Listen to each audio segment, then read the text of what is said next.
that's about all, so we might as well get started. Robin Quayle and I last year about this time, and Sherry McCord sitting over here, with three of us brought Bill in last February, had a real good turnout, and we decided to do it again this year. Robin and I have been talking with Bill for over the past several months, and we found out that he's got a lot of brand new material that you people, if you were to the one last year, is going to be new material. And one of the things he said last year, he said he was going to touch from kindergarten to about the 4th grade last year. And it made some people mad, but yet made them mad enough to a lot of you come back. Now, this year, he told me the other night, he said we're going to hit from about the 7th grade to the 10th grade, so we're into junior high. So maybe in 2 more years, we'll be into high school or college. So this is some of the things. Bill spent about 7 years in naval intelligence, and he'll get in a little bit about what he did in there. And then he spent the last 17 years putting together what he is going to share with us this afternoon. And at this time, I'd like to introduce Bill Cooper. Bill?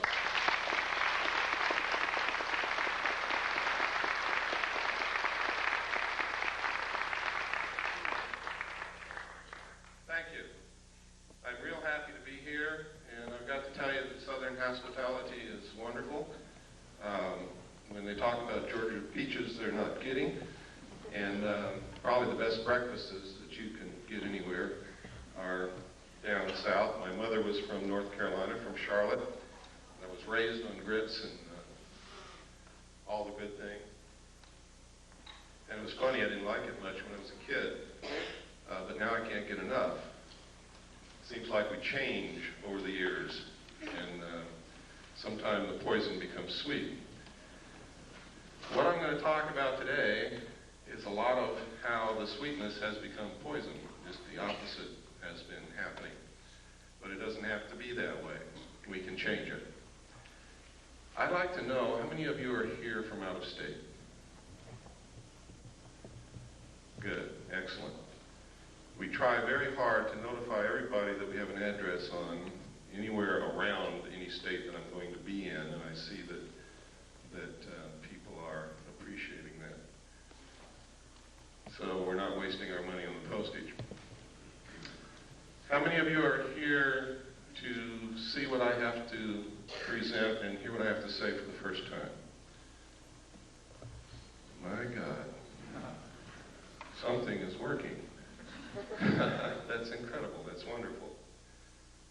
How many of you have never seen any tape or heard any audio presentation of mine or been to any of my personal appearances?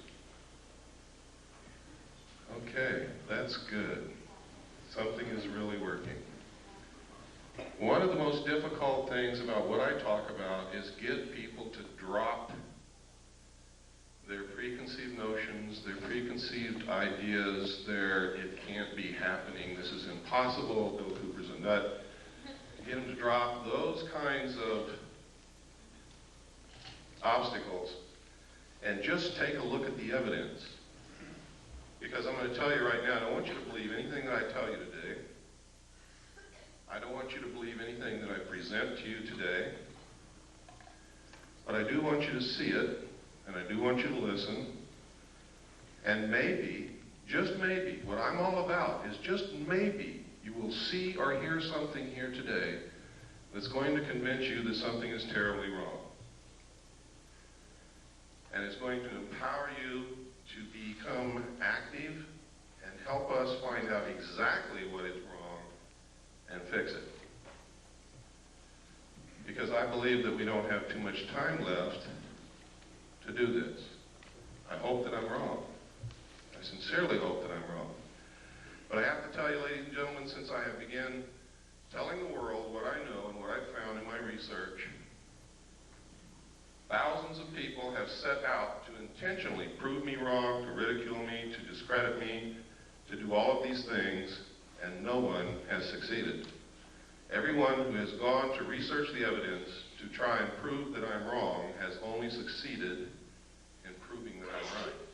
And I have thousands of letters from these people. And they're amazed when they do it. There are people here today who were at my presentation last year who I know didn't believe anything that I told them. They were very skeptical. skeptical and have since become helpers in our crusade because they went out and looked at what's available. Most of the evidence is in the public domain. It's there for anyone to find. That's where I found it.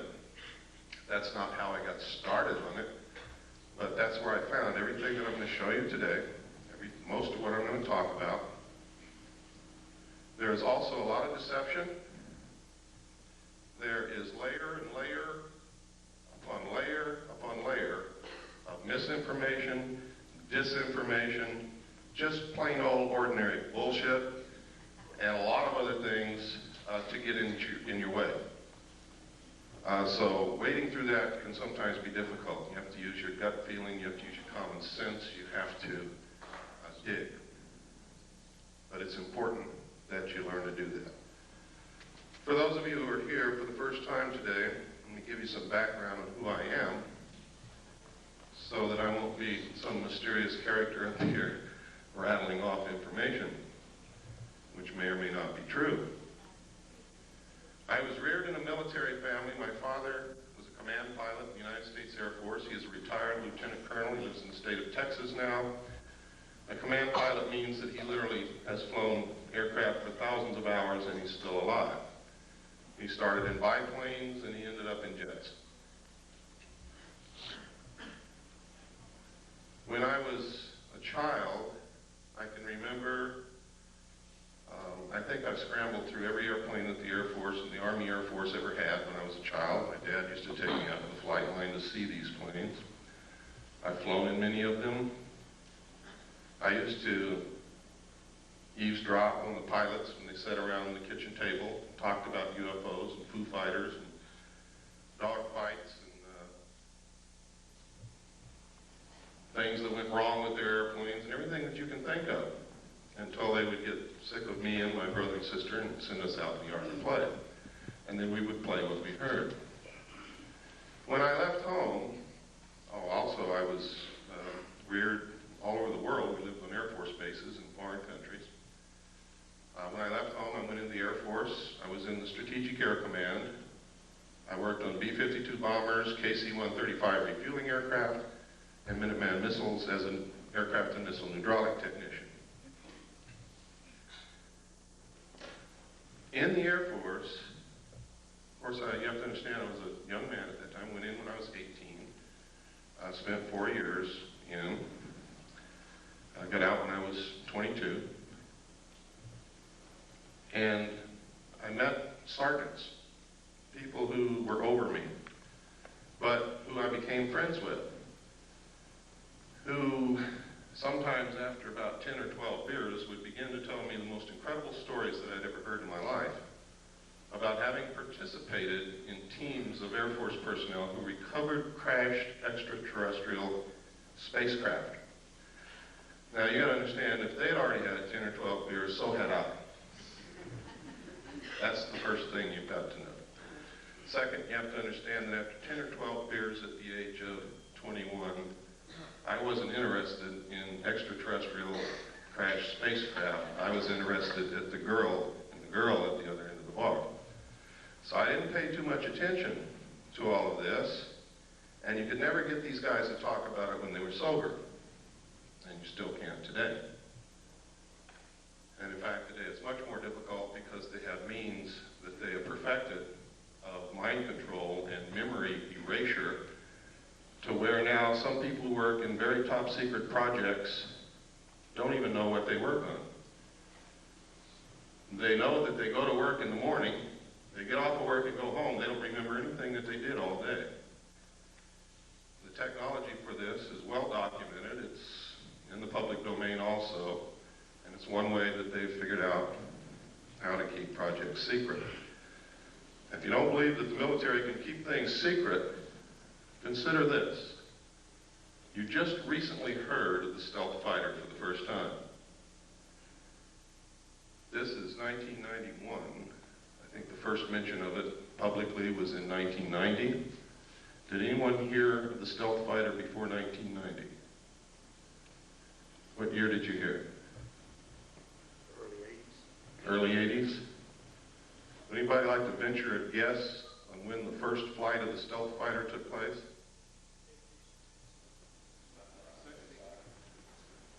That's close. It was in the early 70s, ladies and gentlemen, first stealth fighter flew. So that's pretty good secret keeping. They can and do keep secrets for many, many, many years, and nobody knows about it. Now, I can tell you this for sure. If they have revealed publicly the existence of the stealth fighter, they have something else that's secret that makes that look like a Tinker Toy. That's the way these things go. When I left the Air Force, I went into the United States Navy. I had originally wanted to go into the Navy. I love the ocean. I love ships. I love the water. I was a wonderful swimmer. I only had one problem. I got terribly seasick when I just looked at a boat. So that's why I really went into the Air Force. But when I left the Air Force, it had not satisfied my sense of adventure. I still loved the ocean. I still wanted to go in the Navy, so I did. And I volunteered for submarines. I was stationed aboard the USS Tyru SS-416, stationed at the Pearl Harbor submarine base. It was an old World War II diesel boat. When I reported aboard, it was in the shipyard and had been cut in half. And you could imagine my chagrin, being new to the Navy and standing on the edge of a dry dock looking at a submarine cut cleanly in half, knowing that I'm going to have to go underwater on this thing. I really didn't like the thought of that. Everything was rusty. Everybody was welding everywhere. It looked like a dead grasshopper covered with ants. Well, what they did was they inserted a 12-foot section, which became a pretty sophisticated sonar facility, compartment, and put 3 domes on the deck so that we could triangulate targets. And when this was done, we could actually compete with some of the best nuclear submarines in being able to track and kill a target. In fact, I remember thinking at times how easy it was to detect submarines and keep them from getting near an aircraft carrier, and then becoming a crew member on this submarine and surfacing within 100 yards of a carrier, not having been detected until we broke water. Now, to me, that was incredible, because that meant that that carrier was dead. I mean, if it had been wartime, we could have sunk that carrier very easily. I was acquainted with the state-of-the-art of aircraft technology. I was acquainted with not the state-of-the-art, but I knew what it took to go underwater and survive. It was while on this submarine, as the port lookout on the transit between the Portland and Seattle area. We had been up there for the Rose Festival as a showboat, really. People came down and toured through the sub. And we met a lot of girls and had some really neat dates, and then we left. And about 1/3 of the way back from the Portland, Seattle area to Pearl Harbor, I was the port lookout. We were on the surface doing about 10 knots when off the port bow, I saw, and I was the only one that saw it, a huge flying disc the size of an aircraft carrier come up out of the water, tumble on its axis, and disappear into the clouds. Well, needless to say, I was stunned, literally speechless. I started to say something, but couldn't talk. Nobody else had seen it, and I knew that they weren't about to believe what I had seen if I told them. And it scared me a little bit too, because I had never believed in these things, even though I had heard stories about them all my life. And I didn't see your little run-of-the-mill 30-foot flying saucer. I saw something as big as an aircraft carrier. But I had a duty to report this because it could have meant a danger to the vessel. My duty was to the vessel and to the crew. But I wasn't about to tell the officer of the deck that I'd seen the flying saucer. So I told him, his name was Ensign Ball, I told him that I had seen something off the port bow at a relative bearing of approximately 15 degrees. Would he help me find it because I've lost it? And you work that way on the bridge of a ship. You work as a team. Everybody helps everybody else out. Since the lookout can't leave his station, officers very often bring them coffee. Well, he looked over there, and the starboard lookout had also heard what I said, and he looked over there too. And I was turning around to look back again, bringing my binoculars up, when the same craft, or another one exactly like it, I don't know which to this day, came back down out of the clouds, tumbled again on its axis, and the most incredible thing happened. There was no splash. It was as if the ocean opened up ahead of it, and then it went into the hole which closed behind it. Now this sounds incredible. And to tell you quite truthfully, it is incredible. And if somebody had told me that and I hadn't seen it, I wouldn't believe it. And I would blame any one of you for not believing it.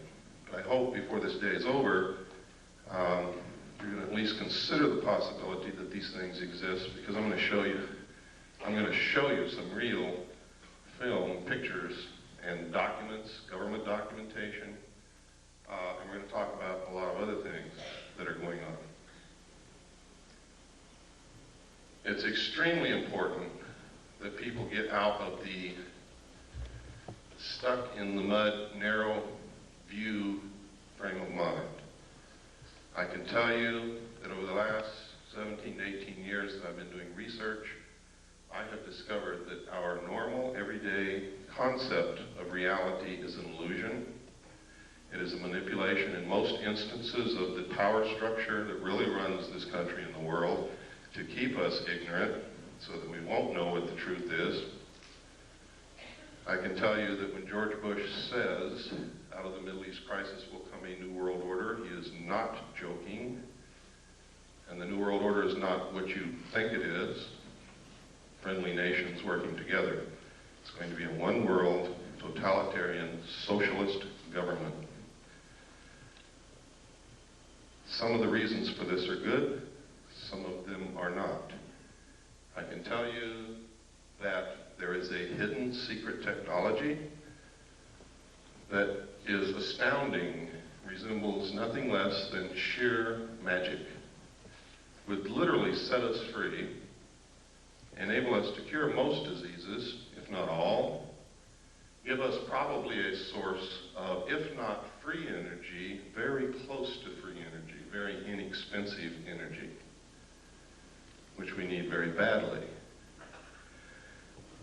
And I'm going to talk to you why these things are being hidden, when this all came about, and try to give you a basic understanding of what's going on.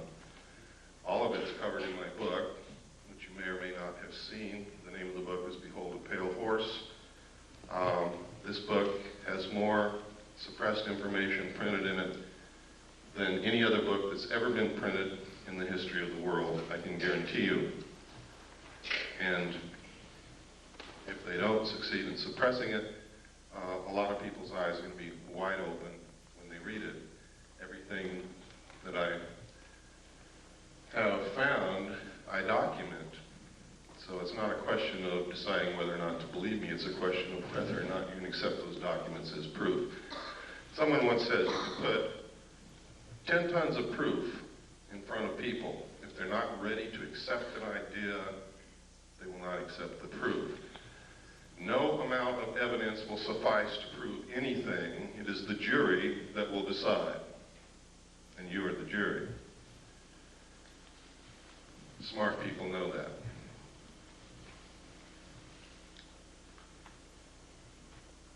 After having gone through this experience in the con, on the bridge of the submarine, I was later told by the captain that we were not to discuss this, not even amongst ourselves. I'd never been told that in the military. I'd never heard of anything like that. People who worked on projects together usually discussed them amongst themselves together. Now, when we reached Pearl Harbor, those of us who had been on the bridge, including the captain, were not allowed to go to shore. An officer, a commander from the Office of Naval Intelligence came on board, spoke with each one of us in the captain's stateroom individually, and literally what happened is he did not tell us what to say. But every time we said the wrong thing, we were threatened. We were yelled at. It didn't take me long to figure out, having been raised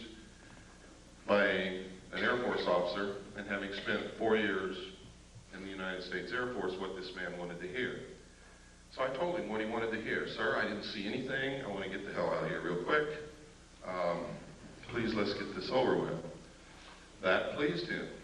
I then was given several pieces of paper to read, which literally all said basically the same thing using different words. They were different rules, regulations, and laws governing the safeguard of information pertaining to the national security. And then I had to sign a security oath saying that I would never talk about what it was that I had just told this gentleman that I had not seen.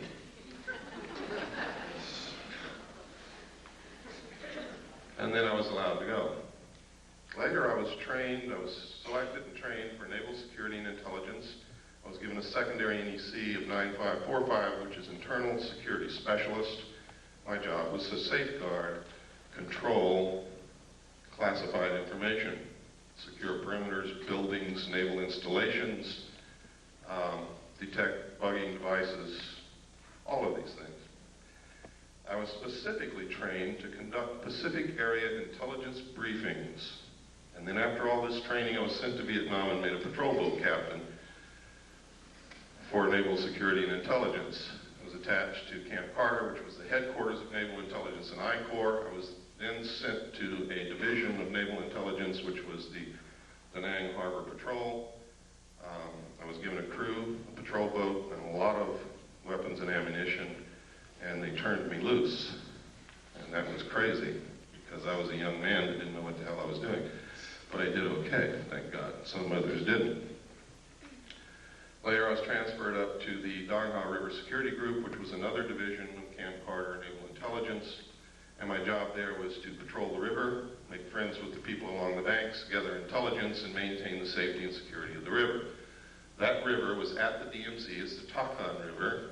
The base camp was Qua Viet at the mouth of the river on the southern bank. And it was a major supply route for supplies that went to Khe Sanh, which was under siege. While there, I learned that there was significant UFO activity in Vietnam, a lot of it. Why? I don't know. There were rumors flying everywhere. We heard stories of enemy troops firing at UFOs, our side firing at UFOs, UFOs flashing back with blue lights that did crazy things, the same things that you hear happening today. I know of one instance for a fact that after UFOs hovered above a South Vietnamese village all night, the next morning there was not a living soul in that village. Don't ask me where they went because I haven't got the slightest idea. But it's incredible. We were told that any UFO information that we sent in dispatches, messages, or discussed over the radio, we were to use the code word enemy helicopter activity. And that's what we did. The enemy had no helicopters in Vietnam, period. So anything you see in the history of Vietnam that refers to enemy helicopter activity is in fact referring to UFO activity, unidentified flying objects. When I left Vietnam, I was sent to the USS Charles Berry DE-1035 for a short period with NIS Naval Investigative Service to conduct an investigation on board that vessel. 3 months later, I left, was transferred to the staff of the Commander-in-Chief of the United States Pacific Fleet, who at that time was Admiral Bernard Clary, and was specifically attached to his intelligence briefing team.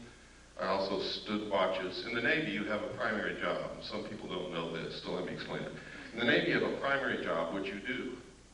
You also have to stand additional duty, which is called watches in the Navy.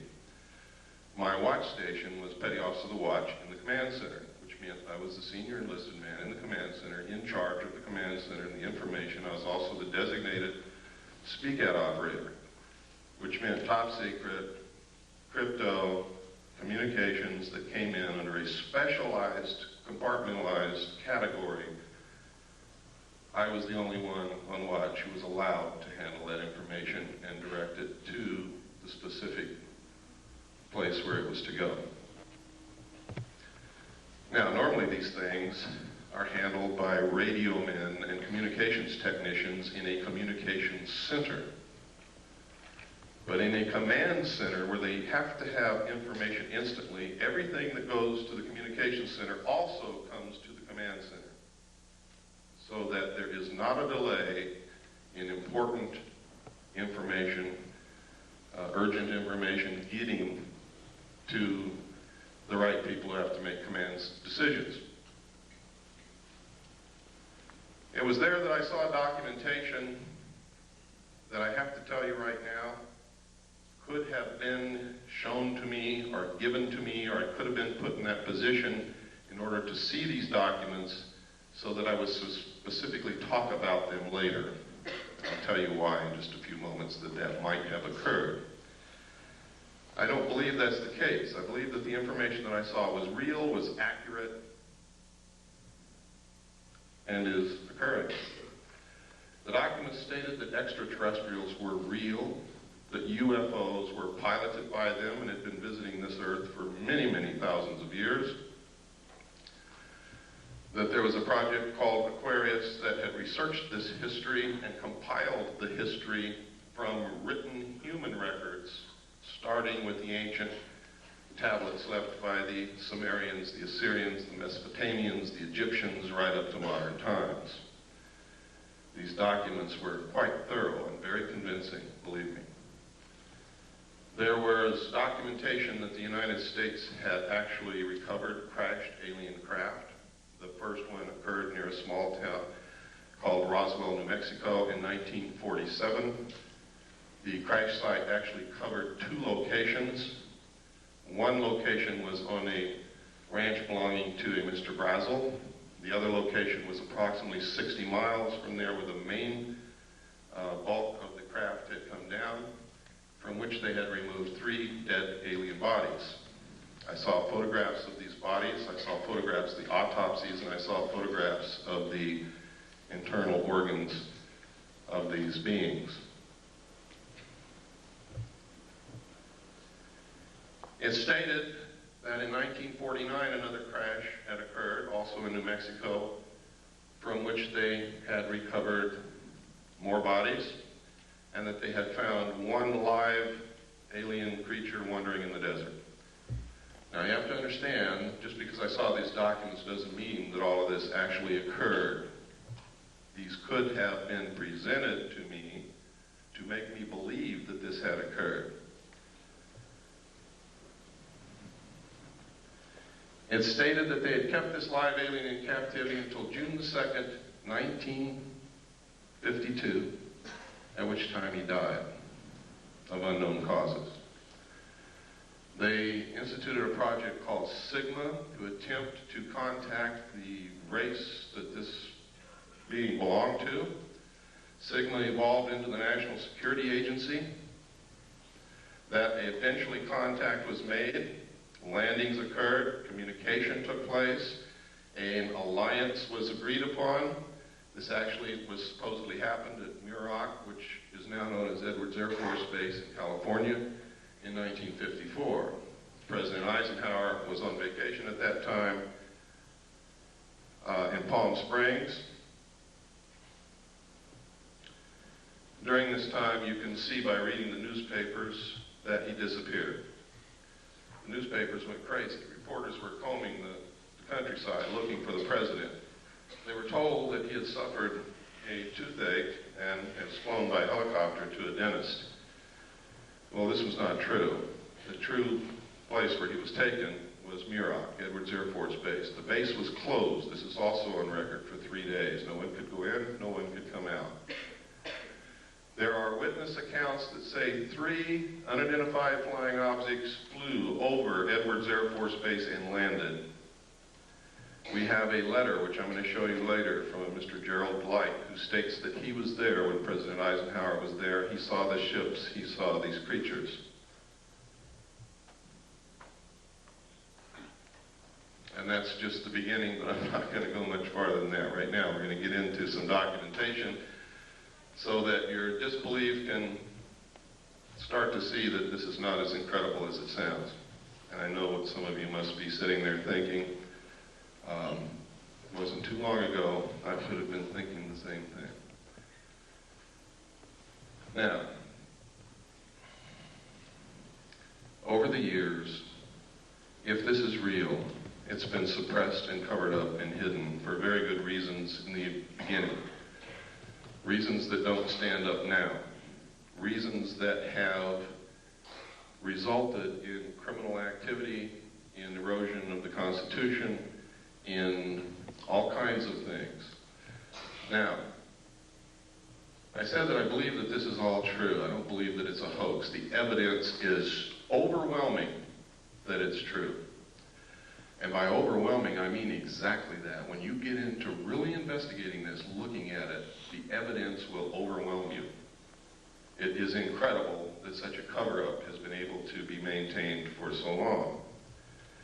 On the other hand, I have found references as far back as the beginning of this century by a secret group of very powerful people to create an artificial alien threat from some other planet to help unite all humanity into a one-world government with them at the head.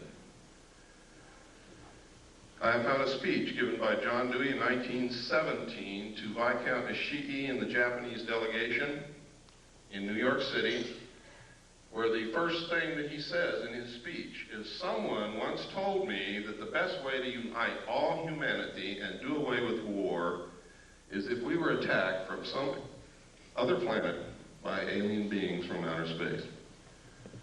I have found reference in a report called the Report from Iron Mountain to the ultimate method of permanent peace on this earth and uniting humanity, doing away with nation states which cause wars, and substituting for war a tremendously wasteful space program that would unite humanity against an alien threat of an intelligent race from another planet. Now, I didn't know all this when I saw these papers back between 1970 and 1973 and the photographs and the records that I saw.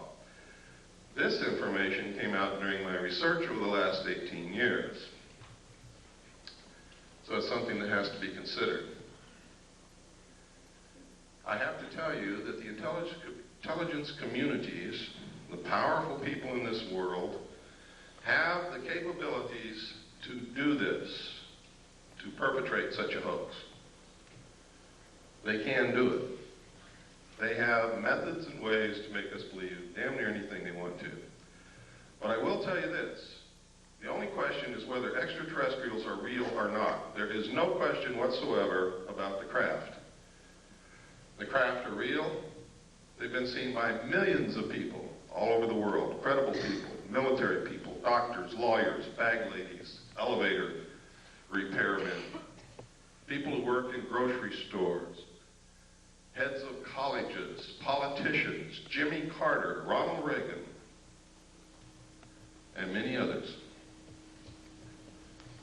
Now, Jimmy Carter said he saw a UFO before he was elected president. Now, if he's not credible, why did you elect him?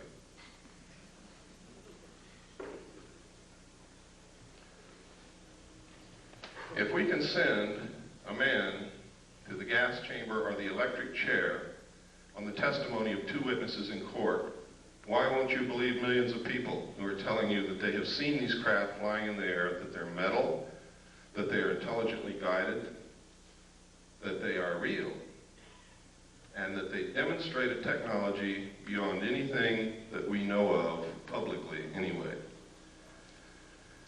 I can tell you that we have this technology in the United States. It is being flown in an area called Area 51, Groom Dry Lake, in the Nevada Test Range in the state of Nevada. I have seen it fly. Many other people have seen it fly. I have a photograph of it in my book. I also have a drawing given to me by one of the people who have been there and touched it and seen it. The drawing matches the craft in flight exactly. I'm also going to show you a videotape of another craft, what they call a cigar-shaped craft, above the test site here in just a few moments. So, when you hear people talking about secret weapons, when you see the stealth fighter unveiled, what they have behind it in the wings, that you too can also go see, by the way, in Nevada, if you have the money and the time to go out there and stand in the desert all night. If you look toward Groom Lake between sunset and sunrise on any given night, you can watch them test fly these craft.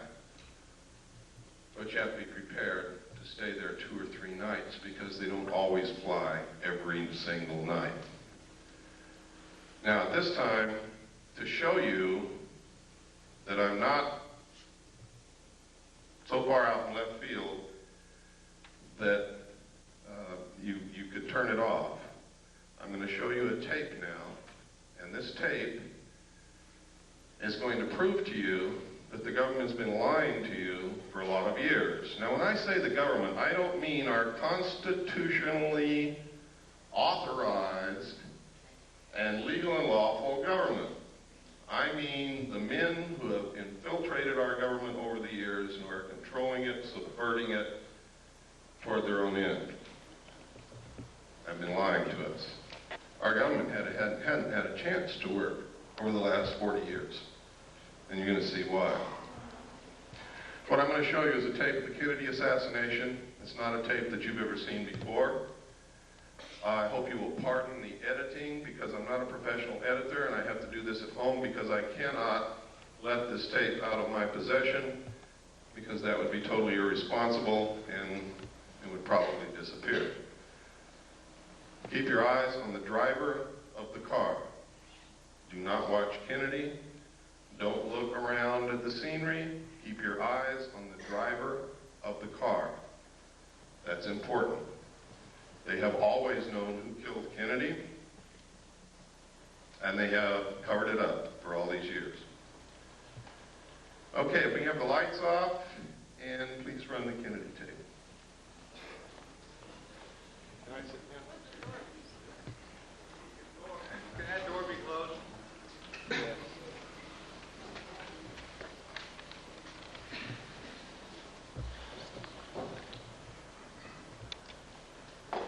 None.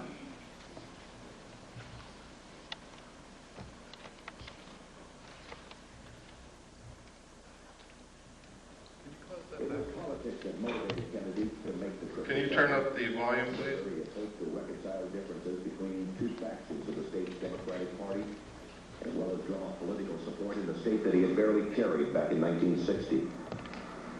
Kennedy, in fact, had felt the visit to be so crucial to his re-election chances that he persuaded his wife, Jacqueline, to accompany him.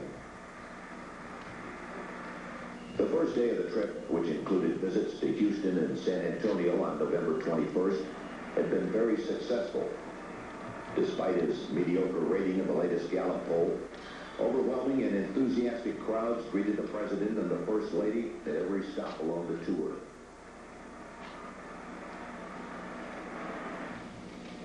Late in the morning of Friday, November 22nd, the presidential party arrived at Dallas's Love Field, where the president was again met by a large and exuberant crowd. After taking time out to shake hands, the Kennedys, along with Texas Governor John Connally and his wife Nellie, stepped into a waiting limousine which would take them through the downtown district on the way to the city's Trade Mart, where the president was to give a luncheon speech.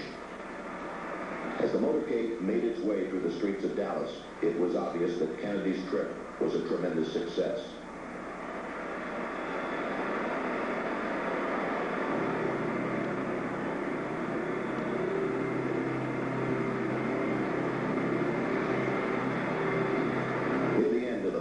Route, the limousine entered Dealey Plaza, a small open area on the outskirts of the city. After turning right onto Houston Street, the president's car traveled one short block and then turned very sharply left onto Elm Street, where it passed beneath the Texas School Book Depository. It was 12:30 p.m. Central Standard Time. At this point, Abraham Zapruder, a Dallas clothing manufacturer who watched the motorcade from atop a grassy slope to the west of the book depository, turned on his 8mm Bell & Howell movie camera. Focusing his telephoto lens on the president, Zapruder captured the most shocking and sensational piece of film in history.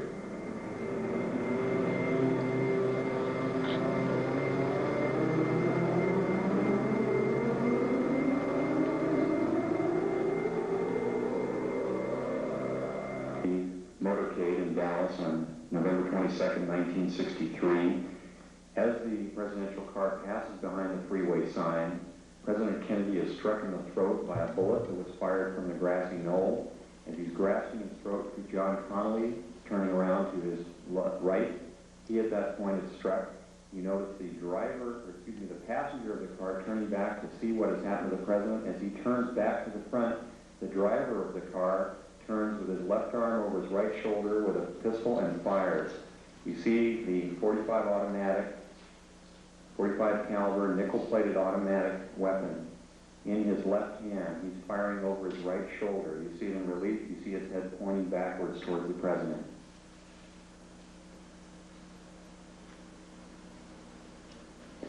In this enhanced close-up, you see the impact of the bullet upon the president. The force of the shot drives him violently backward against the back of the seat. You see Mrs. Kennedy react in horror. The ugly gaping wound, which is evident here, according to many observers at the scene, was actually created on the print. This was not the actual nature of the wound. But you notice that Mrs. Kennedy wasted no time in trying to exit the vehicle because she clearly was able to determine exactly where that shot had originated. And it was her personal bodyguard, Clint Hill, another Secret Service agent, who attempted to keep her in. What the arrow is indicating here is what appears to be the outline of a man, a hat, and his rifle. The arrow is pointing to the rifle barrel of the man in the bushes who possibly was the rifleman on the grassy knoll who fired that shot. Another view taken by another photographer. Again, you see Mrs. Kennedy trying to exit the vehicle at all times. Here you see the passenger in the front turning back, looking at the president. Instead of jumping back to assist him, he turns forward. The driver is now rotating. The weapon comes into view and he fires. You'll see this repeatedly in these sequences. Kennedy's been shot in the throat. He's leaning to his left. The driver now begins to rotate. His left arm comes over his right shoulder and he fires now. Again, you see the driver rotate. You see the weapon come into view. He's rotating again. The weapon is in view. He fires. You can clearly see his head turning and his arm and the weapon extending into view over his right shoulder. Many of the witnesses indicated that the car slowed almost to a virtual halt at about this point. And here in the normal version, you see how much more quickly it is speeded up. It's much harder to determine. Many of the people who asked the question why Jackie Kennedy did not.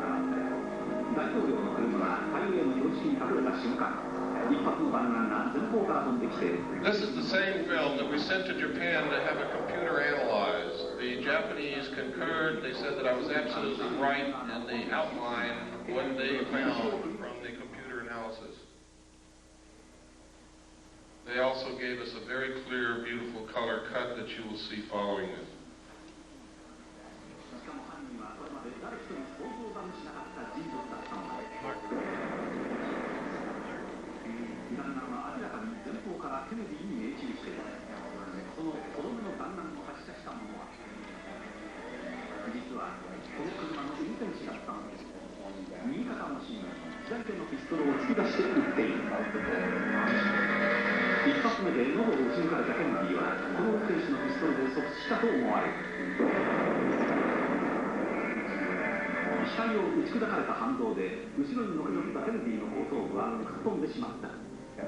Here, according to many observers, 目の前で真犯人を目撃してしまったジャクリーン夫人は自分の身の危険を悟って車から逃がそうとした。だがすぐ後ろからつけてきたシークレットサービスによって押し戻され、電気に逃げるチャンスを失ってしまった。このシーンの中に一発目の弾丸を発射した真犯人が映っている。登山帽をかぶり、ライフルを構えているのがわかる。And his rifle, the arrow. おそらくこの狙撃手が最初にケネディの喉を撃ち抜いたのだ。On the grassy knoll who fired that shot. Another 別のフィルムでもシークレットサービスが慌ててジャクリーン夫人を阻止しようと飛び乗るのが映っている。ここで決定的な瞬間をより鮮明なフィルムで見て、画面右端の運転手が飛び乗り片腰にピストルで撃つのが見える。画面の右端に見える運転手の動作に注意するとわかる。ハンドルを握った右腕の芯に左手でピストルを突き出している。もう一度見てみよう。間もなく運転手の頭が後ろを振り向くと同時に肩のところに白く光るピストルが出てくるのが見える。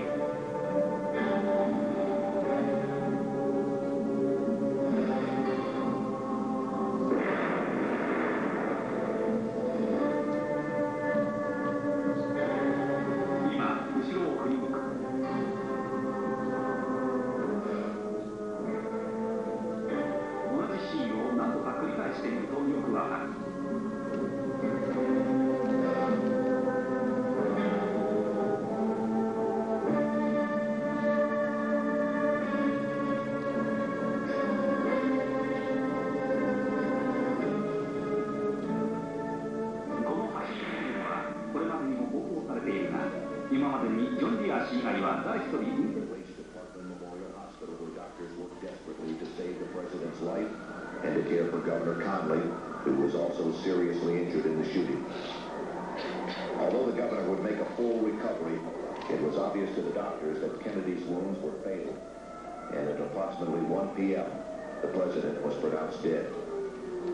Forth from this time and place to friend and foe alike, that the torch has been passed to a new generation of Americans born in this century, tempered by war, disciplined by a hard and bitter peace, proud of our ancient heritage, and unwilling to witness or permit the slow undoing of those human rights to which this nation has always been committed, and to which we are committed today at home and around the world. What began with such promise, however, would end less than 3 years later in tragedy. On November 22nd, 1963, President John F. Kennedy was assassinated, shot to death while riding in an open limousine through the city streets of Dallas, Texas. The death of such a young and vigorous leader was an overwhelming event which stunned both the nation and the world. In the years that followed, though, the Kennedy assassination became much more than a national tragedy. When viewed in light of later assassinations, the war in Vietnam,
Lights, please.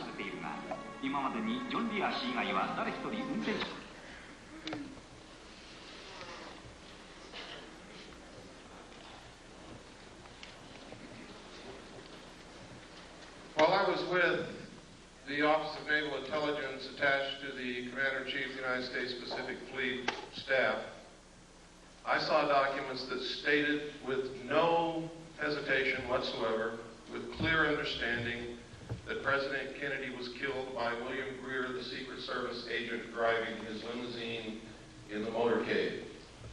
These documents disclosed to me that the people involved in the assassination of the President were the Office of Naval Intelligence, the Secret Service, Division 5 of the FBI, and the Central Intelligence Agency.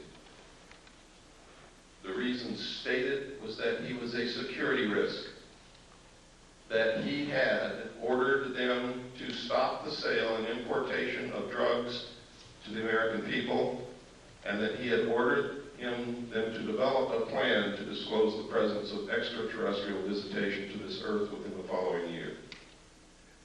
He had also ordered a printing of legally constitutional silver-backed money, which is not in the best interest of the world bankers or the power structure or the Federal Reserve, which is not an agency of the federal government, but is a private corporation run, and the stock is held and owned by bankers, most of whom are European bankers controlled by the House of Rothschild.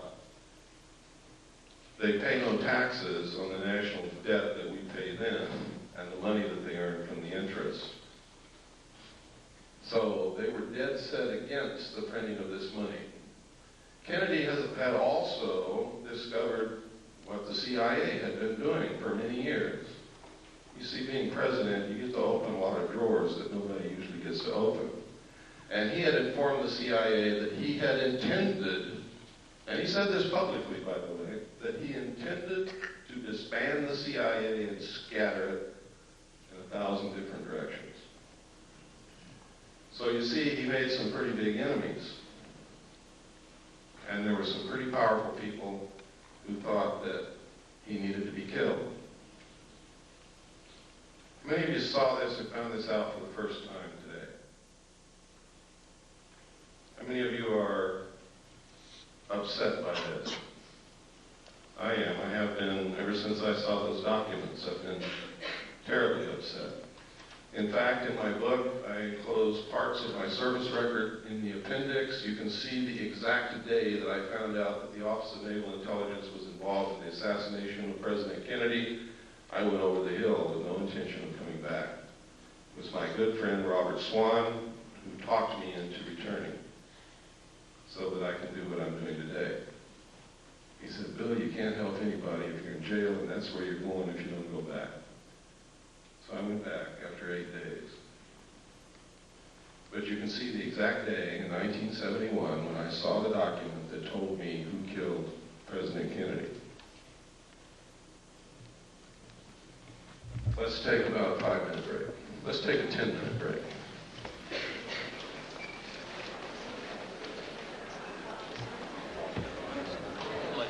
Bobby, please, we're going to get started again. I'm going to show a videotape of a UFO. You're not going to want to miss this because it's extremely rare footage of what they call a mothership, a cigar-shaped craft.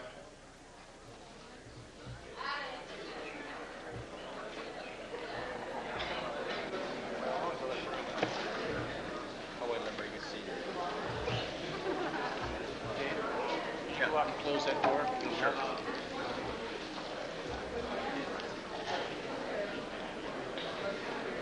I meant to say this in the beginning, but forgot all about it. For those of you who have ordered my book, all the paperback books that were ordered have been sent. They've been sent for over a week. So if you ordered it and haven't got it, it's probably in your mailbox right this moment waiting for you to come home, or will be there in the next couple of days. The hardback books are printed, but they are not bound yet. They will not be sent for another 2 weeks.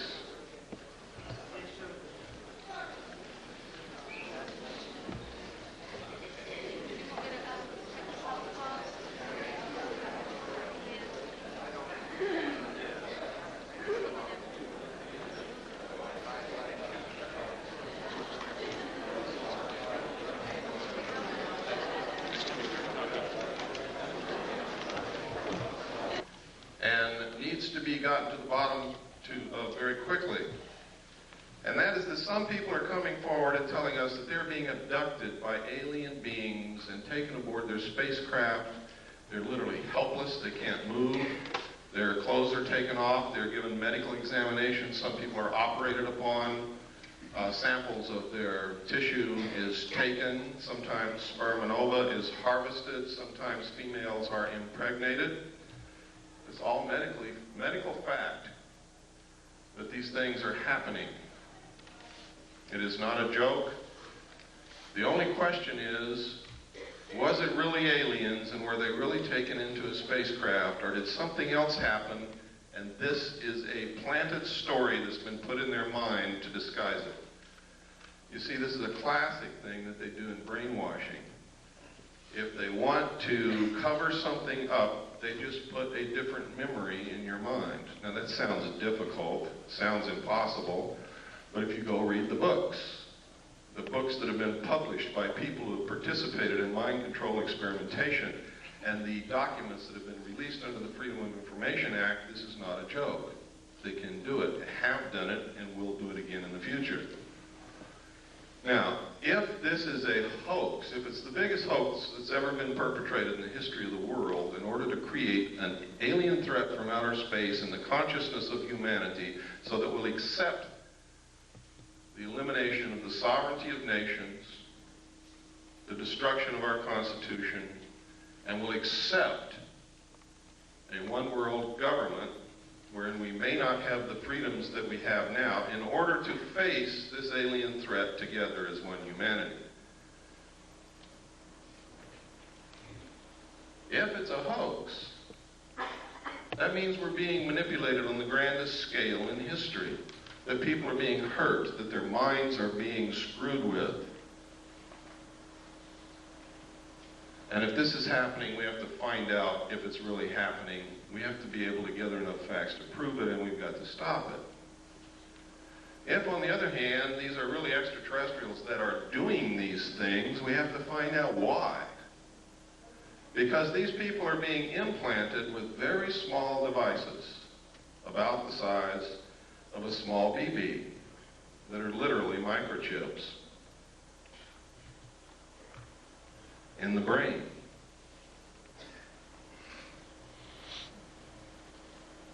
What is the purpose? I don't know. Can these people be controlled through these implants? I'm going to show you the locations where these implants are put into the brain. They're easily detected by MRI, CAT scan, by anybody who is a medical professional adept at identifying foreign bodies in the human body. So, aside from the obvious reasons why we should be looking into this, those are some of the other reasons why we should be looking into it. If the New World Order is so benevolent and so good for us, why is it that we have to be coerced and manipulated into it? Because this isn't the only coercion that's going on, if that's what's happening.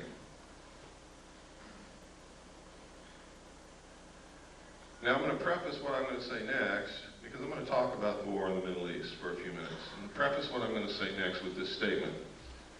I was in the military. I'm a veteran.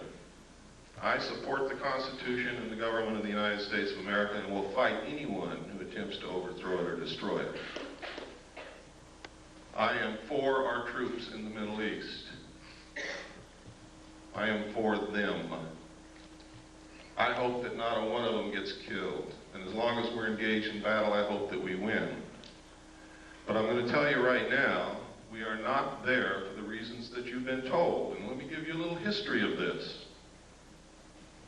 Number one, George Bush comes on television and tells you that we have to send troops to the Middle East because Hussein wants to raise the price of oil and we can't afford that. That's what he said. It's on tape. It's documented. Next, he says, oh, it wasn't the oil that we sent the troops there for. It's because Hussein was not going to stop with Kuwait. He was going to go into Saudi Arabia. We're there for defensive purposes. People questioned that. The next statement came from Baker, James Baker, the Secretary of State, who said, we're not there for oil. We're not there to defend Kuwait. It's jobs. We're there for jobs. Then at a press conference, Bush said, and I quote, "Some people just don't get the message. It's not oil. It's not to defend Saudi Arabia, and it's not jobs. We're there to prevent this kind of naked aggression."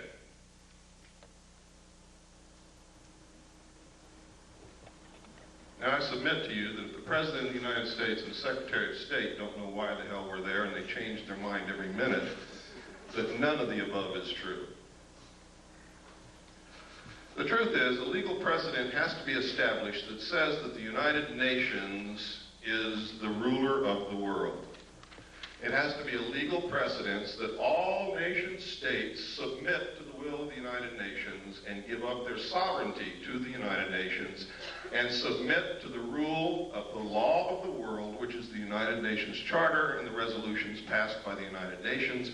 And the United States military is acting as the police force for the United Nations to establish that legal precedent. And Bush has said on television, no nation can ever again stand against a world united.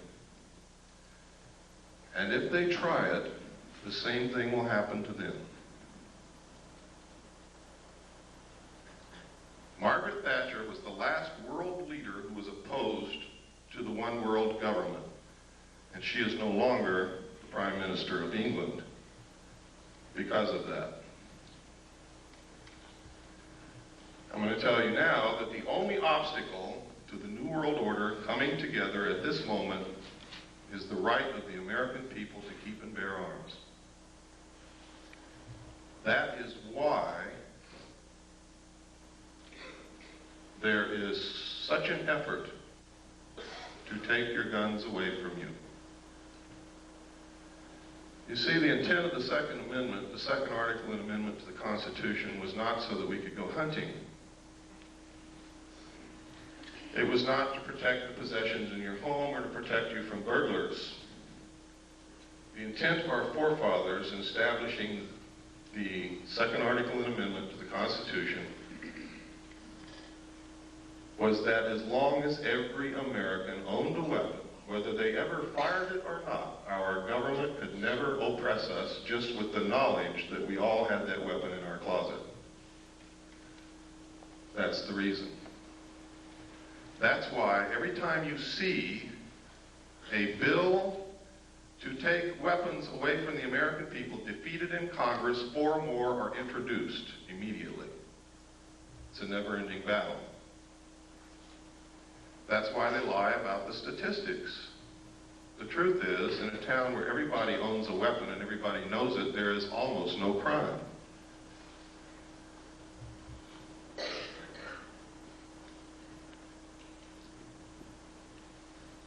I'm going to show you this next videotape while you're thinking about that, to show you that these craft do in fact exist. This was taken above the Nevada test site. This is what's called a cigar-shaped craft.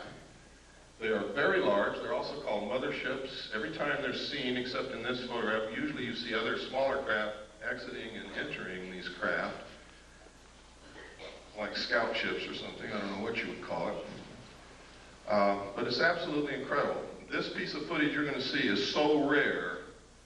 I've only seen one other piece of film footage on this particular type of vehicle, and it wasn't even 1/3 as good as what you're going to see here. So what you're going to see is extremely rare, and you'll probably be a long time before you ever see any footage like this again. It's very difficult to get. Go ahead, there's no sound.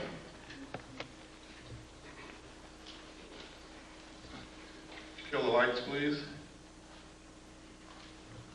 Now you can see the craft just below the tip of the white cloud. And if you watch, it's going to move from right to left and then turn into the clouds and disappear.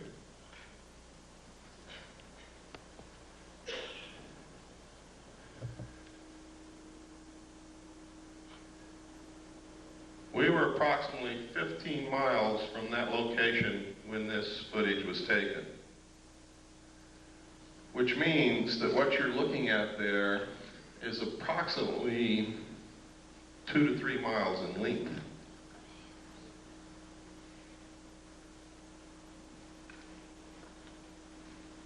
That's very impressive, and to me it's very exciting that someone can make something that flies in the air that's 2 to 3 miles in length.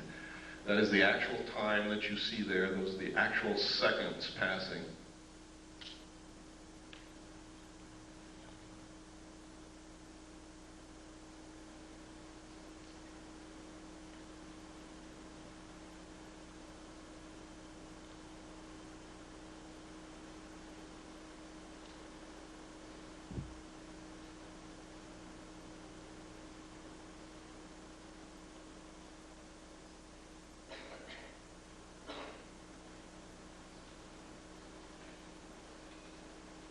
And it's almost gone now. Now it's into the cloud bank.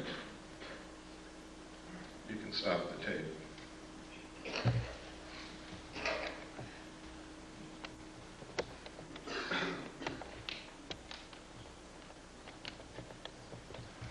Okay, if you'll turn on the slide projector, we'll get into some of these slides. I'm going to be going very fast through these slides. Some of you have seen a lot of them before. You're going to see some very startling information here. You're going to see some documentation that's going to prove to you that the government's been lying to you for many years. You're going to see some documentation that proves who I am and what I'm all about. After I left the military, ladies and gentlemen, in December the 11th, 1975, I attempted to leak the material that I knew to the press. I was attacked twice. I've lost my leg. I've had my skull caved in. I kept silent for 16 years, during which time I was the head of the Mixed Gas Deep Saturation Diving Department of the College of Oceaneering. I was the executive director of Adelphi Business College. I was the executive director of Pacific Coast Technical Institute, the executive director of the National Technical College. I was the national marketing coordinator for United Education and Software. And I owned a gallery and studio of fine art in Long Beach, California.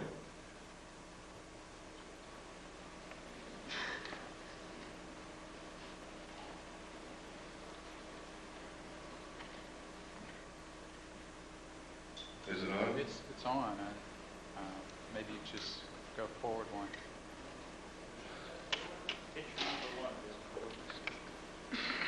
I'm hitting it, something's wrong. There we go. You want to go forward? That's the wrong. I want to go forward. There we go. Okay. This is a letter from Jim Joyner, who's the head of the Mixed Gas Deep Saturation Diving Department of the College of Oceaneering. And basically what he's saying in this letter is I worked for him, I was the head of the department, I was an instructor, and I'm a good guy.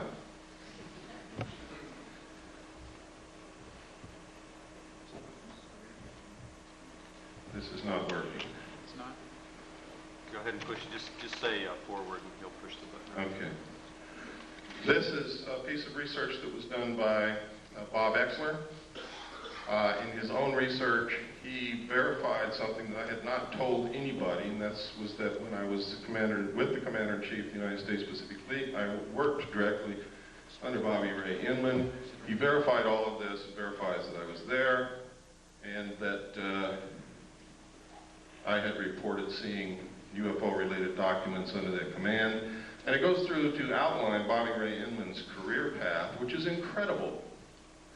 He believes that Bobby Ray Inman is very much connected with the cover-up group, is one of those in the know, knows everything about the alien situation.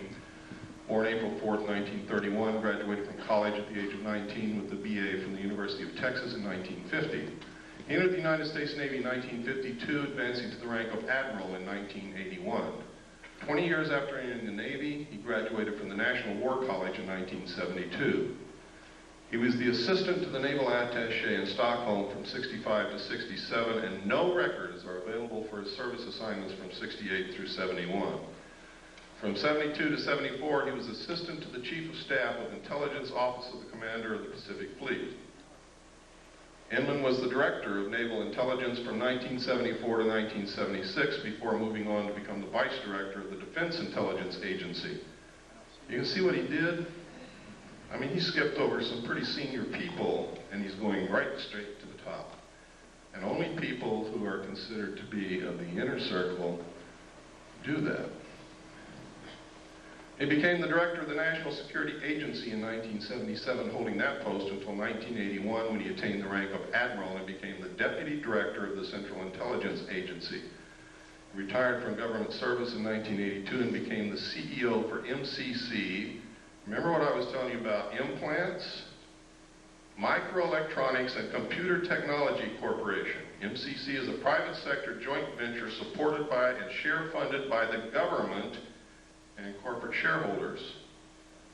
The venture was motivated by the Japanese fifth generation artificial intelligence computer project. Yes, next.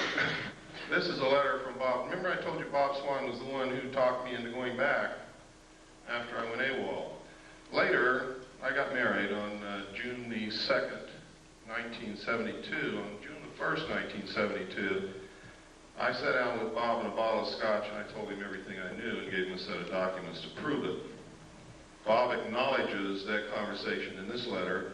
He acknowledges what I told him about alien installations on the moon, about the Kennedy assassination, about the fact that I gave him documents that were highly classified, and he says that he doesn't know what happened to them, he doesn't have them anymore, and it's exactly what he should say. Next.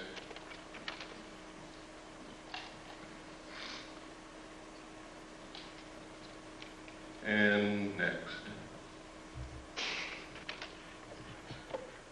This is a document known as the Eisenhower Briefing Document. It was brought out by a research team of Moore, Chandray, and Friedman. William Moore, with Charles Berlitz, wrote a book called The Roswell Incident, which was the first legitimate work on the so-called crash of the flying saucer near Roswell, New Mexico in 1947. This document is a fraud, and I can prove it to you very easily. But it has a lot of truth in it. In fact, the document itself reads as if it were taken right out of Moore's book, The Roswell Incident. All of the designations on it are legitimate. Top secret and magic was the same designation given to the material that I saw when I was with Naval Intelligence. Magic means Magi controlled. Magi is the majority agency for joint intelligence, which reports only to a top secret group called Majesty 12, also known as Majority 12. It is made up of 19 members. There are 6 from government, 6 from the Executive Committee on the Council on Foreign Relations, 6 from the Jason Scientific Group administered by the MITRE Corporation and Dr. Edward Teller. This briefing document calls it Operation Majestic 12. The documents that I saw said that it was Operation Majority. Also, look at the date, 18 November 1952. Eisenhower was not yet president, and if this is truly one of the highest held secrets in this country, he would never have been exposed to this information until he actually took the oath of president. He was not even in government service at the time he was elected. He was the president of a college. Next, please. I can tell you that of those listed there, those names, Admiral Roscoe Hillenkoetter was the director of the CIA when this group was supposedly formed. If in fact it was formed at that time, he would have definitely been a member. Secretary James B. Forrestal, according to the documentation that I saw, was a member and was the man responsible for the operation of the recovery of the craft at Roswell, New Mexico. And it is really his story that is outlined in Whitley Strieber's book called Majestic. The main character in that book was an abductee, carried the bodies from the crash site to Los Alamos National Laboratory. In the documentation that I saw, that actually did happen at James B. Forrestal. Next slide, please. And next slide. We don't have time to go through every sentence and every paragraph, so I'm just going to hit the major points. Next. Next. On this page, you can see, without any doubt, that this document is a fraud.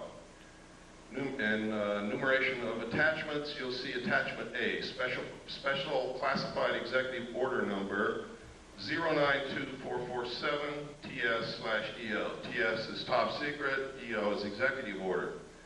Executive orders are numbered consecutively from president to president, from executive order to executive order, no matter who occupies the White House, for the purpose of continuity and record keeping.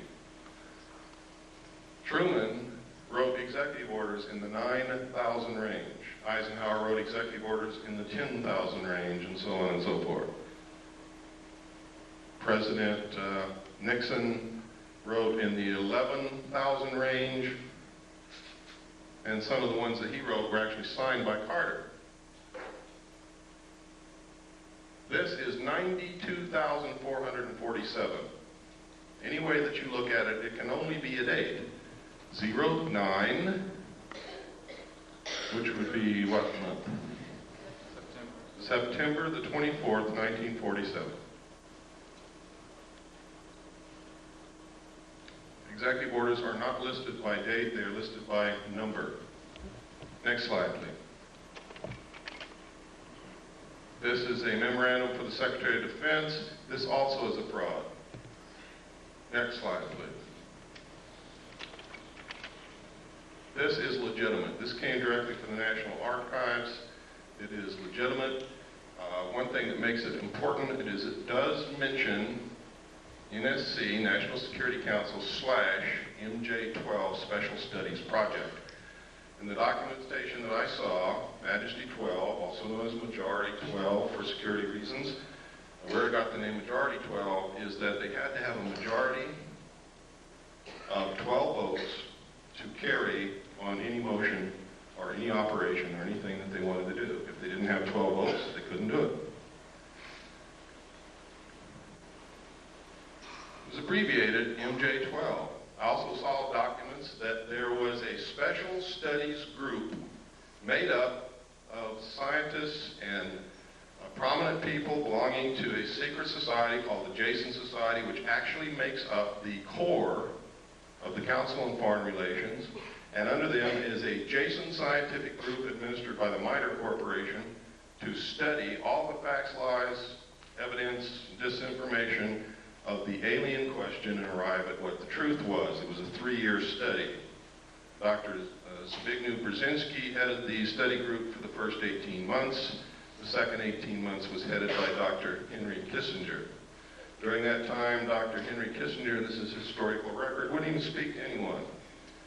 He was gone, get up early, he'd leave, he'd come back very late at night, didn't talk to anybody, didn't care about anybody. He was so engrossed in whatever he was doing that it was like he was living in another world. His wife actually divorced him for this. So it fits. If he was really studying the alien question, I think that's the only thing that I can think of that would engross me so much that I would neglect my wife. Something of such historical and monumental consequence as that. Next slide, please.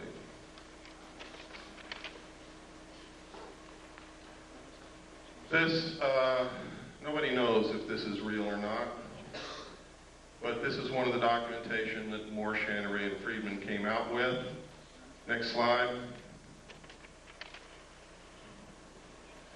This is a letter from Jesse Marcel Jr. In the Roswell crash in 1947, Major Jesse Roswell was an intelligence officer attached to Roswell Army Air Force Base, and he was the one who was sent out to check out this wreckage that Mr. Brazel reported on his ranch.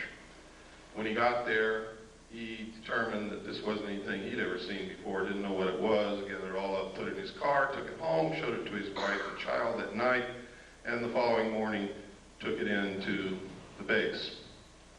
That night, when he showed it to his child, Jesse Marcel Jr., interpreted that this was a was pieces of a flying saucer. Now, I don't know if his father told him it was a flying saucer or not, but I believe that the suggestion was probably planted in the kid's mind because the only thing that the father had was bits and pieces of stuff that looked like tinfoil from cigarette packs and balsa I-beams, although they weren't balsa, it was some kind of metal, but they were very light.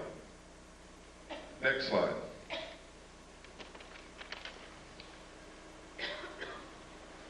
In this letter, he recounts that he saw the pieces and it wasn't the remains of any kind of aircraft that he knew of and that he thought it was a flying saucer. Next slide. This is the results of an interview from Jesse Marcel himself, the father. The father goes through and he makes several interesting points. He said that he was familiar with all air activities and it was not a weather balloon, nor an aircraft, nor a missile. It was something else and we didn't know what it was. There were just fragments strewn all over the area, about 3/4 of a mile long and several hundred feet wide. We proceeded to pick up the parts of whatever it was and load it in the vehicles. It was one thing obvious to me, that whatever it probably exploded above the ground and was strewn over the ground, traveling in a easterly direction, probably northeast to southwest. We filled the vehicles and then proceeded to come back home to Walker Air Force Base, which is now called, or was then called, Roswell Army Air Force Base, where I was stationed, and that's how it was. Now notice that Jesse Marcel, the father, doesn't say that that was a flying saucer. He just says he didn't know what it was. And that's significant, and it's never been pointed out before. Everybody cites this letter as proof that he picked up pieces of a flying saucer, and that's a lie. He doesn't say that anywhere in this interview. Next page, please. And he goes on here, and he talks about the metal and the pieces and what it did. He said they tried to burn it, could not be burned. Would not burn. The same with the parchment we had. The metal was so thin, just like the tinfoil in a pack of cigarette paper. I didn't pay too much attention to that at first until one of the boys came to me and said, you know that metal that was in there? I tried to bend that stuff and it won't bend. I even tried it with a sledgehammer. You can't make a dent on it. And he talks about some other things that they did. But nowhere in here, it's significant, does he ever say that it was a flying saucer or an extraterrestrial craft. He just says he doesn't know what it was. Next slide, please. And even here, he doesn't say or venture any guess as to what it was. Next slide. This is a letter. This is called the Smith Memo. Smith was a radio engineer for the government of Canada. He came down to Washington to see if he could get the United States government to participate in electromagnetic experiments and experiments involving radio waves and other things of that nature. While he was there, he read a book written by Frank Scully called Behind the Flying Saucers, and he wanted to know if it was real. Scully in his book had said that the government had recovered crashed flying saucers and was hiding this from the public. He went to his embassy, the Canadian Embassy in Washington, asked them to find out the truth. The Canadian Embassy contacted Dr. Robert Sarbacher, who was a senior scientist working for the Pentagon at that time. And if you'll give me the next slide, this is what Dr. Sarbacher told the Canadian Embassy, and they relayed it to Wilbur Smith. A, the matter is the most highly classified subject in the United States government, rating higher than even the H-bomb. B, flying saucers exist. C, their modus operandi is unknown, but concentrated effort is being made by a small group headed by Dr. Vannevar Bush. D, the entire matter is considered by the United States authorities to be of tremendous significance. Again, no mention of extraterrestrial or alien beings. And as you're going to see later, yes, flying saucers did exist. Next slide, please. This is the rest of the Smith Memo. It's important that you see the signature and the official stamps and the classifications that were on this thing. It is now declassified. Next slide. At the same time that the government was denying that they were interested in flying saucers or that flying saucers were real or that they were investigating or anything, this poster was on the bulletin boards of Air Force bases everywhere. I remember seeing this for many years on bulletin boards where my father worked. And it says, the first thing up there, UFOs, serious business, and outlines the fact that every base must have an officer designated to specifically investigate UFOs and report the evidence. And down here, it tells him what he has to have. And one of the things is a Geiger counter, a magnifying glass. I don't know what he's going to do with that. And have a source for containers in which to store samples. Camera, binoculars, and other things. Next slide, please. This is a news release. At the same time that poster was on the bulletin boards at Air Force bases, the Air Force was issuing news releases saying that we're not investigating flying saucers, there are no such thing, what you're seeing is weather balloons, and we don't even want to know about it. Next slide. And next, that's the last of it. One of the things they did though, that last one, I should have held it there, but that's okay. They said that, you know, it's possible it could be a foreign country experimenting with some weird aircraft flying over our airspace, but of course they couldn't possibly be doing that. Next. At the same time, this poster was also on military bases, and one was the winner of Poster of the Month. Next slide.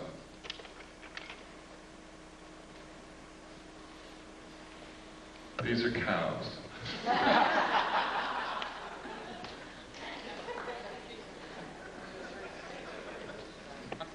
But I wanted to show you what they look like in case some of you haven't been out of the city in a while. Next slide. You know, in some cities that I go to, there's really a reason for doing that. I wanted to show you this.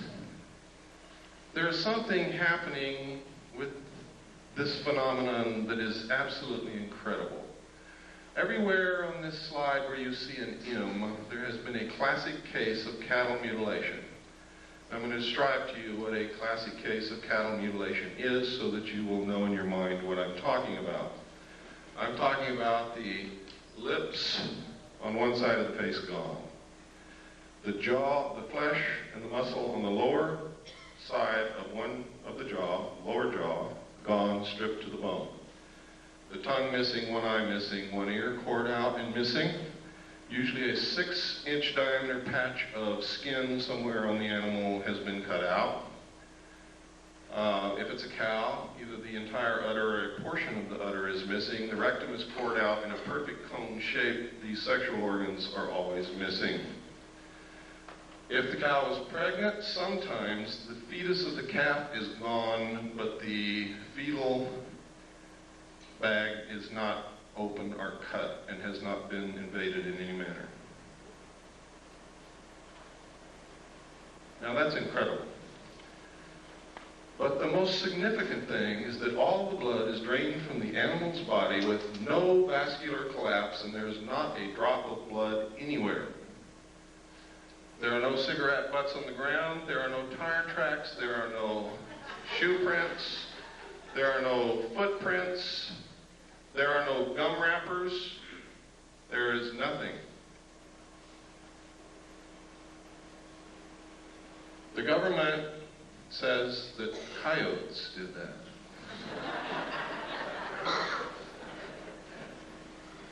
Now, I'm not going to pretend that I know who or what it was, but I do know one thing, it wasn't coyotes.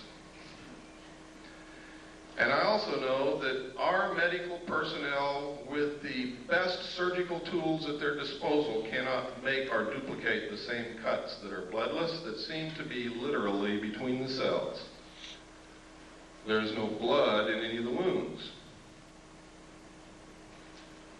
There are always 2 holes on the neck of the animal. Now, we got very curious about why would these specific parts of the animals be missing?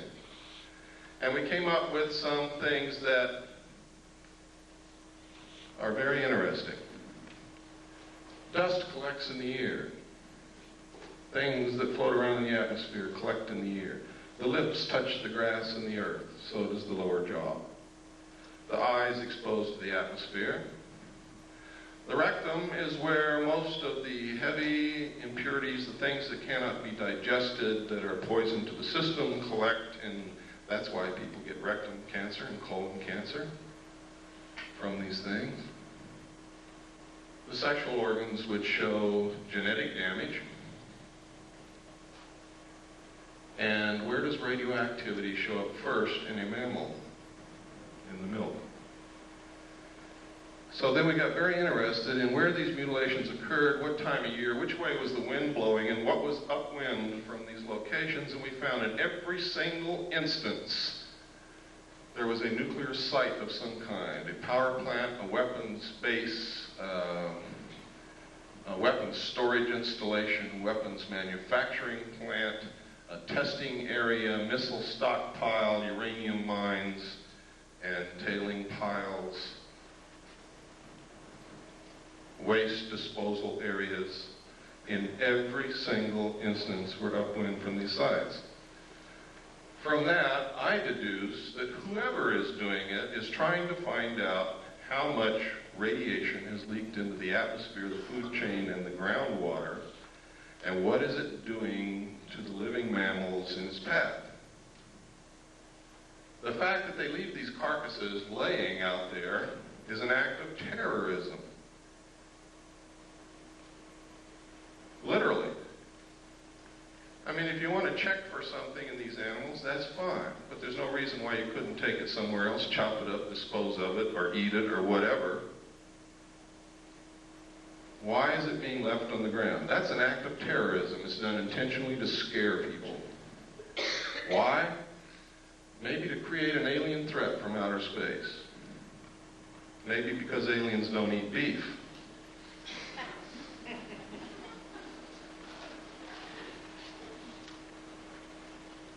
Next slide, please. Sometimes these are seen in the sky over the areas where these things occur. Next. Sometimes it's these things with something going up and down from them. Next. Sometimes these things are found, they're being found all over England. One of the incredible things about the crop circles in England is they are literally a vestige of some kind.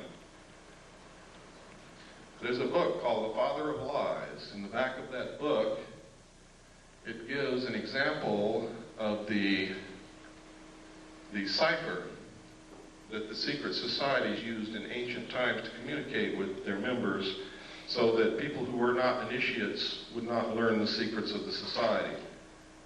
The symbols of their cipher match exactly the crop circles found in the ground in England. Now, this was by accident that I ran across this. There's a woman in California who lives in Victorville, who is a wonderful woman, discovered this. She had been looking at pictures of crop circles. She had the book, Father of Lies, and she was reading the book, and it struck her all at once. These are the same. And so she let us know, and we have verified it. They are exactly the same. Secret societies have a lot to do with what's going on, believe me. Next slide. Sometimes these things are seen. Next slide. Always they find this. Next.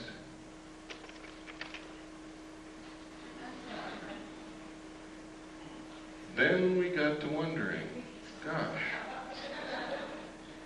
all through history there's records of people and animals being found with the blood sucked out of them. Is this the source of the vampire legends? Back through history, we have found that there are accounts of animals and humans who have been mutilated in this classic manner. Next slide, please. This is some of the information a man by the name of Bill English has released. It is some of the exact information that I saw while I was in naval intelligence. He was working as he was working in England at a national security agency, listening post really, and he saw the same documents there. Next slide. This is UFO observers' instruction from the Air Technical Intelligence Command, which tells you how to report UFOs at a time when the United States Air Force said they were not reporting UFOs, didn't care about UFOs, they didn't exist. Next. Next. These are all official Air Force forms. Next. Next. Next. Now this is part of Air Force Regulation number 200-2 Alpha, unidentified flying objects, intelligence. Now, this is significant. The Air Force is not supposed to lie to us, but they were telling us, no, UFOs do not exist. We're not interested in UFOs. There is no evidence of UFOs, and anybody that says they say a UFO is crazy. We don't care about UFOs. Yet they have written a U.S. Air Force regulation called 200-2.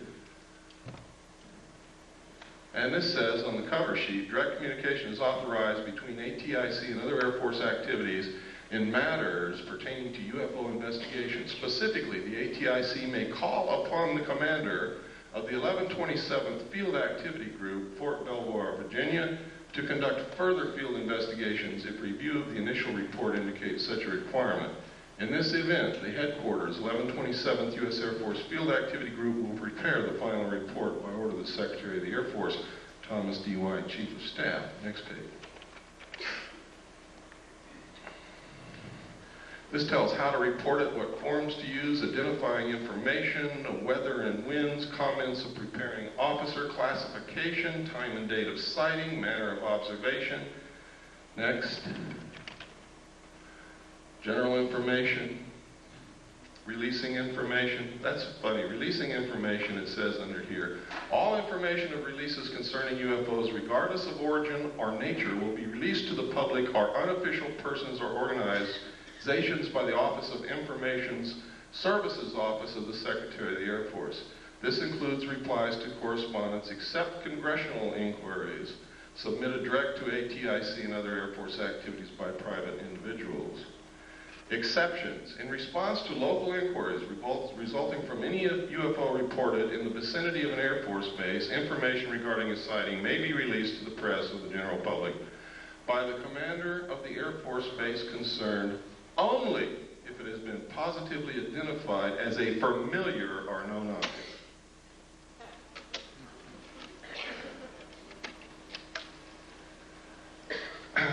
Next, please. And it goes on, but we just don't have the time. This is how to report one that moves around in the sky. Next. Next. Next.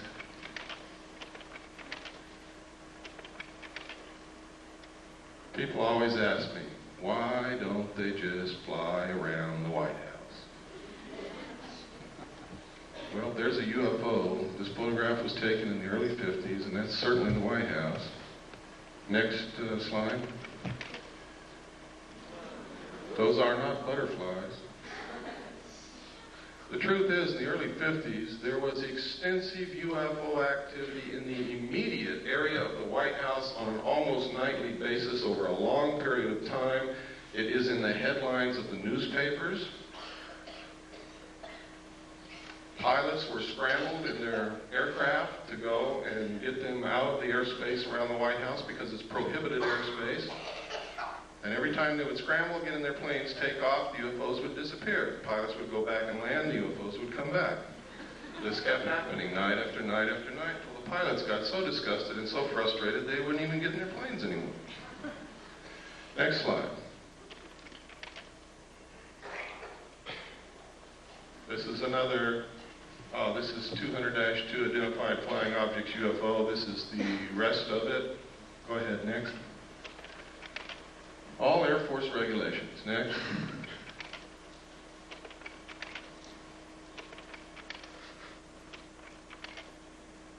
Okay, I told you earlier about implants. Let me show you where these implants are being found in human beings. We don't know who's putting them there. The people who are being abducted are telling us that they are alien extraterrestrial beings from outer space. They all tell the same story. They all describe the craft exactly the same. They all describe the beings in the craft the same. They all have describes the same things that have not been made public knowledge, and they don't know each other. And these are people from all around the world. One of the best abductee researchers that I know is here in this room with us, Robin Quayle. One of the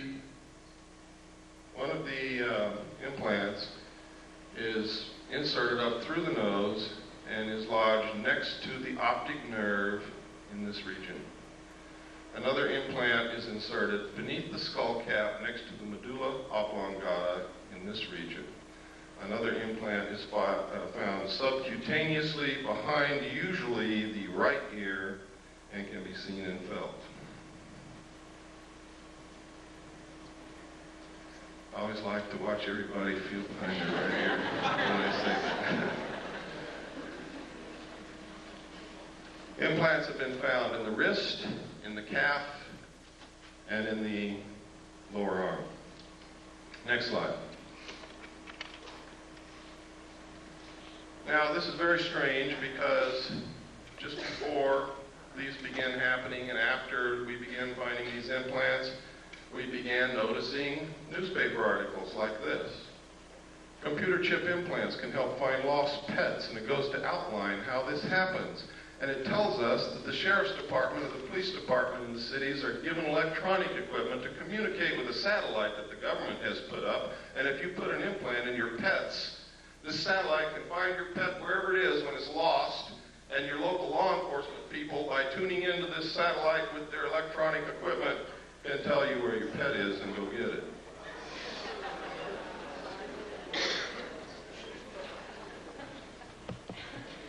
Then, next slide, please. Then you hear Dan Rather on the 6 o'clock news say that the pet implant program has worked so well that 97% of all lost pets that have been implanted are being found and returned to their owners, that you should have your children implanted. He said this in 1989. Then you see in the Los Angeles Times, not the National Enquirer, ladies and gentlemen, the Los Angeles Times on 12/12/89, forecast 10 changes for the coming decade. And one of those 10 changes, number 4 in fact, will become necessary in the future with the availability and widespread use of electrical and chemical implants that will allow 24-hour-a-day control of individuals' behavior. Now are you beginning to get interested in the abductee experience? I hope that you are. You might be next. Next slide. This is just a letter to me from another researcher. Next slide. Who sent me this? It's in my book. It's the Foreign Broadcast Information Service, Foreign Press Note. Foreign Broadcast Information Service is a division of the Central Intelligence Agency, which monitors foreign broadcasts on radio, television, military, civilian broadcast waves, and gleans information.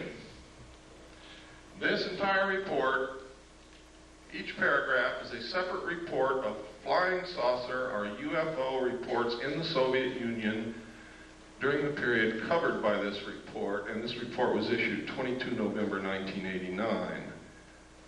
You never heard of any. Every paragraph. One of these paragraphs refers to a crashed craft on a hill from which they recovered pieces of technology that we're not capable of manufacturing. Next page, please. All of these. Now you see at the top is what they found up here. You look closer so I can read it. Some of the scientists have concluded that the object that crashed into Hill 611 was an extraterrestrial space vehicle constructed by highly intelligent beings. Doctor of Chemical Sciences V. Vysotsky, it's a good thing I'm not Russian, I couldn't talk, stated that without doubt this is evidence of a high technology and it is not anything of a natural or terrestrial origin. He cited the fact that the remnants of fine mesh included bits of thin threads with a diameter of only 17 microns and that these threads in turn were composed of even thinner strands twisted into braids. Extremely thin gold wires were discovered intertwined in the finest threads, evidence of an intricate technology beyond the present capabilities of terrestrial science, according to this man that I can't pronounce his name. Next slide, please. And it continues. Next. Next. And I was marking some of the locations. There's a mark on here somewhere. Right here. There's one of the locations, one of the reports. Next slide. These are some of the others. I didn't mark every one of them. I marked the important ones in the Union of Soviet Socialist Republics. Next slide, please. This is the first known civilian photograph of a UFO. Next slide. This is a letter, the Gerald Light letter. This letter is absolutely astounding. It confirms everything that I've been saying. Nobody knew that this letter even existed until Bob Exler presented it at the 1989 MUFON Symposium in Las Vegas.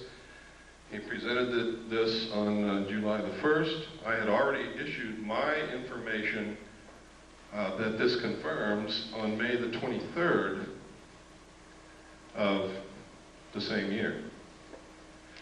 In here, he says, "My dear friend, I've just returned from Muroc." Remember, I told you Muroc is Edwards Air Force Base now. "The report is true, devastatingly true.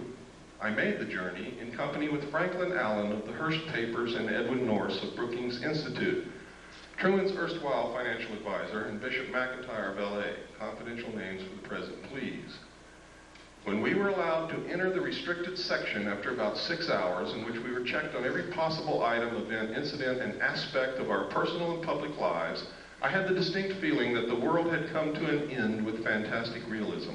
For I have never seen so many human beings in a state of complete collapse and confusion as they realized that their own world had indeed ended with such finality as to beggar description." Can you get the sense of what this guy had gone through? The reality of other plane aeroforms is now and forever removed from the realms of speculation and made a rather painful part of the consciousness of every responsible scientific and political group. During my 2 days visit, I saw 5 separate and distinct types of aircraft being studied and handled by our Air Force officials with the assistance and permission of the Etherians. Notice he calls them Etherians, which means that he attaches some spiritual significance to them. And notice also that he capitalizes Etherians, signifying that he may have viewed them as gods. I have no words to express my reactions. It has finally happened. It is now a matter of history. President Eisenhower, as you may already know, was spirited over to Muroc one night during his visit to Palm Springs recently. And it is my conviction that he will ignore the terrible conflict between the various authorities and go directly to the public via radio and television if the impasse continues much longer. Well, we know that he didn't do that. And it goes on. We don't have time to read it all. It's in my book in the appendix. Those of you who get the book, you can read it at your leisure. Next. This is the second page. Next. This is Bishop McIntyre. Next. There's old Ike. Remember the slogan, "We like Ike"? Ike started this crap. Next. There he is again. Remember what Ike said to us when he left office? Does anybody remember that? He tried to warn the American people against a group, a powerful group within the defense industrial complex, which might seize unwarranted power and destroy this country. And nobody listened to him. Next. I think he would have said a lot more, but he didn't want to die. Was this one of the little guys he met? Or is this for our entertainment? Next. Is this one of the little guys? Now, this is a very well-known photo that's been leaked out to the public. It's been thoroughly debunked by everybody in the world, but it's never been proven false. Never been proven to be a fraud. Nobody knows where it came from. Now, I hope you all know what debunked means. Let me show you what debunked means. What's your name, ma'am? No, it's not. What's your name? No, it's not. What's your name? No, it's not.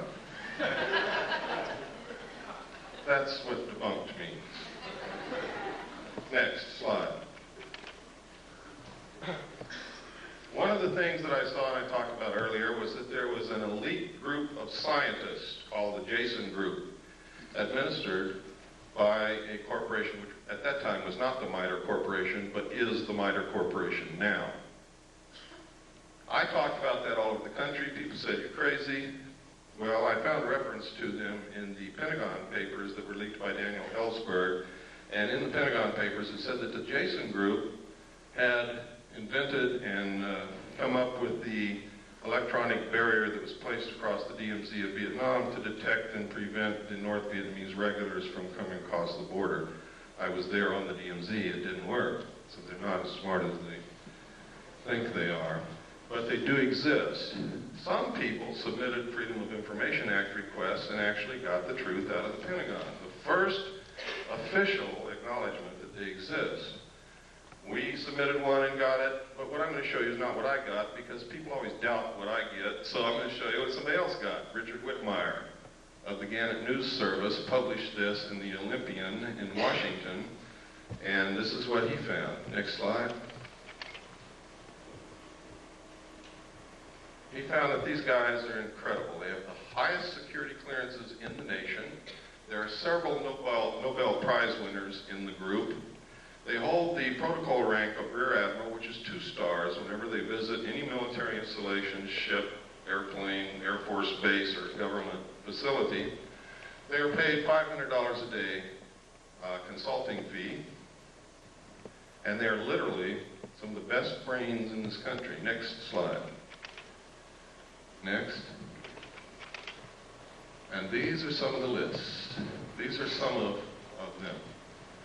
There is only one woman among them. Her name is Claire Max. Let me see if I can find her. I think she's on the next slide. There she is, Claire E. Max, Institute of Geophysics and Planetary Physics, Lawrence Livermore National Laboratory. What do they need with a planetary physicist in a government consulting group? Next. Next. I always try to point out what's happening with women because I'm very sensitive to women's needs nowadays. I think, really, truthfully, if the world were run by women, we wouldn't be in this situation. Next.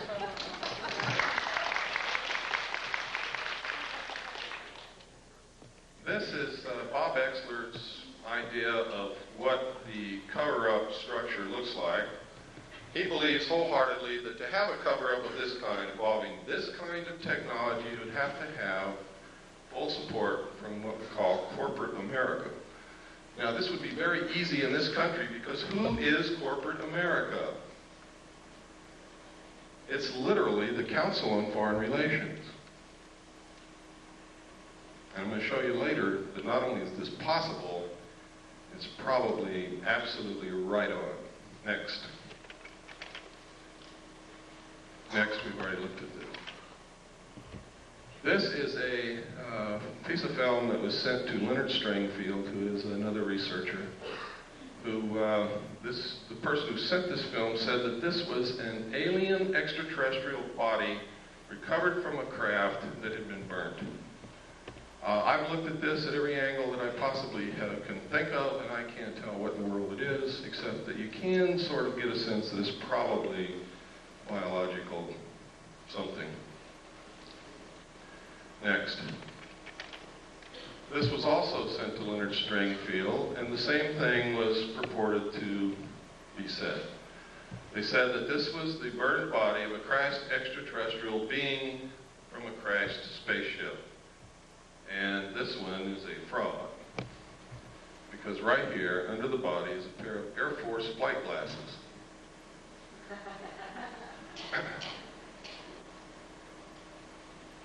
seen enough of those in my life to know exactly what they are. Next.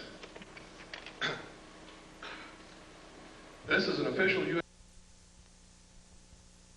The newsreels captured it. We went down to watch Roy Rogers on Saturday morning, and they showed us this thing hopping around the flight line in front of a bunch of reporters in bleachers, and it never went anywhere. It just sort of hopped around, and the pilot had this incredible, terrified look on his face. Next slide. This is a photograph taken at a junkyard at a, I believe it was White Sands test range. Nobody knows what it is. Looks like a mad welder went wild. Next. This is a photograph. It's supposed to be able to learn how well parachutes of different designs work with this thing. Is that true? I don't know. Next. This is another one. We couldn't figure out what this is used for. We compared the shape and the size of this to the known nose cowlings of large aircraft, and we haven't been able to find anything that it fits. But there's a lot of experimental aircraft that you never get to see, so that doesn't mean anything really. Next. These are photographs of 3 UFOs, or actually 4. One's almost out of the photograph up there, over a power plant. They seem to really like power plants. They're seen a lot, especially around nuclear power plants. If my theory about the cattle mutilations is correct, that might explain it. Next slide.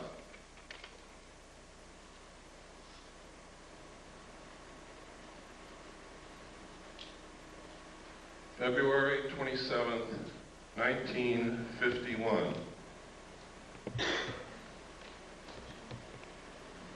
Isn't Lassie beautiful? Next slide. This advertisement was in this magazine.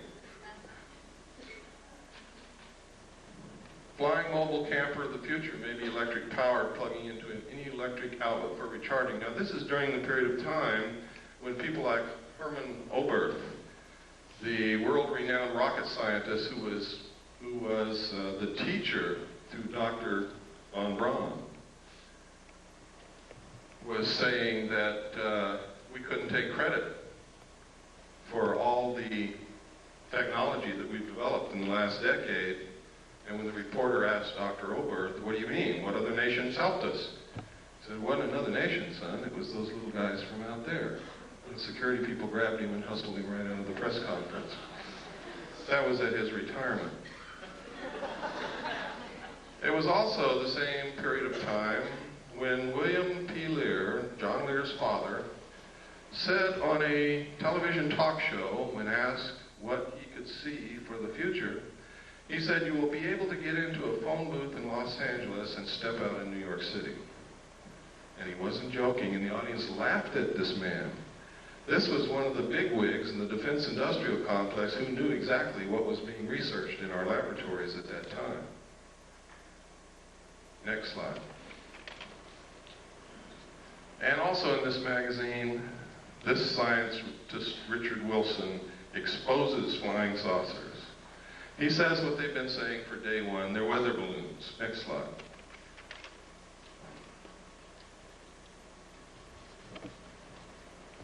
Albert Einstein.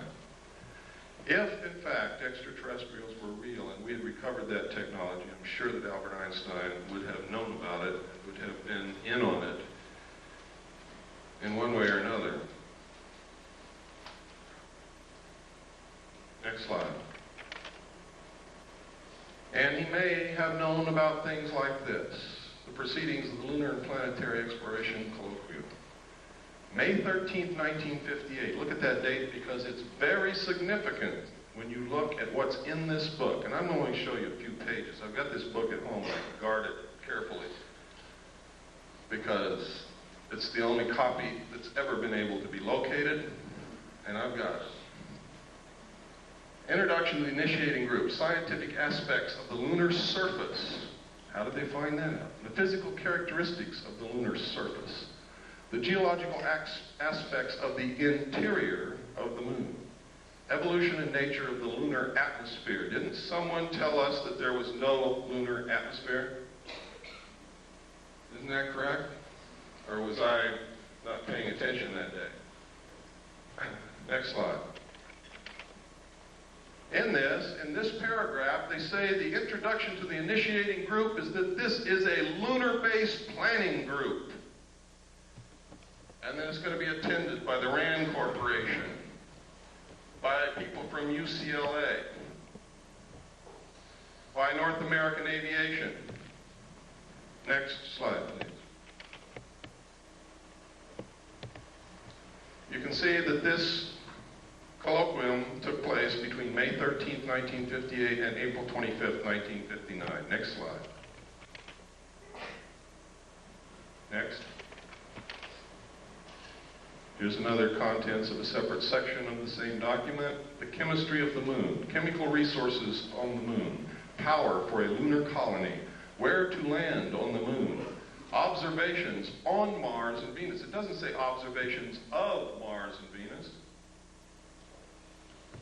Gamma-ray spectroscopy of the moon's surface, program of lunar and planetary experiments, and the crater Linnae, which is very important, ladies and gentlemen, because the crater Linnae has completely disappeared from the surface of the moon. You cannot find it. It's as if bulldozers have covered it up. Next slide. But in 1958, in this document, there may have been someone on the moon at that time. Next slide. Are orbiting the moon who took these photos of the crater Linnae. What's so interesting in the crater Linnae? Why did they have that in their colloquium? Well, there's a couple of things. One is this right here. Look at the crater. See the crater? See where the shadow is?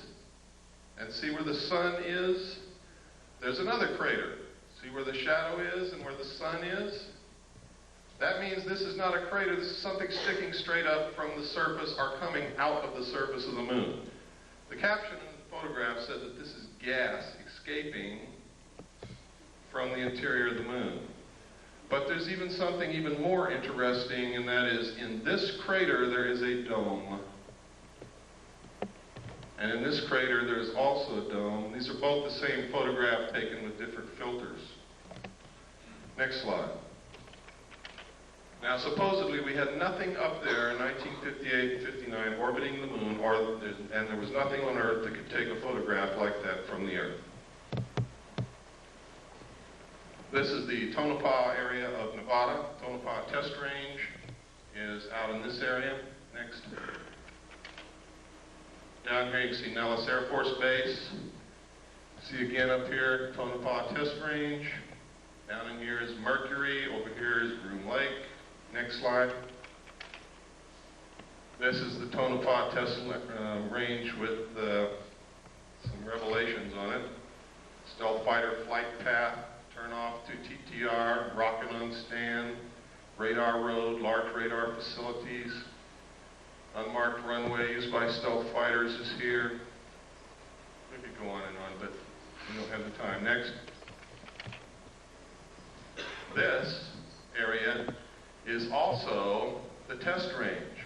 Nellis Air. Over here it says Force Base.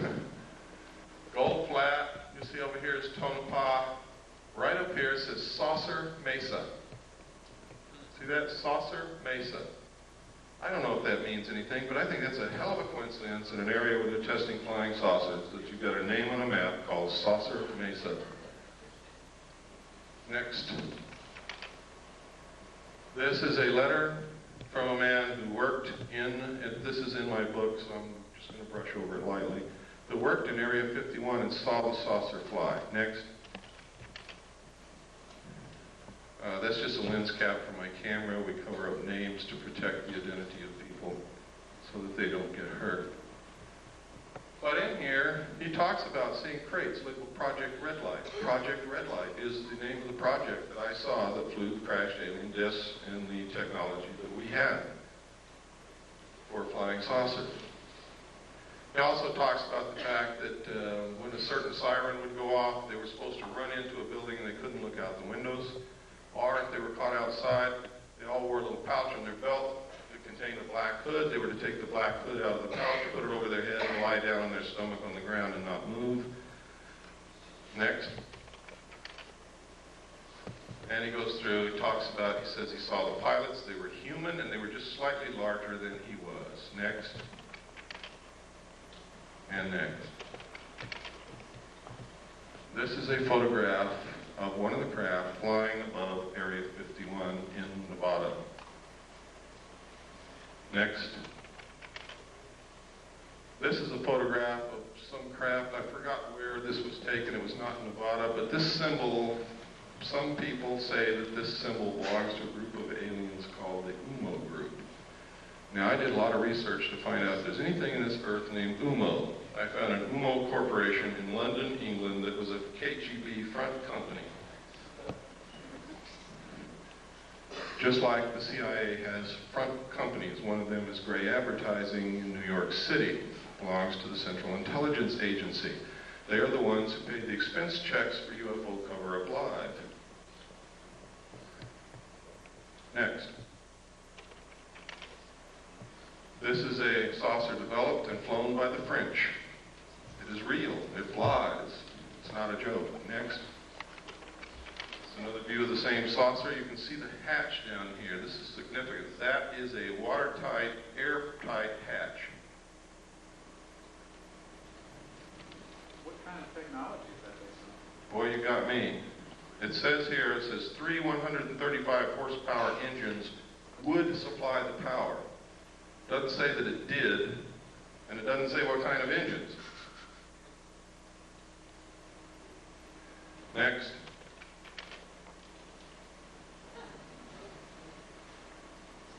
Now, if you remember, not too long ago, Jackie Gleason's wife, after he died, released an unpublished manuscript, and in it she says that Jackie Gleason told her that he was asked to accompany President Nixon to Homestead Air Force Base, where President Nixon showed him dead alien bodies in a morgue.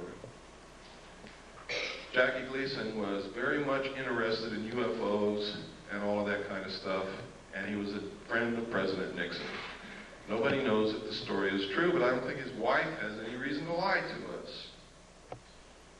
Why would she want to discredit her dead husband with something ridiculous that wasn't true? Next.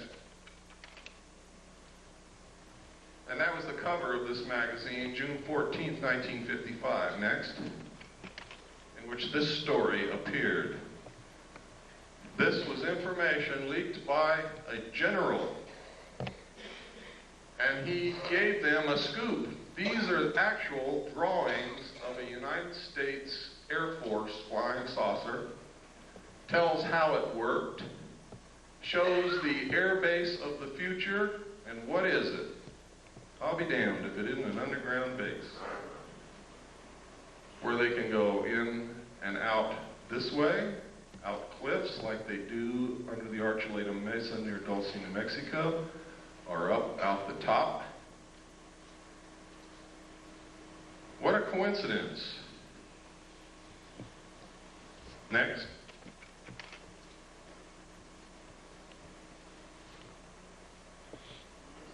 Next. As it evolved into this. Here we are again at the Nevada test range. Next slide. Now, this is Broom Dry Lake right here. Notice it says danger. Right up here is where the 29.5 mile marker is. Right up here somewhere is the little alien. Down here is Las Vegas. This highway goes up out of Las Vegas through Alamo to Ash Springs. Then you take this highway down here to the 29.5 mile marker, and you look directly at Groom Lake on any given night from dusk till dawn, and you will see them fly. You can take photographs of them. You can videotape them. Thousands of people have done it.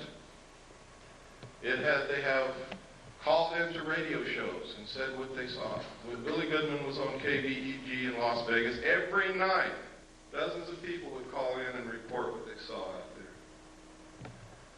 there. Next slide. That's Groom Lake again, showing the tunnels that go to Los Alamos and up to Tonopah. Next. These are the facilities at Groom Lake. The United States Air Force and the government say that there is nothing there. It is a barren desert wasteland with a dry lake bed. There is nothing there. This is where they developed the U-2. Next. It's another view of the same thing. Next. Here's another view. Same. Another view. Another view. Another view. I guess by now you all know there's something there. The runway is over 30,000 feet long. That's 6 miles. It's really closer to 7 miles from the people that I've talked to. This is a satellite, an SR-71 photograph. Next, this is, no, the other one was a satellite photograph. This is an SR-71 photograph, I'm sorry. Next slide. And this is what we've been able to identify as being there. The runway was built in 4 phases. They have a TACAN, which is a tactical navigation tower, navigational aids, access road, refueling ramp, tank farm. Tank farm is fuel tanks. Pipeline, road, housing, MiG haven. They have one of every kind of MiG that was ever built here. Power lines, water supply. This is a National Security Agency, CIA satellite intercepting dish antenna. Next. This is one of the underground tunnels. We found a publication, we'll look for something called Project RAND, which turned out to be a deep underground symposium hosted by the RAND Corporation and attended by some of the biggest defense contractors in the country. And in it were these photographs. Next. The date of this symposium in this publication was 1959. Next. Next. Look at that drill bit, ladies and gentlemen. In this, they said they had the technology to drill a tunnel 45 feet in diameter at the rate of 5 feet per hour. No one knew this technology existed at that time. We thought the Hughes drill bit that drilled for oil was the greatest thing since butter. Next. Look at that. Next. Now you know why Howard Hughes knew almost everything. These were developed by the Hughes Tool Company. Next. Next. Next. What kind of engine turned these things? In the symposium report, it says, just as airplanes, ships, and automobiles have given man mastery of the surface of the earth, tunnel boring machines and shaft sinkers will give him access to the subterranean world. What in the hell are they talking about? And construction of underground facilities. I also saw in the documents that there were underground bases all over this country, specifically in the Four Corners area of Utah, Colorado, Arizona, and New Mexico. Next. Next slide tray. You got to go back to the beginning. Okay, next slide tray. Everybody stand up and take a stretch so you don't get kinks in your muscles. And we're just going to keep going right on through, and then we'll take a break in about 30 minutes.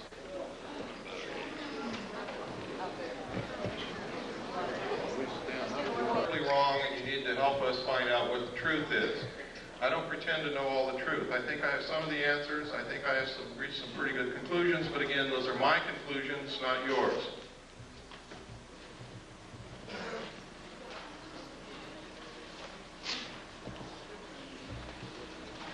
If in your research or your activities you can prove something that I have said or done or shown you here wrong, I want to know about that so that I can verify your research and your conclusions and change it.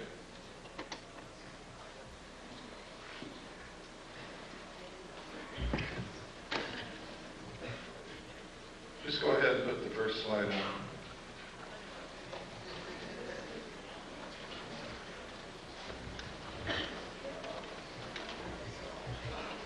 Is that the first one?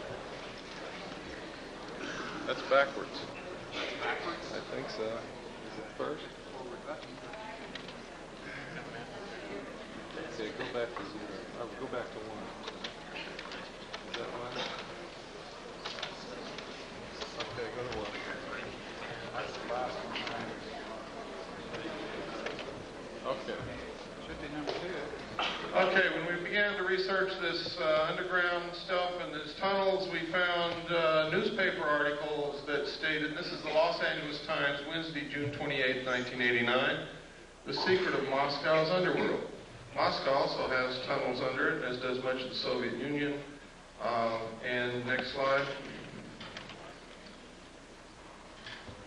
Next. This is the Dulce, New Mexico area. Let me get my little wizard zip gun here.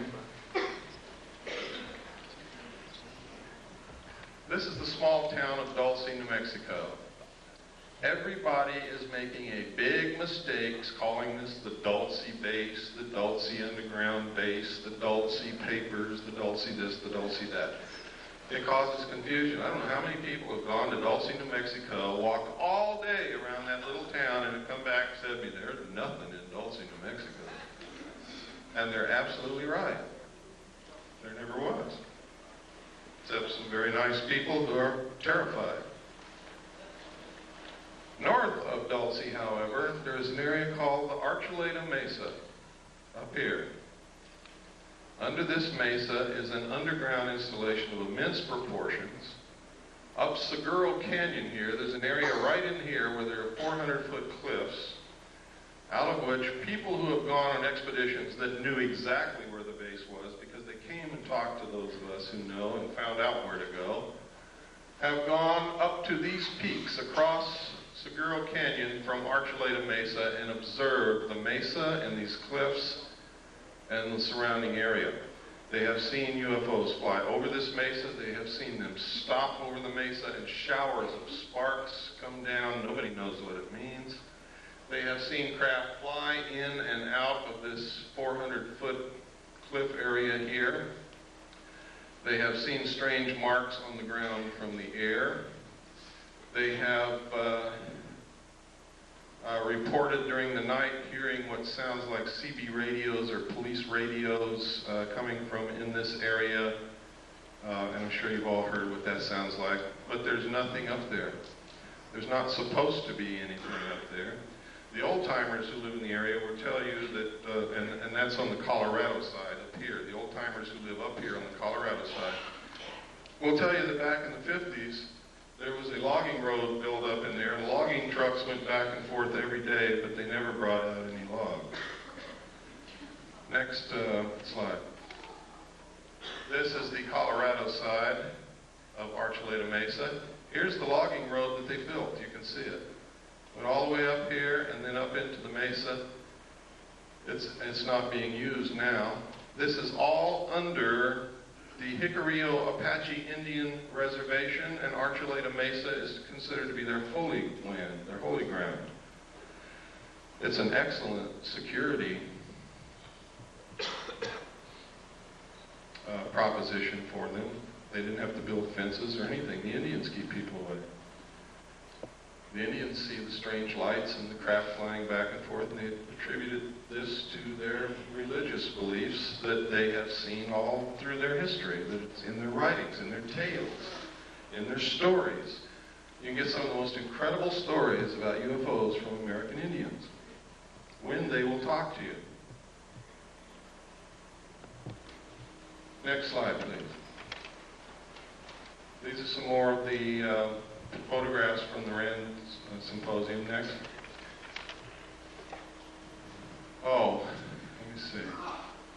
This is a page from an Air Force textbook. Space, let me see. I forgot the name of it.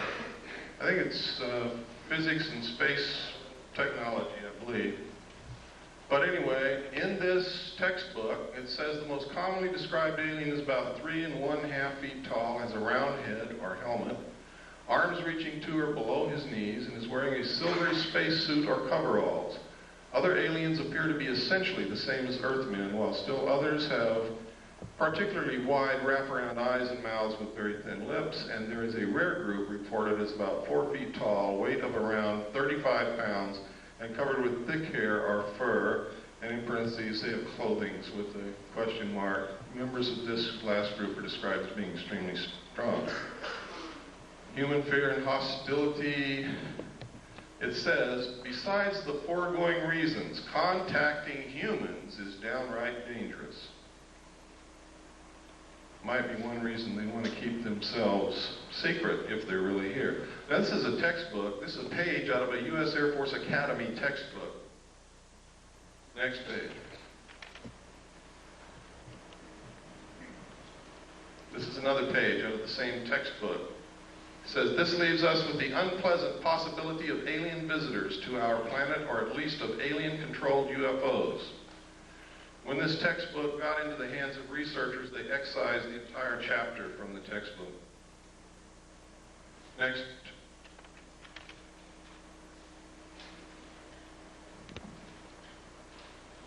See if the name is on here.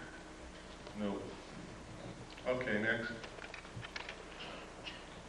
This is Janet 146D. You want to know why people don't report these things?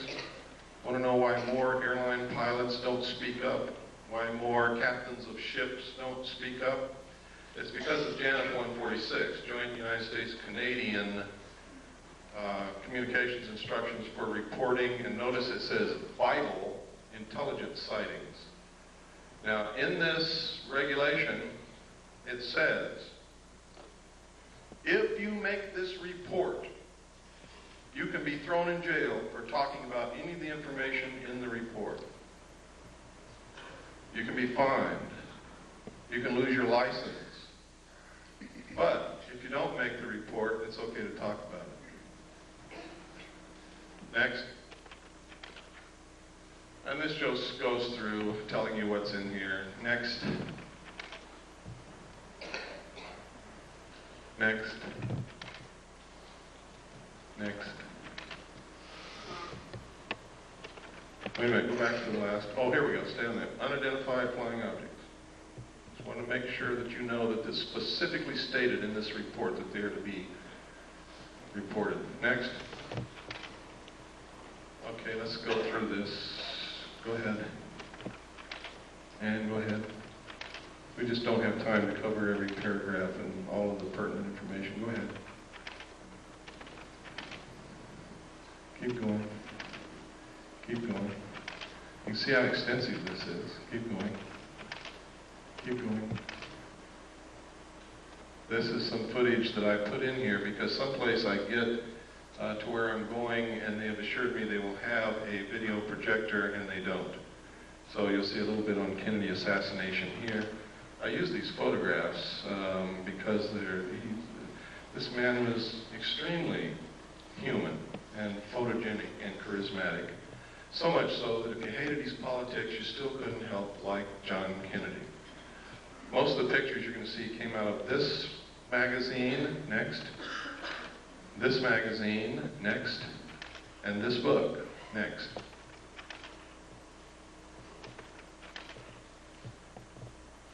Go ahead.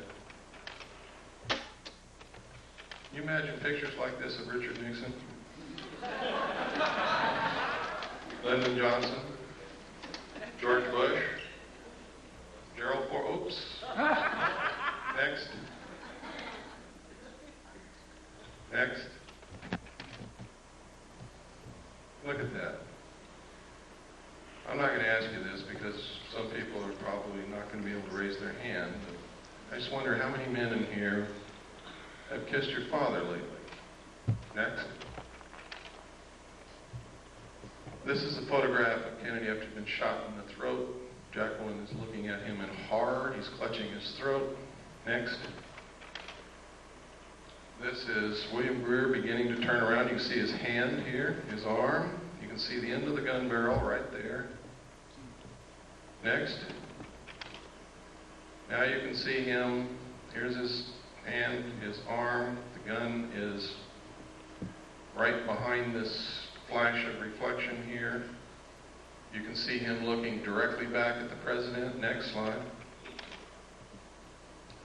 Next.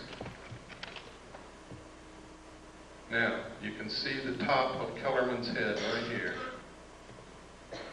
People argue that that's a reflection off the top of Kellerman's head. It is not. You can also see Kellerman's hand is on the wheel. Kellerman, that's his arm and hand, is actually driving the car at that point.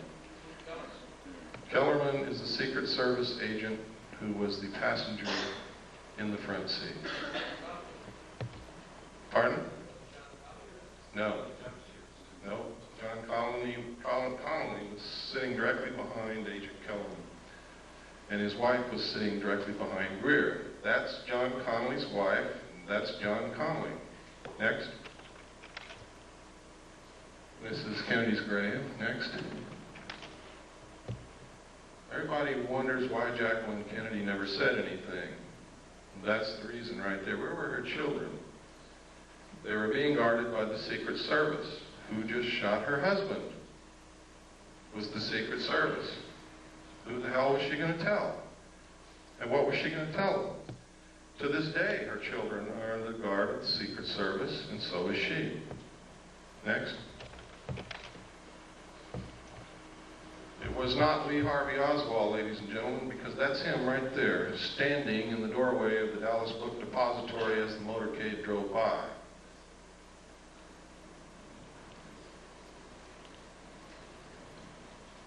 The Central Intelligence Agency has agents in the civilian community writing books and making statements to keep you confused. They will tell you that's not Lee Harvey Oswald, it's somebody who looks like him. What was Jack Ruby's part in? I don't know, but he certainly had a part. Next. There he is again. Lee Harvey Oswald. We have done body proportion measurement comparison. We have studied the clothing. We have studied the jawline, the features of the face. Next. And it is Lee Harvey Oswald.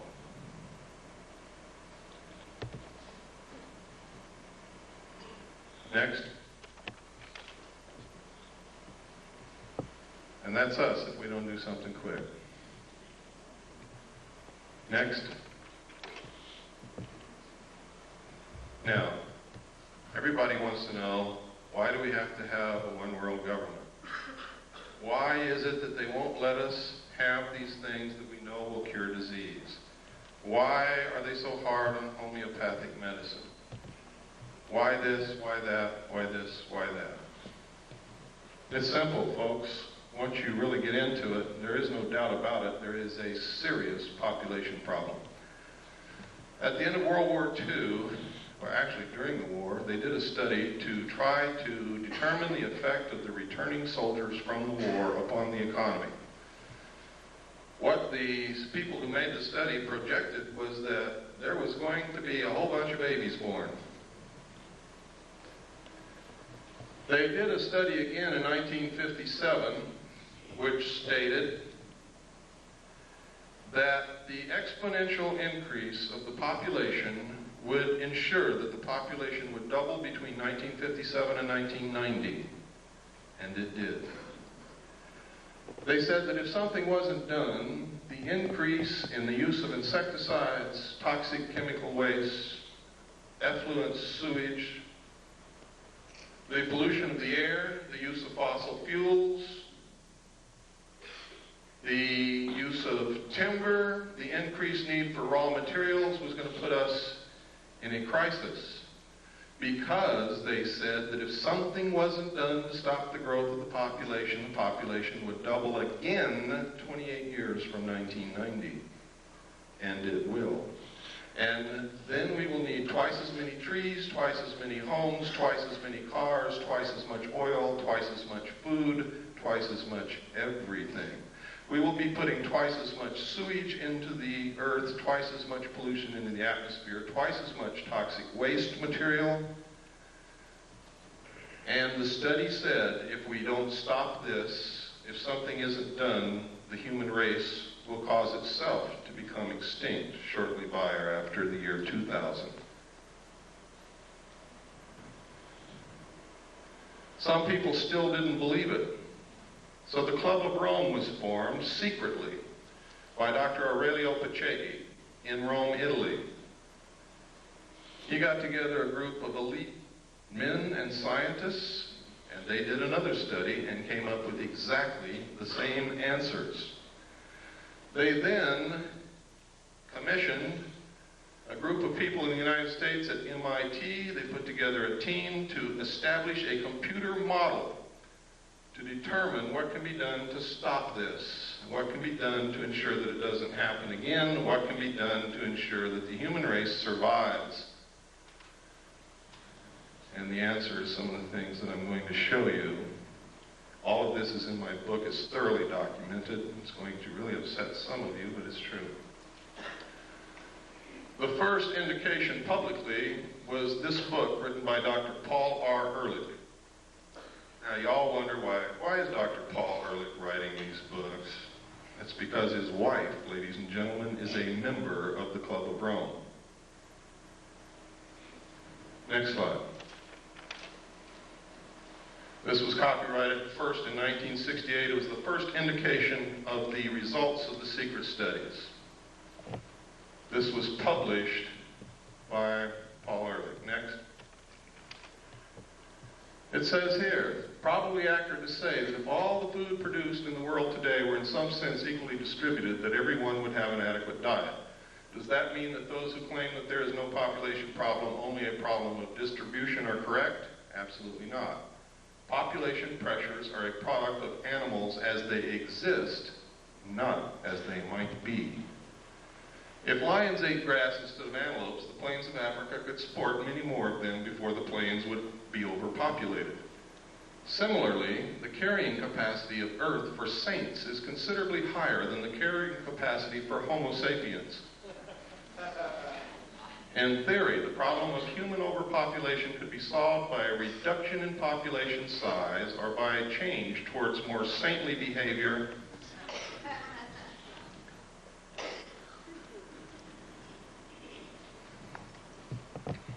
The current situation of global overpopulation is so serious, and the built-in potential for further population increase is so great, that the only sensible strategy for humanity today is to end population growth and start a population decline as rapidly as is humanly possible, simultaneously striving to achieve a more equitable distribution of the food and other goods of this planet.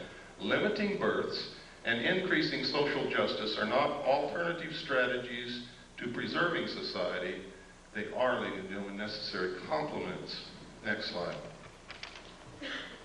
Now, here is the key. In this book, Paul Ehrlich told us that they had already decided on the solution because they had tried zero population growth and we didn't buy it.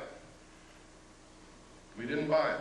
It worked in some small areas, but it didn't work in many, and it certainly didn't work worldwide. This paragraph tells you everything that you ever need to know about what is happening today and will answer a lot of your questions. Basically, then, there are only two kinds of solutions to the population problem. One is a birth rate solution, in which we find ways to lower the birth rate. Didn't work. Didn't work. The other is a death rate solution, in which ways to raise the death rate, war. You asked me about the Middle East. You asked me about what happened to Iran. You asked me about El Salvador. You asked me about Nicaragua. You asked me what's going to happen in the future. This paragraph tells you what's going to happen. Famine, pestilence, find us. They have just shut off the water to all the farmers in the San Joaquin Valley. They produce 50% of all the vegetables that are consumed in this country. Do you believe that's an accident after reading this?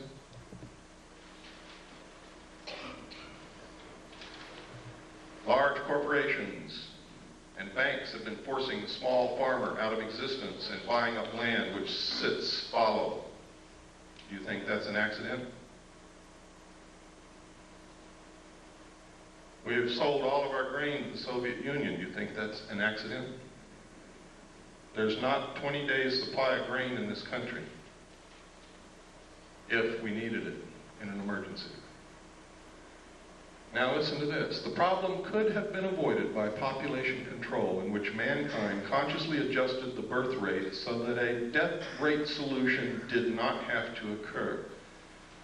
He's telling us, ladies and gentlemen, that they have already decided upon it and that it is in effect. Next. The next warning was the limits to growth. This was published by the Club of Rome. Next. The conclusions are, and this is only what they revealed to the public, what they told to the power elite of the world is an entirely different story and is much more radical. If the present growth trends in world population, industrialization, pollution, food production, and resource depletion continue unchanged, the limit to growth on this planet will be reached sometime within the next 100 years. The most probable result will be a rather sudden and uncontrollable decline in both population and industrial capacity. And what they don't say here that they said in the secret report is that the masses of people in the world will result to the overthrow of their government and anarchy will reign as they try to feed themselves and their families and find jobs. It is possible to alter these growth trends and to establish a condition of ecological and economic stability that is sustainable far into the future. The state of global equilibrium could be designed so that the basic material needs of each person on Earth are satisfied and each person has an equal opportunity to realize his individual human potential. Who would suffer the most under such a plan? Not the rich, ladies and gentlemen. They are in control. It's going to be us. Americans consume most of the raw materials in the world. 50% of the energy supply is consumed in this country. We pollute the earth more than any other nation. It is us who are going to have to go back and live like our ancestors did, and they're going to make us if we don't learn how to do it on our own. I'd rather be a volunteer than a slave. I don't know about you. If the world's people decide to strive for the second outcome rather than the first, the sooner they begin working to attain it, the greater will be their chances of success. And down in the last paragraph, something really important. These conclusions are so far-reaching and raise so many questions for further study that we are quite frankly overwhelmed by the enormity of the job that must be done. We hope that this book will serve to interest other people in many fields of study and in many countries of the world to raise the space and time horizons of their concerns and to join us in an understanding and preparing for a period, and listen to this because they're not kidding, it's coming very soon, for a period of great transition, the transition from global equilibrium. Henry Kissinger said when asked what he foresaw for the coming decade, he said, everything will be different. There will be a new world order. Many will suffer. For those who survive, the world will be better. And the last thing he said, we will have the world we have always wanted. Now, if you know anything about Henry Kissinger, he never wastes words, and he knows what's going on. Next.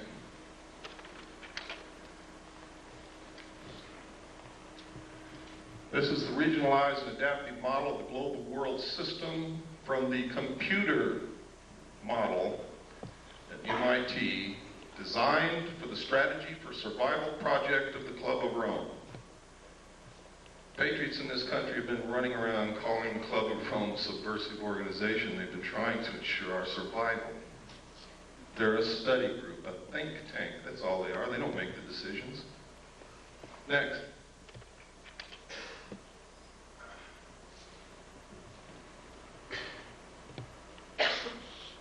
We don't have time to go through all of this, but it's in my book.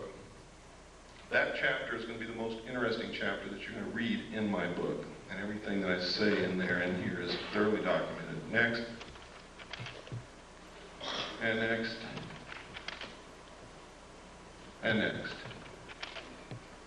These are the New World regions. There is already a new constitution has been made for the United States of America. It's called the New States Constitution. It was paid for by your tax dollars over a 10-year period. It was developed by the Center for Democratic Studies in Santa Barbara, California, and it cost $25 million. The entire Constitution is also in my book. Next. You could see by there, Region 1 was the combination of the United States and Canada, and that's the real reason for the lowering of the trade restrictions between the United States and Canada. We are fixing to be merged. Next. And next.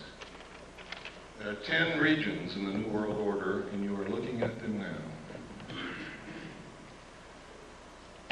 Next. Next. What's one of the answers? Alternative 3. I also saw documentation, and I've already shown you documentation on slides, that there may have been somebody in the moon in 1958, and I can tell you right now, there is a base on the moon. We are attempting to colonize space because if their attempts to control our greed and our wastefulness and our destruction of this earth do not work, the only hope for the survival of the human race is colonization of other planets.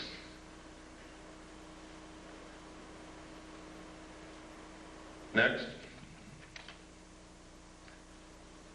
This is verification. I can't tell you who wrote this letter, but it is a letter that was delivered into our hands from, well, I can't tell you that, but this confirms that as far back as 1962, working for the Jet Propulsion Labs in Pasadena, she was working on photography taken of the moon and Mars from objects that went there. I can tell you that the first landing on Mars of a probe occurred on May the 22nd, 1962, sent back photographs and verified the existence of an atmosphere that could support life.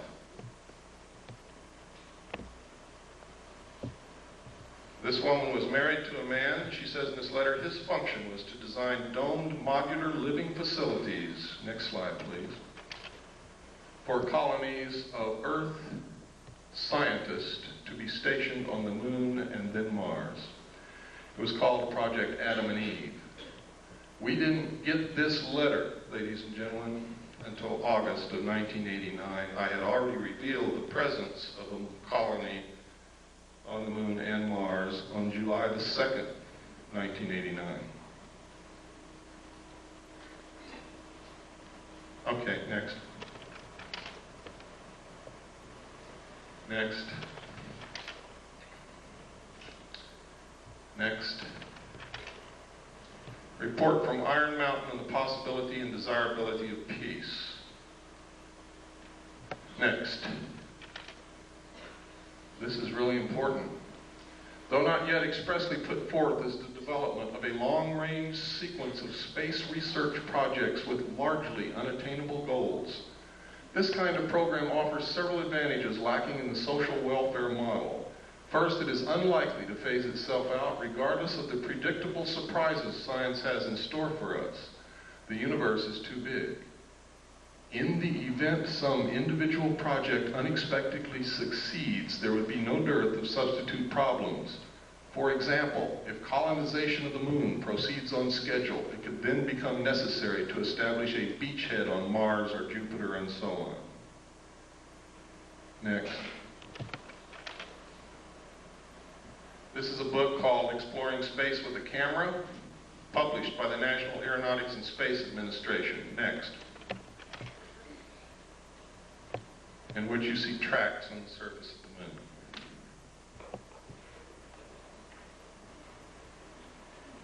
Now I want you to notice where these tracks go. They start way up here, they go down, down into this valley, up over this hill, down in this valley, up over this hill, down in this crater, up over this hill, and down here, and NASA says it's rocks rolling downhill. Next.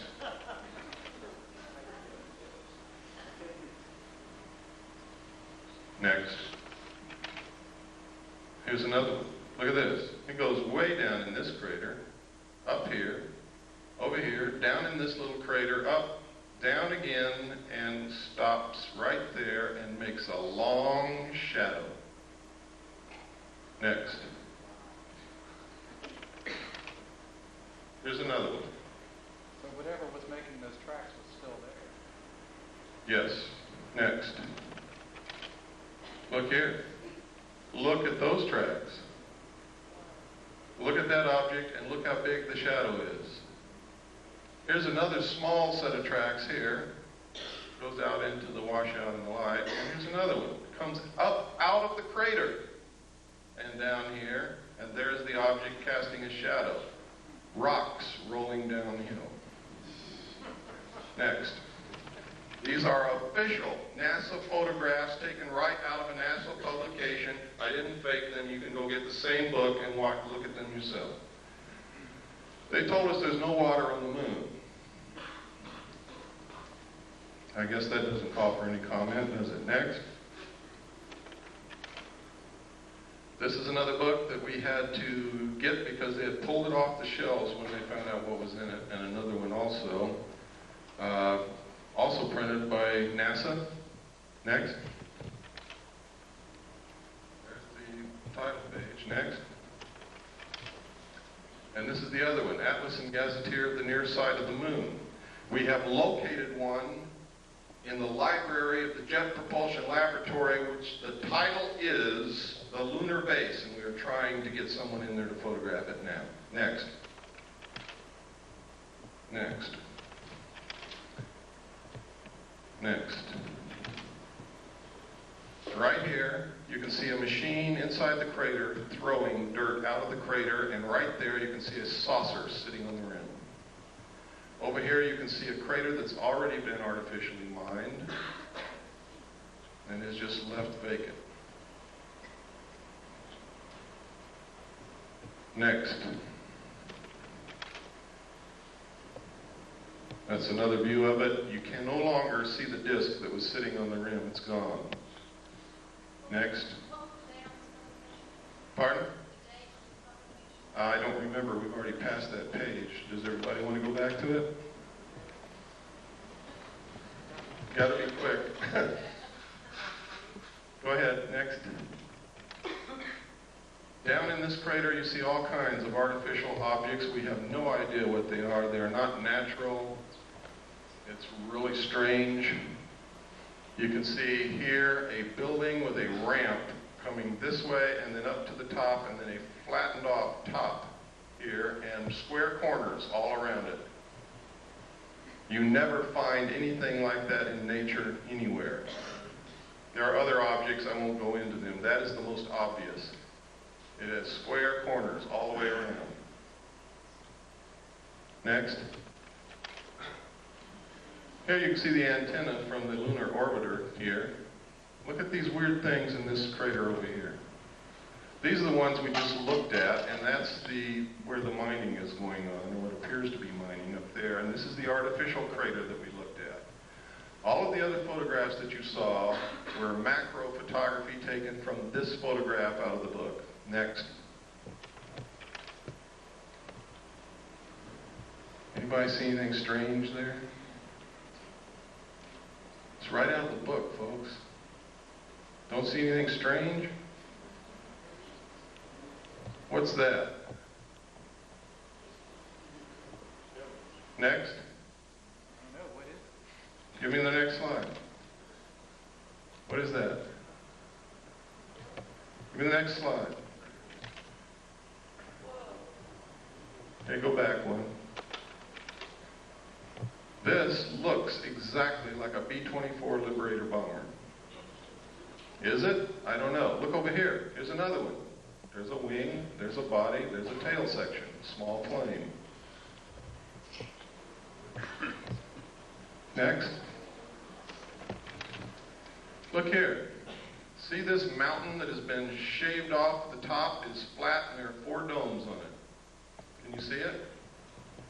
Give me the next slide. I know there's somebody out there that's faking. They don't see it yet. Okay, give me another slide. Now can you see it? Right out of the book. Look at this dome here on this flattened off area. It looks like a piece of pie. There's a dome. 4 domes on this mountain. And we're talking from way, way up. Those domes are big, even though they look small to you. Next. This is the crater Kepler. Anything unusual there?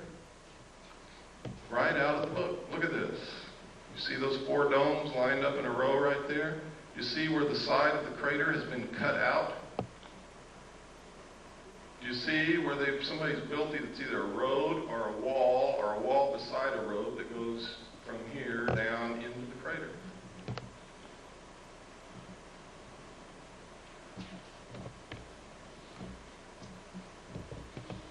Incredible things in these books. Now, we only had a short time to look. We didn't have any magnifying glass of any kind, and we had to take these pictures. If we had had the time, we probably would have found a lot more.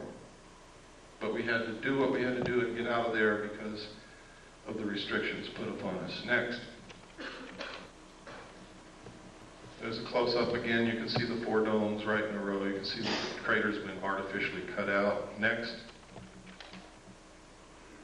Look at this. What is this? This is the weirdest thing I've ever seen. We don't know what it is, but it resembles the freeway interchange in Los Angeles, doesn't it? We don't know what it is. We didn't know what it is. But look what's in this crater right here, and you see it all over the moon. If you look real good in these craters, it's a big, giant, T-shaped object that can bend itself to conform to whatever it's sitting on, and you see them in all of these photographs. Next.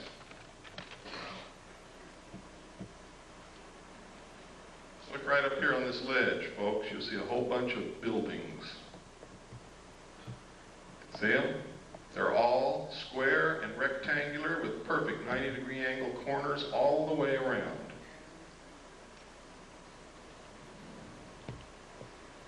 Next. This is what we were looking at, the freeway interchange. I don't know what it is. I just call it that because...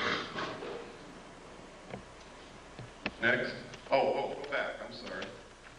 There's something I want you to see. What is this? Next. And you can see that a little bit better there. Next. This is one of my favorite photographs. Something crawled over this lip of that crater, gouged out the lip, crawled down, gouging the earth away, made a turn here, came back, crossed its own path, and went back over the lip of that crater. I guess it could have been a rock rolling downhill. Next. There's a close-up of it. There is no doubt about this, ladies and gentlemen. You can see it as plain as day. It came up over this rim, came down, made a turn, went back over its own path and out. Next. Look at this. Experts that we have taken this to say that that resembles the crater made by a very large artificial explosion, such as a nuclear weapon. Next. That's Kepler again, just to show you that it did come out of the book. Next. Next. Next.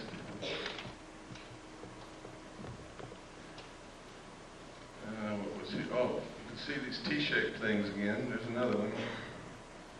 You can see here an opening into the moon here, shaped almost like a triangle or a pyramid, and there's something parked right there. I have no idea what it is. There's another one up here, the opening, triangle shape, and something parked right there. Look here, there's another T-shaped object here, or cross-shaped here. There's a building right here, or what appears to be a building. Look here. Look at these tracks. Look at this.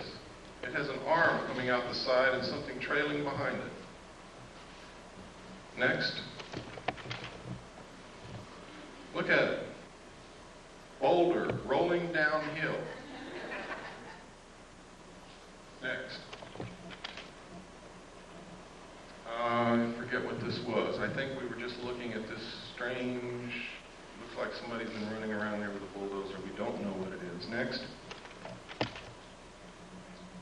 Can you see the clouds? Can you see the clouds in the lunar atmosphere, ladies and gentlemen?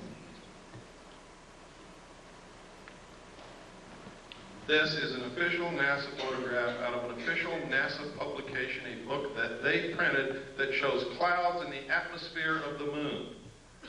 Next. Of course, we could be imagining things, but we're not, because you can see those clouds go over geological formations and over the rims of craters. Next. You ever seen a square crater? Next.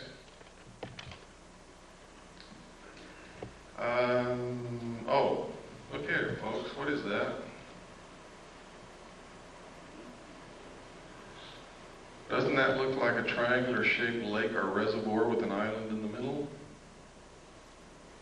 Is it? I don't know. Next. That's the same picture a while ago. I kept trying to get a better picture of this object because you can sure see that thing sticking out with an arm trailing behind it. Next. Yeah, we saw it. This is, and this is incredible that they would allow this to be published. It says here, they resemble many steep terrestrial slopes, including those of some man-made craters produced by explosives. Next. Here are again 2 triangular-shaped openings into the moon. They are not the same location as the other ones, and they have a platform at the lip, but there's nothing sitting on these as there was on the other ones. Next. Anybody see anything unusual here? What we're looking at is across the entire crater Copernicus. What I'm looking at is a page of the book in which, in a very small portion of that photograph, I have taken this with macro photography, and in this you can see a base in that crater across on the far side of the crater, and you can see towers, you can see buildings, you can see tanks, you can see another tank or tower over here, and you can see it even better. Next slide. Check it out. Next slide. Look at this. Look at this big Christian cross right here. Look at these buildings here. Look over here. It looks like what's a building up under this ledge. These are all perfectly square corners. They do not occur in nature. Any expert will tell you that. Next.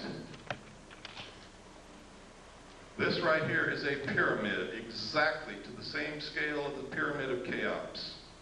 This is a Christian cross. Now, this is so far away that this cross has to be hundreds of feet high. A rock. Next.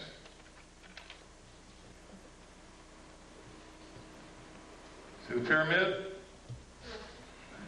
See the tower? See the buildings?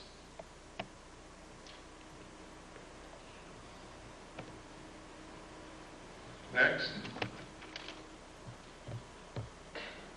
Again, there's the cross. It is huge.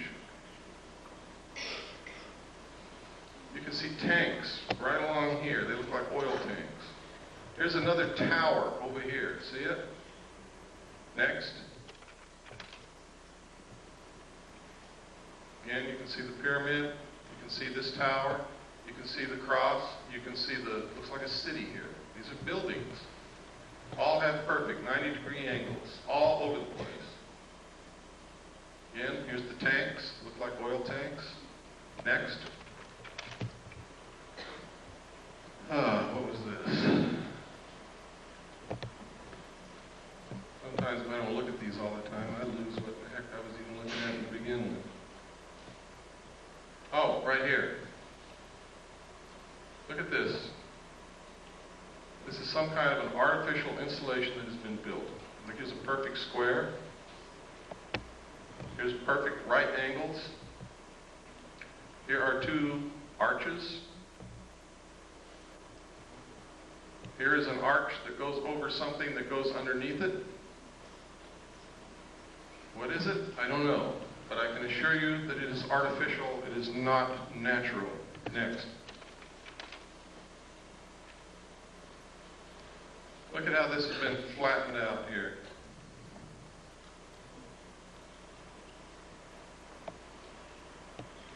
And I think there were some domes or something here, if I remember correctly.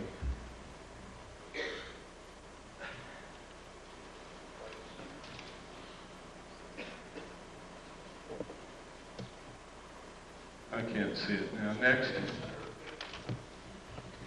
And next. Now this is the photograph that I took of the base across the crater. See the tower? We're looking all the way across the crater Copernicus, and you can still see that tower sticking up. That's how big it is.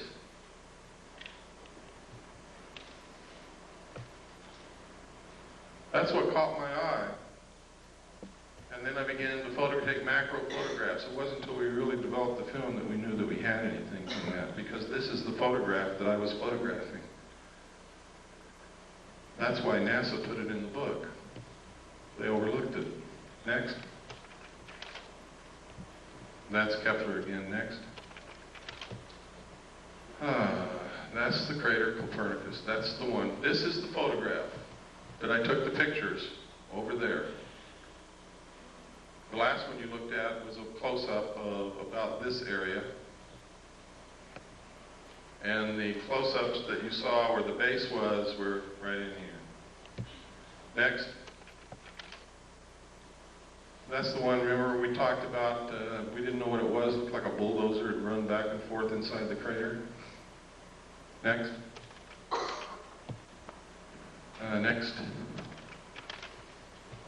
Next. Next. Boulders, downhill, moonquakes. There's the Christian cross. This is the base again. These are the buildings in here. Next.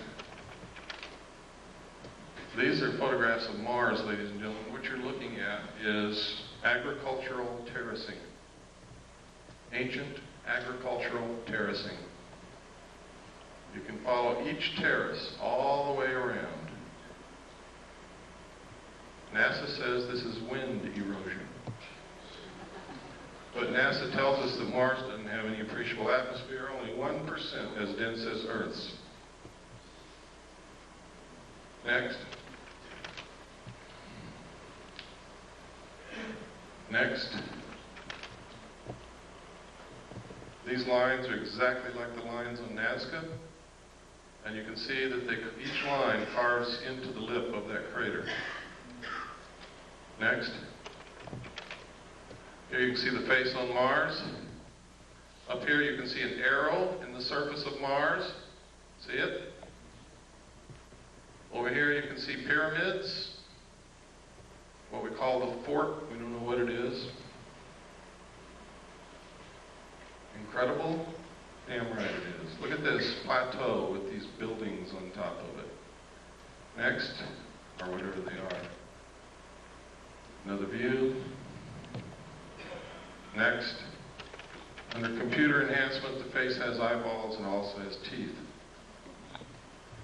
Up here, I was reading this book, which is the Encyclopedia of Space or something put out by NASA, and this covers Mars. And on here I notice it says Mars Airplane, Robotic Surface Exploration, Mars Airplane. what are they talking about? They told me Mars only has an atmosphere 1/100th as dense as the Earth, yet they're preparing to build a Mars airplane?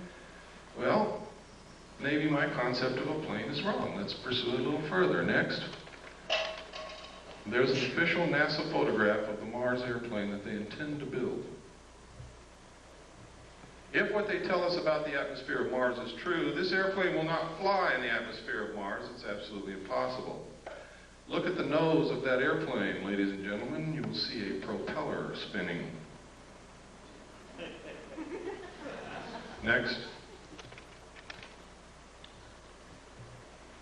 Now, this confirms the alternative 3 scenario. Franklin D. Martin, NASA's Associate Administrator for Exploration, has the host of reasons for sending humans to Mars, but after he gives all those reasons, he says, science is one of the reasons you do these things, but it's not the driver. The driver is the survival of the human race. Next. These are some more of those lines like Nazca on Mars. Here you see the arrow.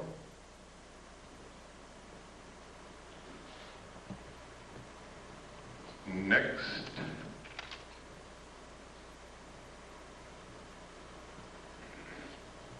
Next.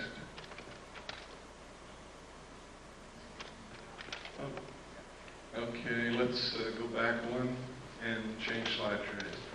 We're almost through the slides and we can get into some serious stuff.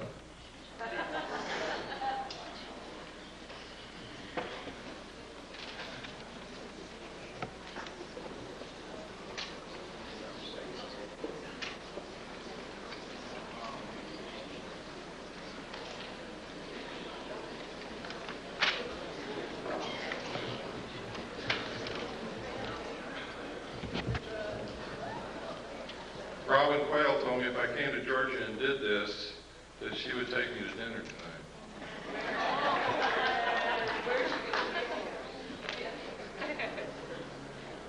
But I think she left already. This is the face on Mars again. Look at that square crater right next to the arrow. We measured the arms of this arrow and the length across it. It's a perfect triangle in here, and these arms are exactly the same length. The chances of that being a natural occurrence are almost zero. I imagine there's some remote chance, but I certainly wouldn't give that much credence. Next.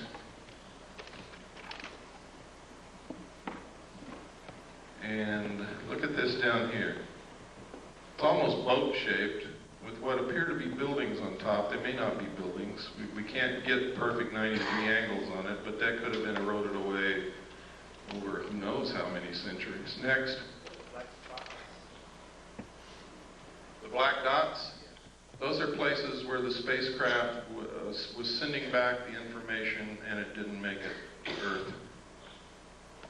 They're not freckles, they're not painted dots on Mars. They're just where the bits of information didn't make it from the spacecraft to the Earth. Yeah, the face is approximately 1 mile across. Next. I really don't know, ma'am. I try not to guess at things, especially if it doesn't even remotely look like what we might guess it might be. You have to understand, when we're trying to interpret something totally alien to this Earth, we have to understand the concept of what the word alien means. What we might perceive as a landing strip might be a carnival to them. Who knows? Look at this. This is the Martian probe that we landed in 1976, I believe. And it took this picture of something flowing from up here down to here. Could be sand. Sand does flow under the right circumstances, or it could be water. If that's flowing water, then that's significant. If it's sand, it means nothing. Next.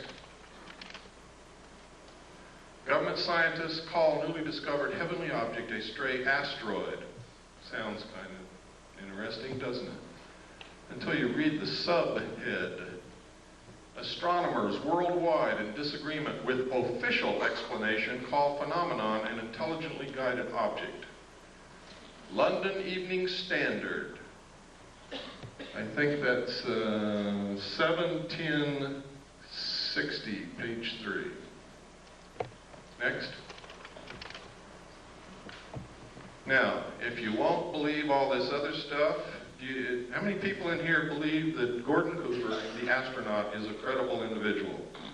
Can I see a show of hands? He's an astronaut. He's also a colonel in the United States Air Force. Now he's retired. He wrote this letter to the United Nations, and in the first paragraph he says, "I wanted to convey to you my views on our extraterrestrial visitors, popularly referred to as UFOs, and suggest what might be done to properly deal with them."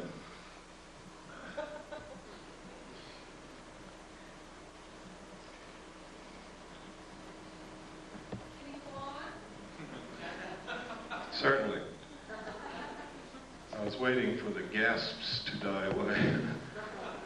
I believe that these extraterrestrial vehicles and their crews are visiting this planet from other planets, which obviously are a little more technically advanced than we are here on Earth. I feel that we need to have a top-level coordinated program to scientifically collect and analyze data from all over the Earth concerning any type of encounter and determine how best to interface with these visitors in a friendly fashion.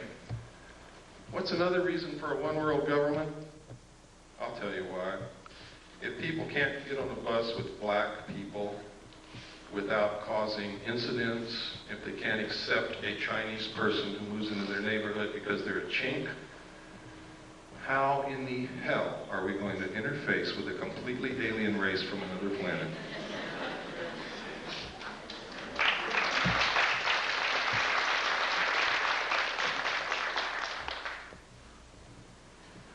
Okay, next slide.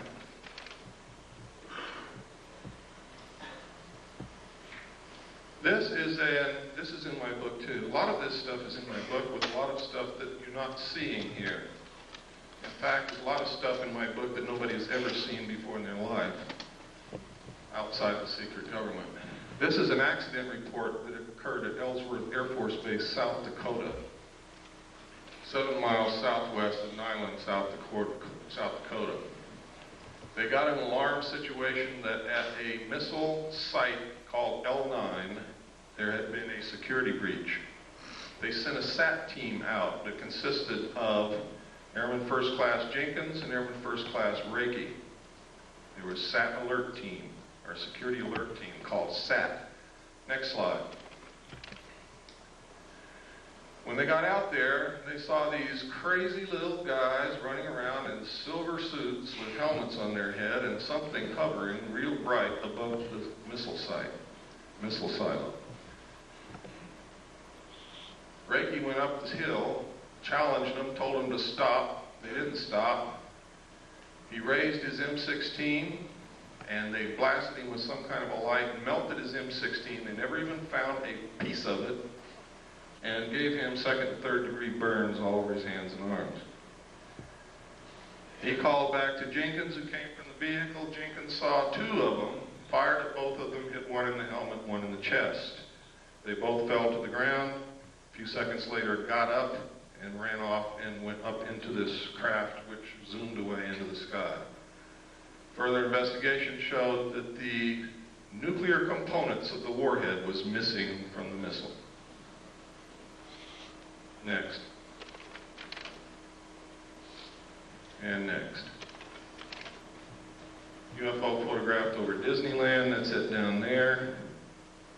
In the space of clicking the shutter of the camera, this thing moved back and forth about 12 times and then caught it here. That's how fast it was moving. And the reason I included this, because while people who go to Disneyland may be interested in fantasy, they're usually families, they're usually middle-class people, they're usually respectable, they're usually credible, and thousands of them saw this. Next. There it is.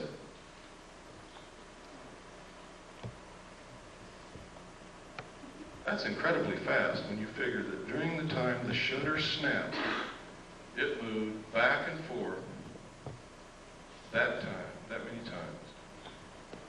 Next. This is a Billy Myers picture.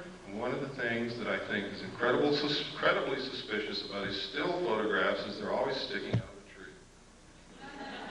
However, I must caution you because he has produced some movie film which is incredible. It's been analyzed by different countries, different people, different scientists. They can find nothing wrong with it. Shows craft way out in the distance with trees in between, flying over cars that are moving on the ground and all kinds of things. Next.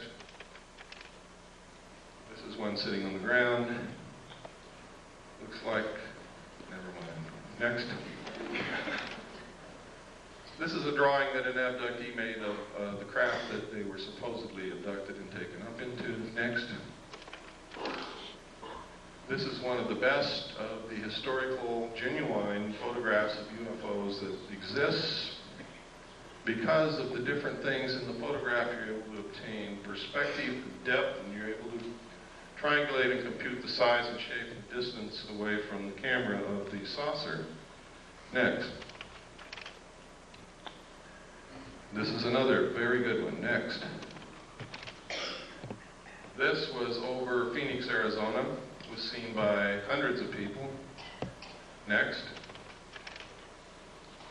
This was taken over Mount Rainier in 1948. It's original Kodachrome slide, which we made the prints from. And I made slides from the prints that we had then, and we also made 4x5 negatives and transparencies in case something ever happens to the slide. This was given to us by someone who works in the government whose identity cannot be revealed. This is perfectly symmetrical. It is not a meteor. It is moving exactly parallel to the ground.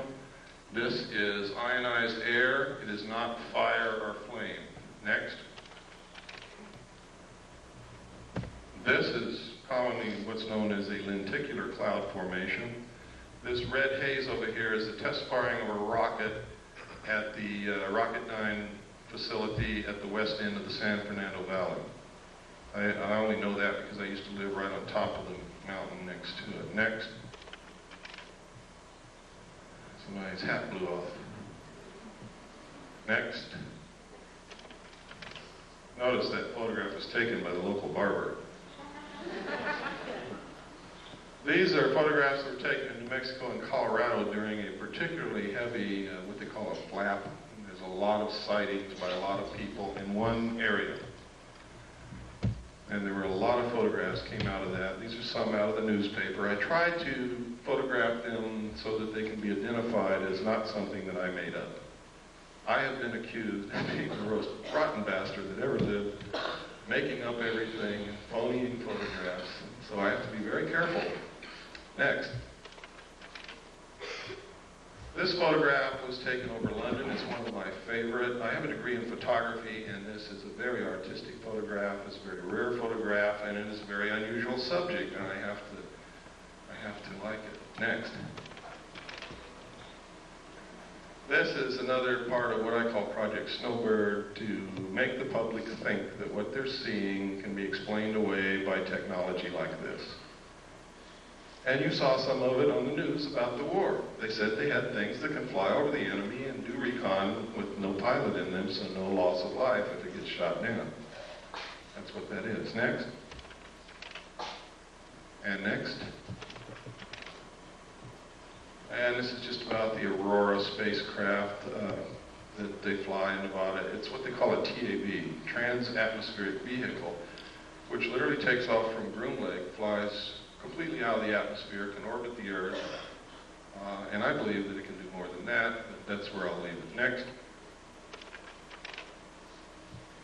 This is the first photograph that we had of the UFO over Mount Rainier taken in 1948. The man at first would not allow us to even touch the slide. So we took a camera and made a picture of the slide, blew up the slide, made a print, and made Polaroids from the print, and then we're photographing the Polaroid. That's how crazy we were getting, until finally he agreed to allow us to use the slide, and we were able to make the prints that we have and the transparencies and the 4x5 negatives to preserve that image Next. We go through a lot of work to produce the material that we have, believe me. It costs a lot of money, it takes a lot of time, it takes a lot of searching. Sometimes it takes begging and pleading and everything else. Next. And next. Next. This is what's called a cigar-shaped object. This appeared in Omni magazine, and this is a photograph taken photographed of the photograph in Omni magazine. Next. Next. This is a classic UFO photograph. It's considered one of the best ever taken and is considered by every expert to be absolutely genuine. Next. This is the man who took Albert Einstein's place, Stephen Hawking's. How many of you read his book? Anybody here? I would suggest that you read it. Next. Another lenticular cloud formation. Is there really a cloud? Or could they possibly have the ability to generate what looks like a cloud around them? I don't have the answer to that question. Next. I read in documents when I was in naval intelligence that they do have the ability to generate clouds of what appear to be clouds around them. I guess water vapor. I have no idea in the world what those are except clouds. Next. And next.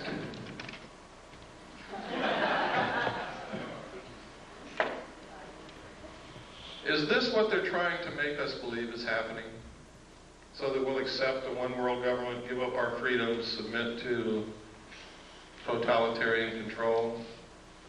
Is that the easiest way to control us so that we don't destroy the earth? Is that what this is all about? That, by the way, is from The Creature from the Black Lagoon, which was a classic horror film for the buffs. Next. And next. They do exist, folks. For those of you who thought they didn't, never saw any, they exist. This was taken from an airplane window. So you know that nobody threw a hubcap into the air. It's above the clouds. Next. This was taken by a tourist in Hawaii. He didn't even know that it was in the sky. He was taking a picture of these beautiful women, and it wasn't until he got the pictures back and he was showing his vacation photographs to a friend, or at least this is the story, that his friend said, "What's that?" And he said, "What?" I never saw that. And this is a close-up. Next slide.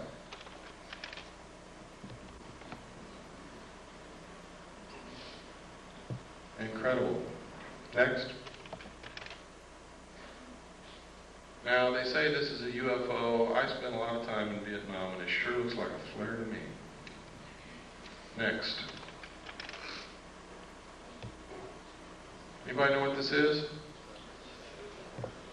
This is the Russian space shuttle. What's it look like? It looks like the U.S. space shuttle. Now, I'm going to tell you something that for some of you is just going to shatter your whole world. The United States and the Soviet Union have been secret allies ever since World War II. And the guise of antagonism between us has been artificially produced to create large sums of money from the populations of both countries for experimental methods of controlling populations and to fund and carry on a joint space program to colonize the moon and Mars. Please don't hang me. But it's the truth. Every bit of technology that the Soviets have ever obtained has been given to them covertly by the United States of America. This is no accident. That is our space shuttle that we gave to them. The only thing is theirs has a little bit better technology in it because we experimented with ours first. We gave them the atomic bomb, and then we fried the Rosenbergs as scapegoats. Next. Next. These are a series of photographs put together from the Venus orbiter. The United States maintains that the atmosphere of Venus is so thick that we cannot take pictures of the surface of Venus, and cameras and film will not last, or cameras and TV cameras will not last on the surface of Venus to send back pictures. So they do what's called cloud-penetrating radar mapping, and that's what this is. For you Hollow Earth folks, there's a hole up there. I don't know what it means. Next. If any of you see this happening, please call me immediately.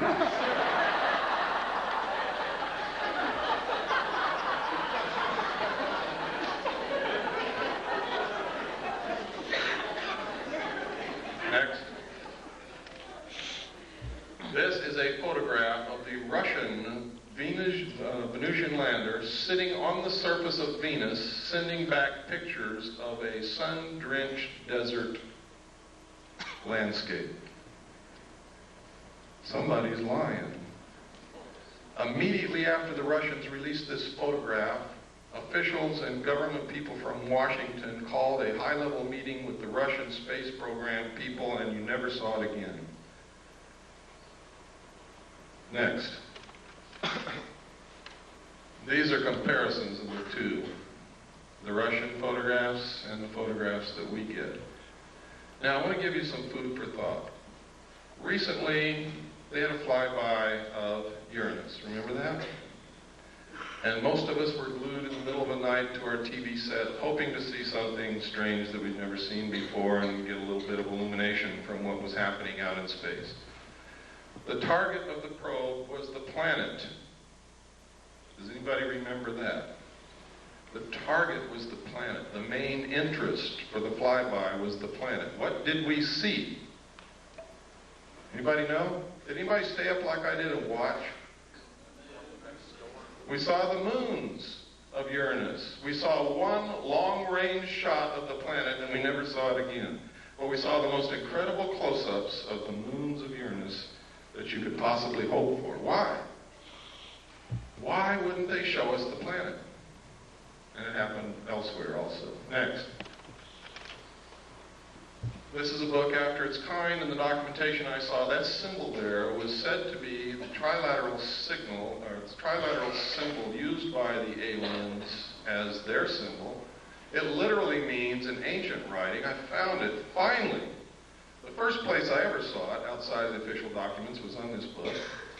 The second place was in a Bible that contained a page of old ancient Christian symbols. And another one, I found a book in the library, I forget the book, but it was about symbology and symbols. And this is an ancient symbol that means mother and father with the children. See, these are two old symbols. You take this apart and you have a mother symbol and a father symbol, or a man and a woman symbol. Put them together, it's mother and father. It could also mean the process of reproduction. With a circle on one side, it means one child. With a circle on the other, it means two. This literally means mother and father with the children.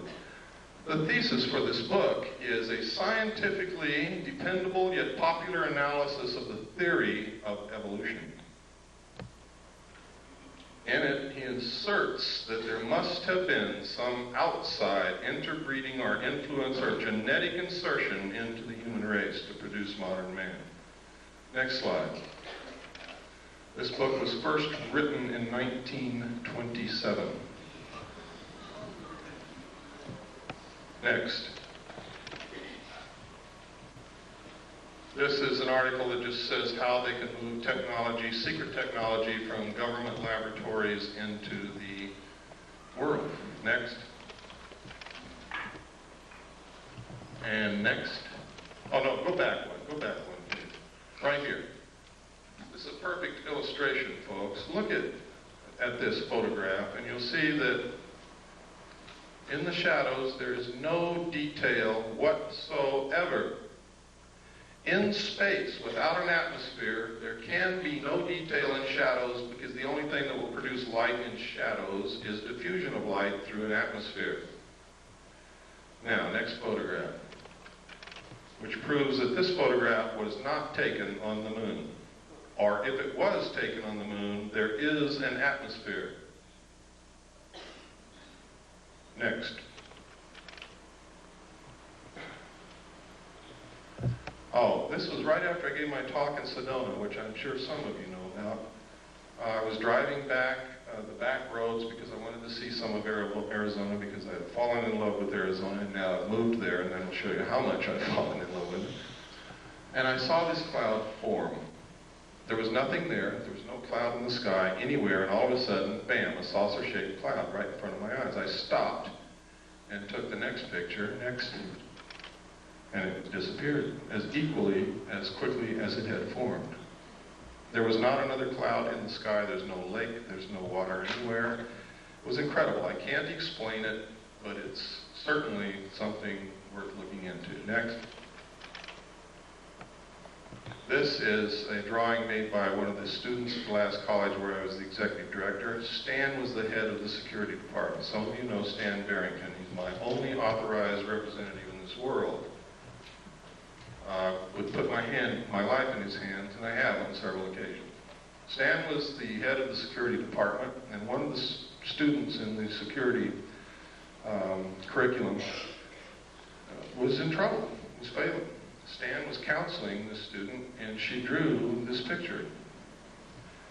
And she drew, next slide, this, and next, this, and next, and these little guys. Now, she had no idea that I knew anything about UFOs or flying saucers. Nobody in the world did at that time. Stan didn't even know then, and I didn't even know then that Stan had guarded a flying saucer when he was in Delta Force in the Army. But Stan brought me these things, and he said, "You ever seen anything like this?" And I said, "I don't know, Stan, where'd you get it?" He told me, and we brought the girl into my office and set her down, and I began to try to find out why she was failing and where this stuff came from, and it turns out she had a year of missing time. A whole year out of her life she could not account for, and she couldn't concentrate on anything, and that's why she was failing.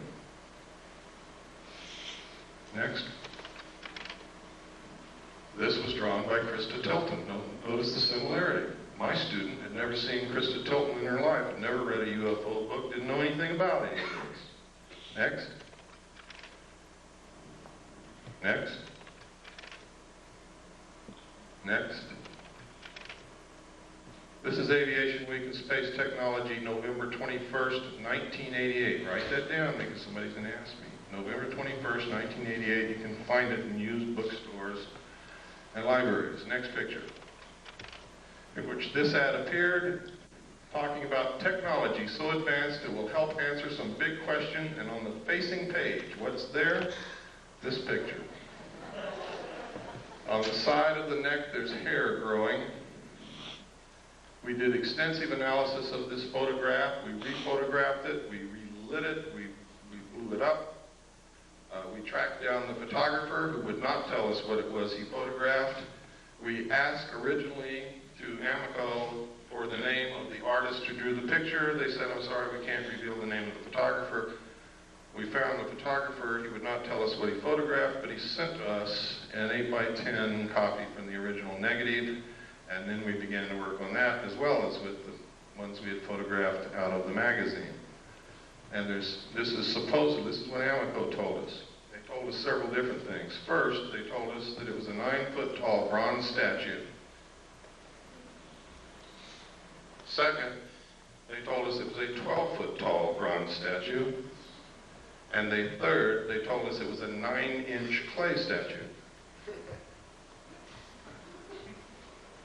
When we pressed for more information and became literally obnoxious on the phone, not accepting what they were telling us and wanting to see the original artwork, they refused and hung up on us.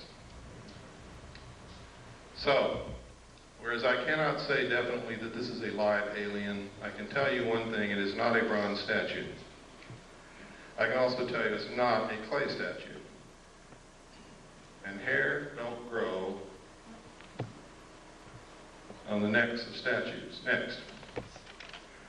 You can see the moisture in the eye, the incredibly small detail in the texture of the skin and whatever this is, and in the eye. Look at the lip.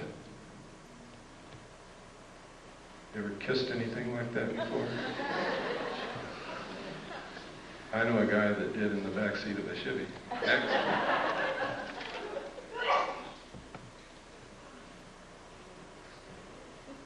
Look at the incredible detail. I have never seen an artist in my life that was capable of doing this kind of work. But I haven't seen all the artists that there are either. Next. Look at the lines on the neck. Look at the detail on the arm. Next. Look at the hair on the neck. Can you see it? It's kind of hard to see, but it's there. That little fuzzy hair. Look at the lips. Look at the throat, the detail. The wrinkles. Next. Look at the moisture in the nostrils and tell me that's a bronze statue. Look at the moisture in the eyes. Look at the incredible detail in the folds of the eyes. Look at this bag under the eye. Next. I think they're trying to tell us something. Next. Next. These are letters from England that was a big hoax. Next. It reports that a alien craft crashed in the Kalahari Desert of South Africa is perpetrated by one guy named James Van Grunen. It's a total hoax. Don't believe it. If you want proof, write to me. If you think you're going to waste your time pursuing this, I'll give you the proof. Next. Next. Next. Next. Next. Next. Next. Next. Just keep on going right on through.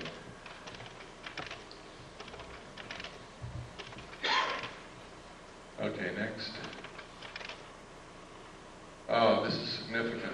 1917, the Imperial Japanese Mission, record of the reception throughout the United States, the special mission headed by Viscount Ishii.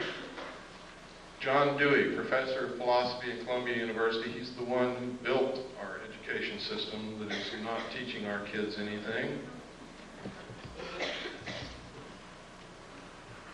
He said, first sentence in his speech, someone remarked that the best way to unite all the nations on this globe would be an attack from some other planet.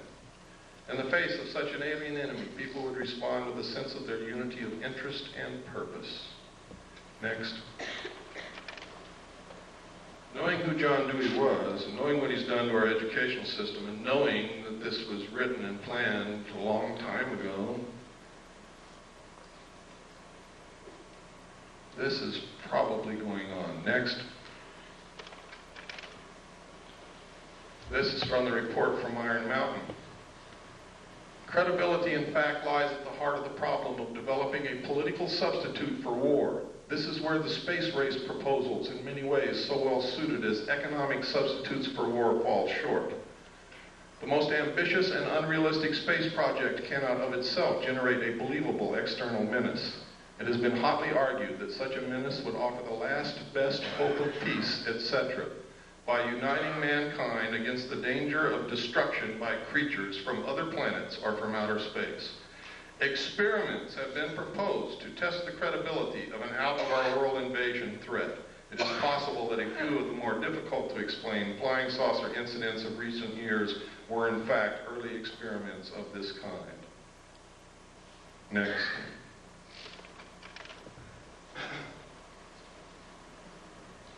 By guys like this. Next. Or this. Anybody know who this is? It's John Lilly, one of the fathers of the CIA mind control. control methods. Next. Is this what's going on?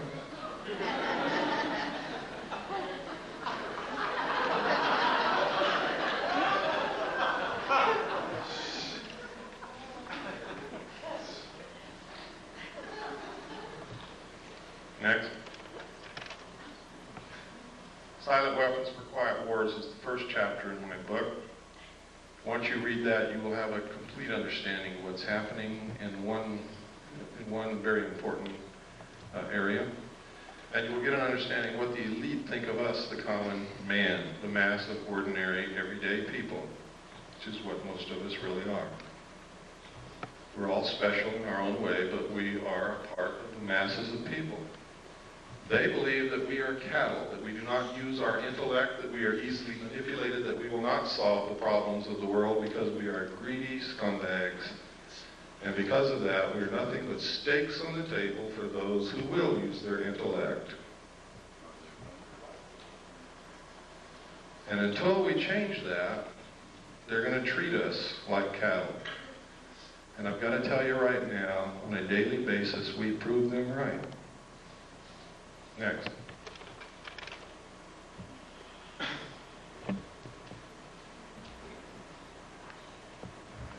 Close Encounters of the Third Kind, E.T., V, many, many, many, many, many others.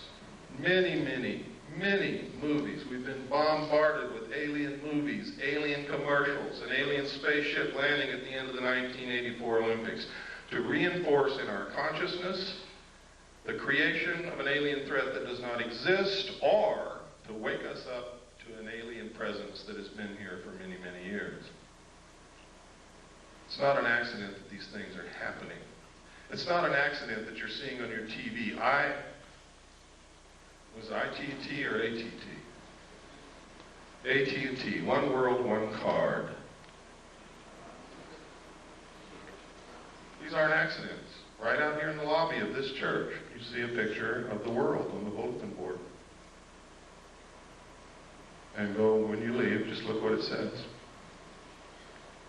Next. Don't get me wrong, ladies and gentlemen, I'm not opposed to a one-world government at all. I think in the evolutionary future of mankind, it is absolutely necessary and unavoidable. What I'm opposed to is being manipulated into something I know nothing about, and knowing the fact that if I have to be manipulated into it, I'm not going to like it. And knowing that the best government that's ever been created on the face of this earth is going to be destroyed in the process, and that we're going to lose our Constitution and our Bill of Rights in the process. That's what I'm opposed to. I want to be included. I want to help them decide what this is going to be so that I can be satisfied with whatever it turns out to be. Stephen J. Kurzweil, MD. I've met this man, I've talked to him, I've researched this case thoroughly.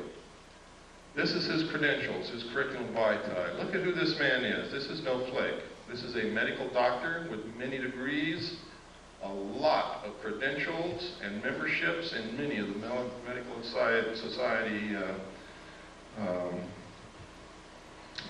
what do you call them?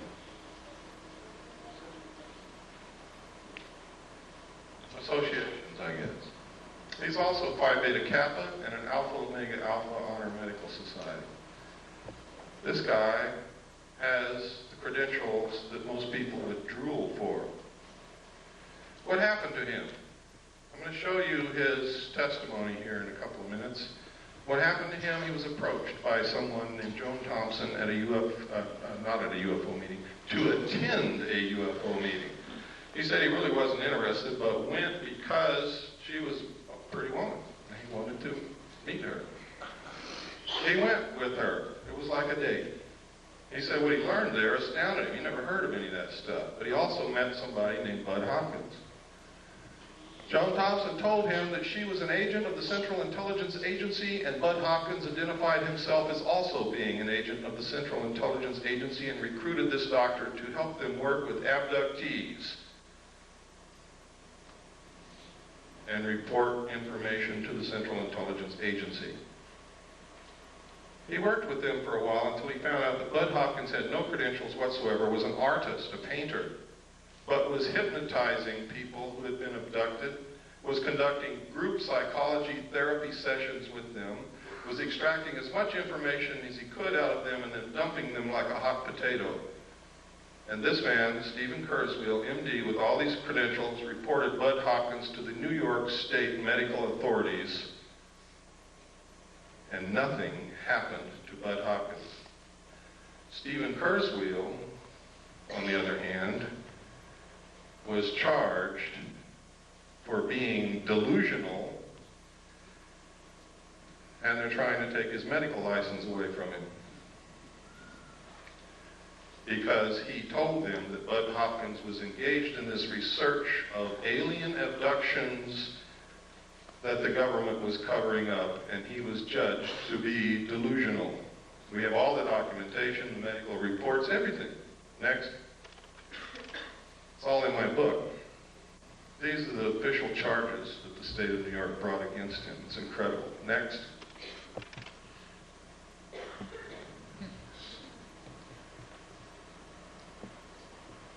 Schizoid personality disorder. Grandiose and paranoid type. Next. This is his testimony, sworn under penalty of perjury, signed and notarized. It's in my book. It proves the assertion that I've been saying all along, that most of the people that you ever see on the stage of a UFO symposium are working for the government. When they have a show on TV like UFO Cover-Up Live, which William Moore participates in, who is an admitted government agent, with all the others, and then they give a phone number at the end for you to call in to tell if you've ever had an abduction experience, and you go to your phone and call the CIA and tell them that you have had one.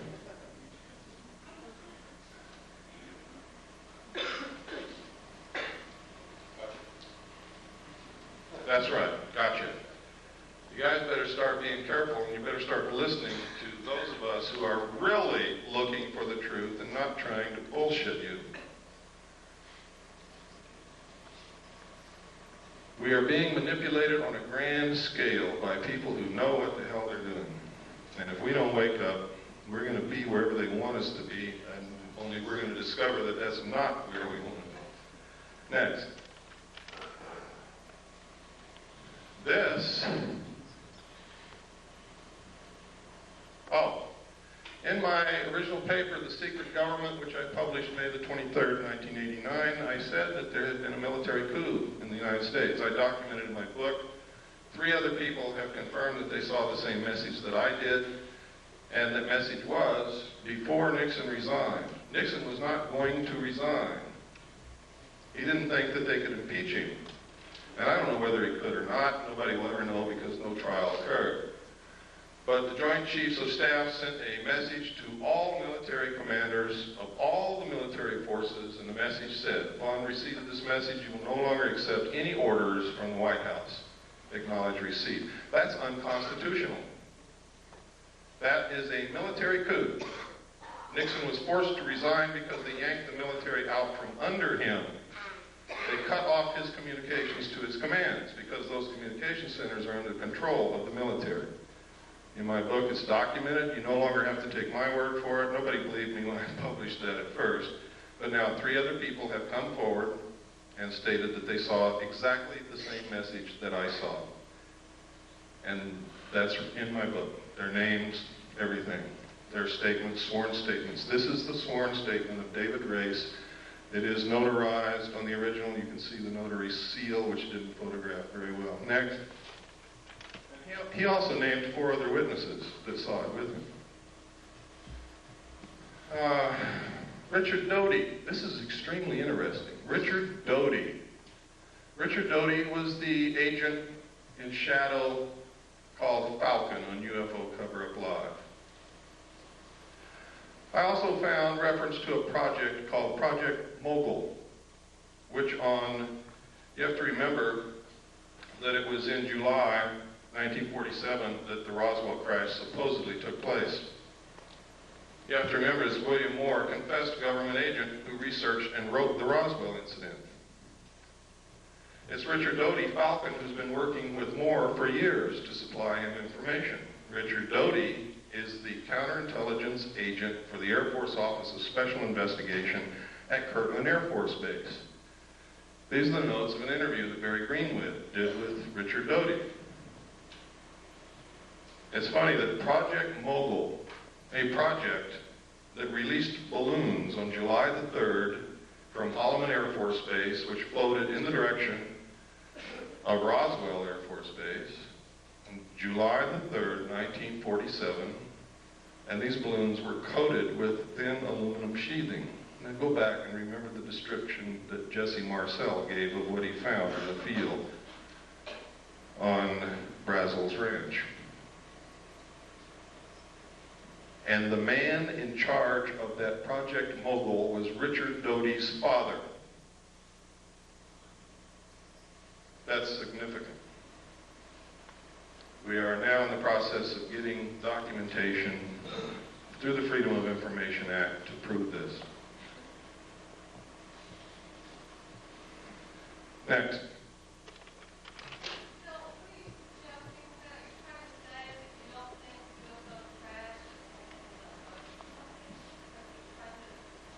I'm saying that we can no longer accept that a UFO crashed on the basis of the evidence that we now have. We've got to find out there's something else to this. They have a Project Mogul that released balloons on July the 3rd near Roswell, New Mexico. It's coated with thin sheeted aluminum. No, it wasn't. No. No. They also released balloons from Project Mogul also in June, on several dates in June of 1947.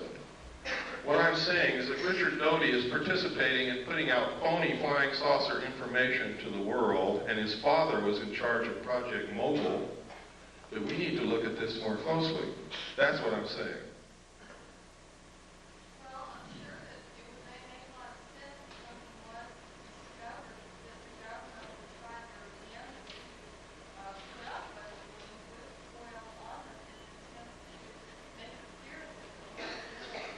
You don't understand.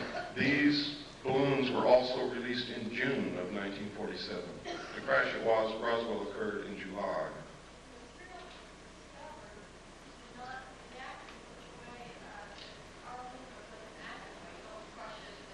Well, you have to also understand that you're taking the word, you have no evidence, you're taking the word of an intelligence officer who may be participating in creating something for you to believe that doesn't exist.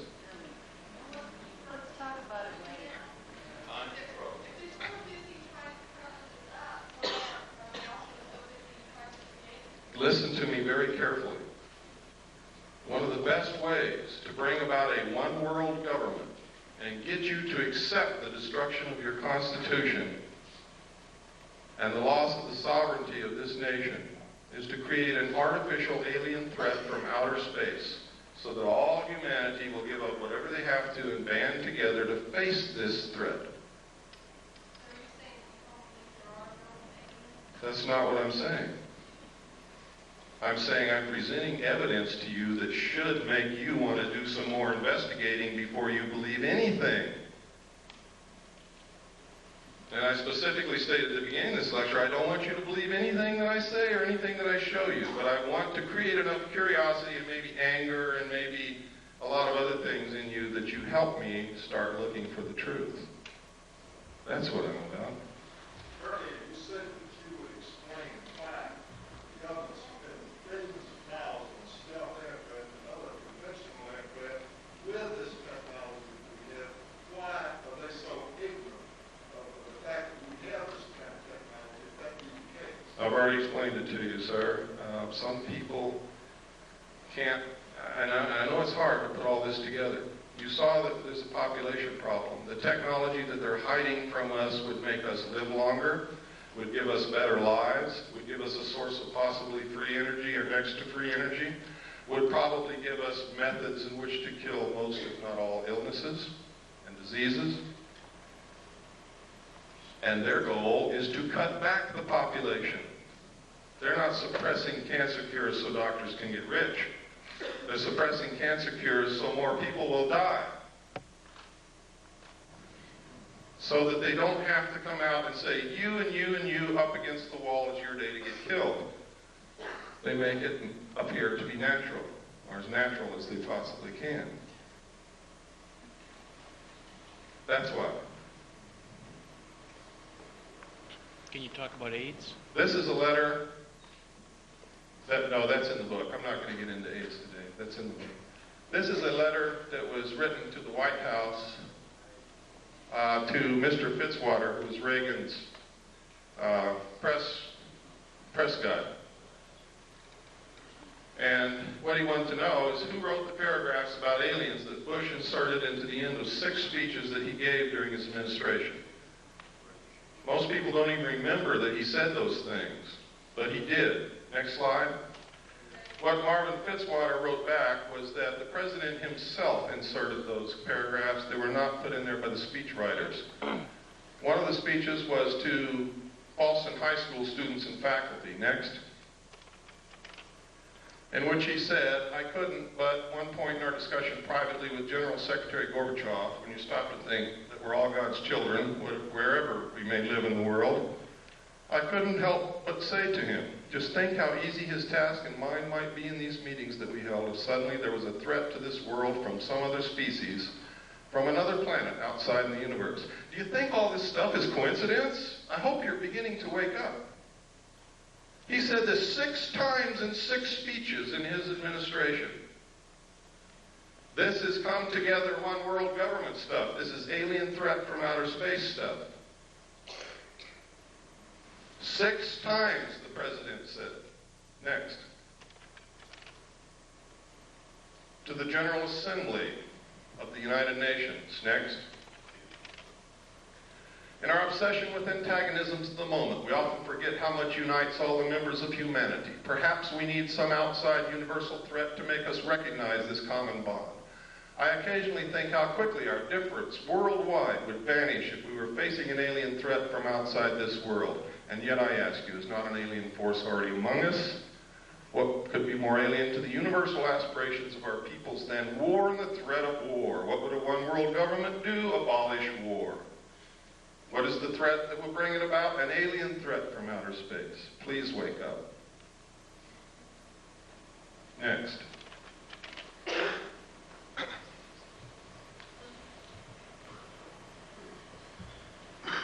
In my book, I document the things our own Congress and our own people have been doing to destroy the Bill of Rights, the Constitution, and join the one world order.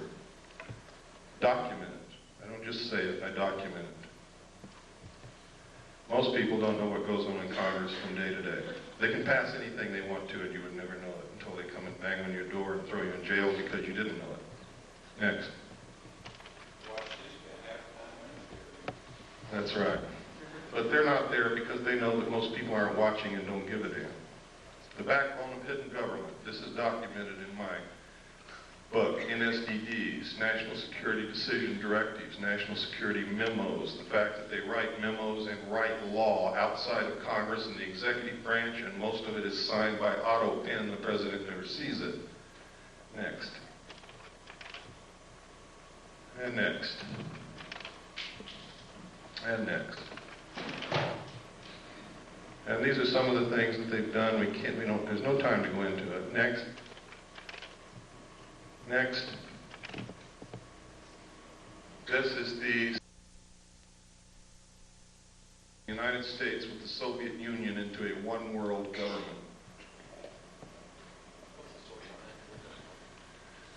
That's from an organization called Free, put out by Johnny Stewart. The address over there, it's in my book. You want to know why you can't get the truth off of television, radio, or the newspapers? CFR owns, controls them. Barbara Walters, all of them are members of the CFR. Next slide. This is the super world government. I have the Bush administration. It's updated in the book of all the membership in the Bush organization. Next. This is George Bush. Notice Dan Quayle's not a member.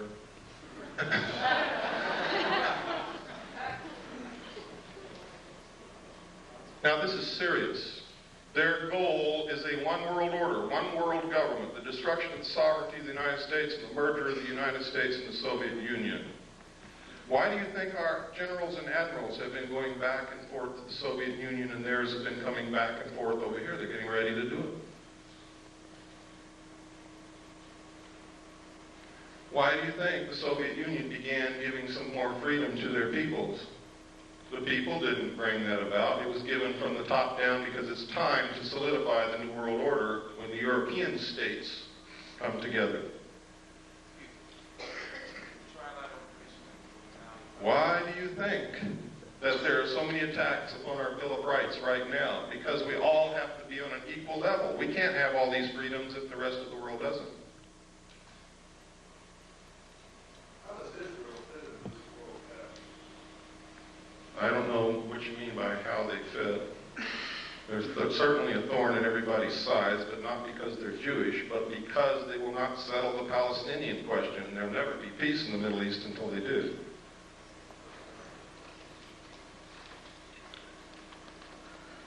This is not a Jewish plot. This is not a communist plot. This is not the Nazis plotting this. This is a secret group of men who've been around for a long time called the Illuminati.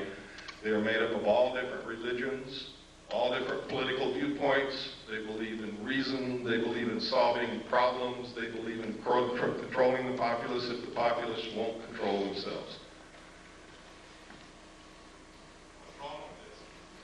What's wrong with it? Do you like being a free person? I'm being serious. Who's the person who asked that question? Where at? I'm saying we don't know what goes on in our government now as it is. Whose fault is that? I'm not trying to pick on you. I'm trying to get at an answer. Really, I'm not picking on you. But I have to... I don't know, I'm just questioning. Okay. The reason that this is happening is because we've all abdicated our roles as responsible citizens in this country. We bought a business. Here's what we did. We bought a business. We hired everybody that's going to work in this business. We stocked the shelves with merchandise, and we went on a permanent vacation. What do you think is going to be left of our business in 20 years when we come back?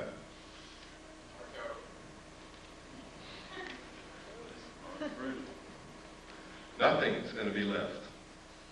Because as soon as all those people that are working for you find out you're gone, everything's going to go, too. Oh, yes. Well, let me get through this because I've got a time limit and I've got to get through all this information. It's important that you know it. The United States was set up so that each individual citizen is a sovereign king. It's the first time in history that's ever happened. A king. Can you imagine that? A king. The government, for the first time in the history of the world, worked for the citizens. We sent representatives to represent our will in our state government and in our federal government. And while they were gone, we took care of their family and their business for them, and we sent them along a little stipend to live on. And they really represented us up until a certain point in time when all of a sudden somebody created professional politicians. And we quit watching what they are doing.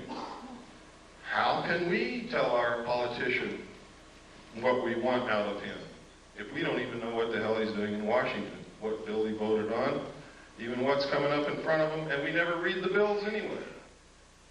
H.R. 5210 was introduced as the omnibus drug bill of 1988 to help get drugs off the streets, and everybody said, yeah, support it.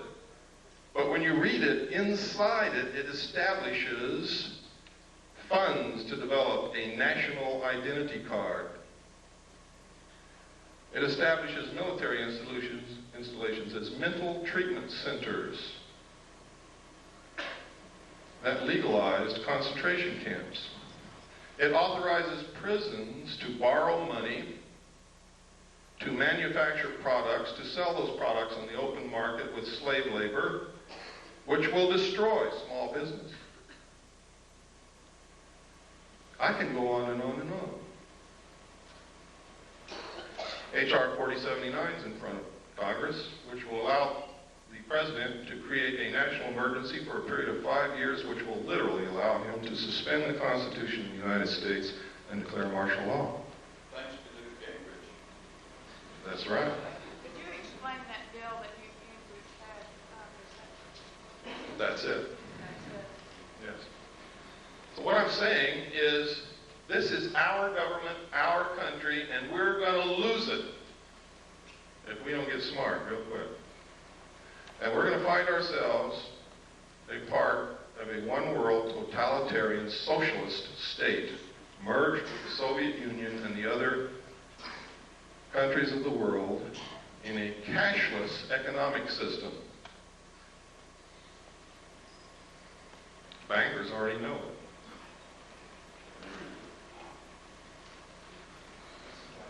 That's my message to you. My message is to you that all of this extraterrestrial stuff may be phony. I may have been used. They may have passed me all this kind of stuff. For years I believed it was real, and now I have doubts, real doubts.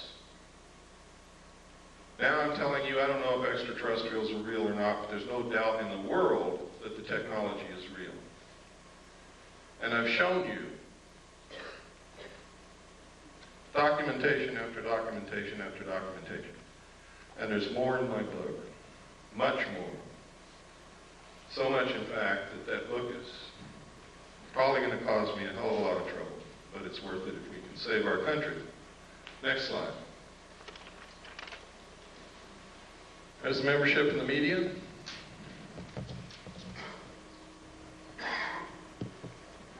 The only one that's relatively free is Cable News Network. Daniel Shore is the only member. And that might be why you see a little bit more on CNN than you see in any other network or station in this country. Next. But you only see it when Daniel Shore is off that day. Military. They have been teaching interdependence, one world order, one world government is the solution to war in the Naval Academy, the Military Academy at West Point, and the War College since the end of World War II. I'm a little confused. I thought the war was one of the things they were trying to promote solve conflict. No, war has traditionally been used to solve the problems. They want to bring about a one-world government that will eliminate war altogether, but they have to have a replacement for war. The replacement would be a tremendously wasteful space program to repel an enemy from outer space that may or may not exist. What we got to do is find out what the truth is. How would that reduce the population?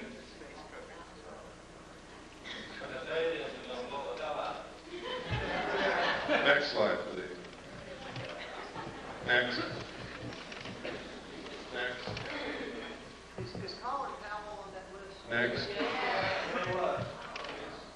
Next. These are the letters I get back from Congress. Thank you. Next. Thank you. Next. Thank you. Next. Thank you. Next. And from Alan Cranston. Thank you for your letter expressing your views on foreign policy. And he goes on to tell me what all he's done in the 100th Congress and what he's going to do in the 101st Congress. Next. Thank you. Screw you, Alan Cranston. Next.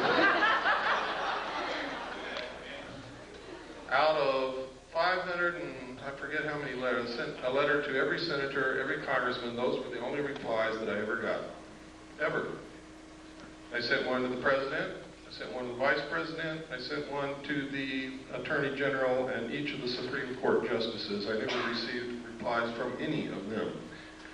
This is one reason why I never received replies from congressmen. This is a person who is a staff member of a congressman on Capitol Hill. She's actually the office manager. She says she sympathizes with everything that I sent, But the reason that the congressman isn't going to answer my letter, my inquiries, is that she threw it all in the trash can. Next. This is George Bush and the secret team.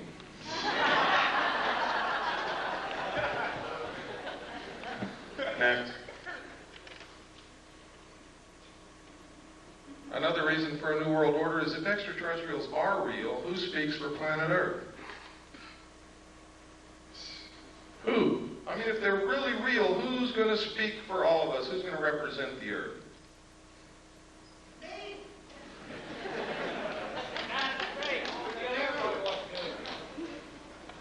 Next.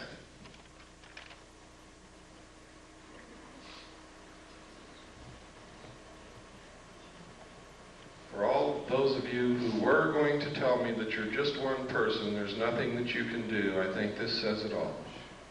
That young man stopped 17 of the most dangerous killing weapons of war that have ever existed right in their tracks, and they didn't move again until he walked away. That's a real hero. He has not been executed yet. He is a real hero. He's the only real hero that I know in this whole world. In this whole world. That's him right there. He's Chinese, and most of us would say, here comes the chinks into the neighborhood.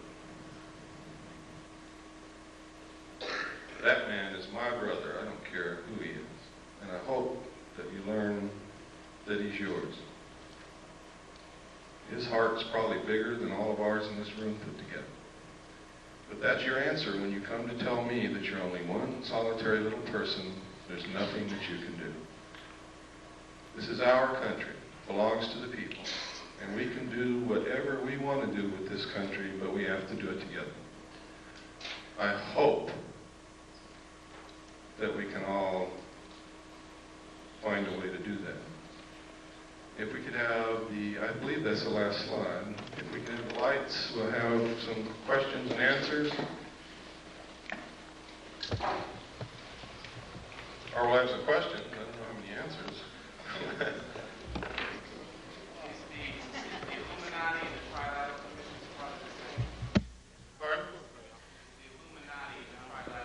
The core of the Trilateral Commission is certainly Illuminati. The core of the Council on Foreign Relations is also, in many other groups, one of the tenets of the Illuminati is that they would not use their real name. They would never appear under their real name, but under different names and different occupations. This is historical fact. Bill? Yes.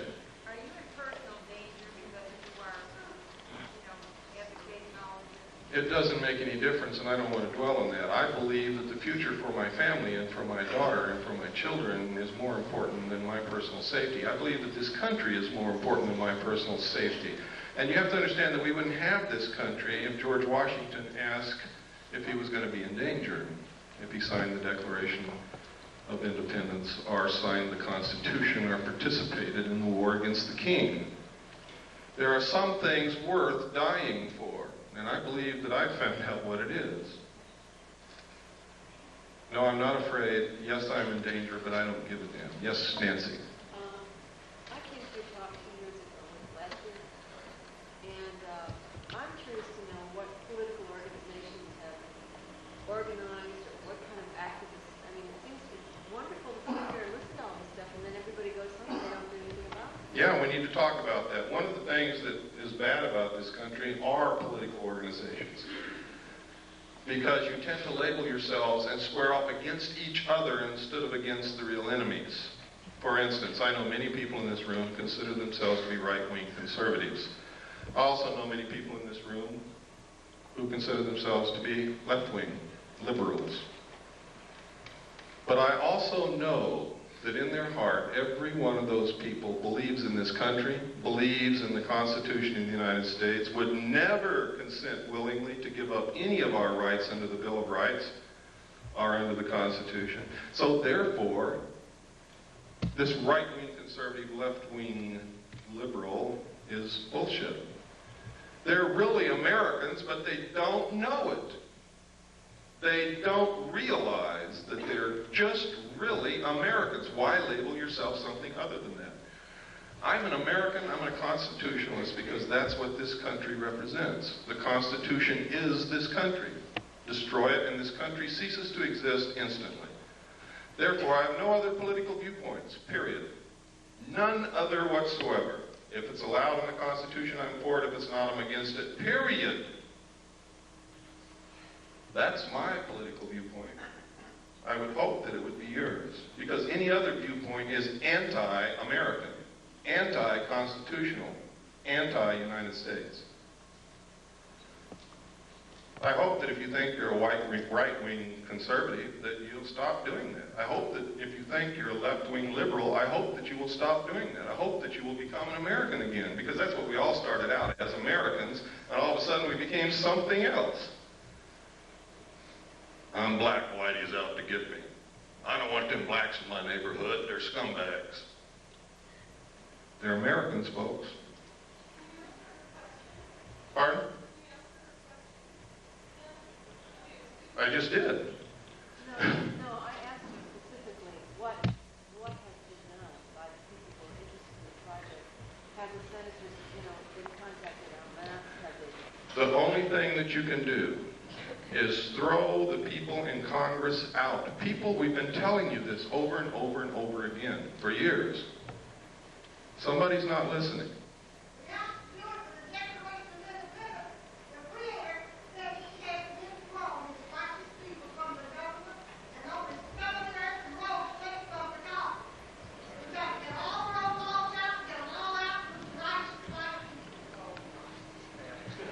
Well, I will not support any racist attitude from anyone, but you have to get the professional politicians out of Congress, out of office, out of the presidency, out of the governorship, out of the state houses, and you have to send citizens who will truly represent us, who truly will do what's needed, and only send them for one term, and that's the only thing that's going to work. If you think you're going to change the minds of these people who are so ingrained into, well, it's not politics, it's the destruction of this country. They're bent on it. If you think you're going to change their minds and all of a sudden they're going to start representing you, you're wrong. They're not. Yeah.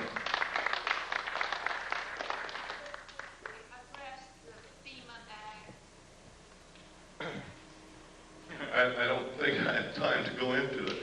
The problem with the things that I talk about is there's never enough time to really talk about it. And I know that some of you are sitting there and you have questions and you want answers. And I can tell you that the answers are out there. Part of what needs to be done is you have to quit relying on people like me and others and help us. You have to become one of us who search and dig and educate. If all of you could go out of here and educate 10 people, each one of you, and then they could go educate 10 people, and it doesn't have to be in one day. You could take 6 months to educate those 10 people, and they could take 6 months to educate 10 people in a very short period of time. Everybody in this country would understand what our real problems are. The real problems are we're not paying attention. We're not running this country. We don't know what the problems are. We don't know what's going on. We've left our business and gone on vacation. We are fighting amongst each other while the real enemy is destroying the country. That's the real problem. That's correct. Yes. May I suggest that everybody get a little copy of the Constitution? It takes about 20 minutes to read. And if you don't have one, if you write to me and send me a self-addressed stamped envelope with 50 cents on it, I will send you a copy free. Come up to me in the parking lot, I'll give you a copy of it. Excellent. Yes, sir. In your book, you stated there's a lot of tax credits. When we went to press, I thought Oklahoma was the only state. It's actually in 22 states. Oklahoma is the only one I have the documentation on at this time. Is that, the outcome? Have they actually started doing that? They have until March 15th to register all their property, everything, down to the VCR, their knives, forks, and spoons, everything. If they don't, a tax man will be sent to their door with a warrant who will take inventory of everything in their home, Anything they find that was not declared on the list, or if they never submitted a list, they will be taxed 20% over and above what they normally would have been taxed. But you see, taxation is just the excuse to register the property.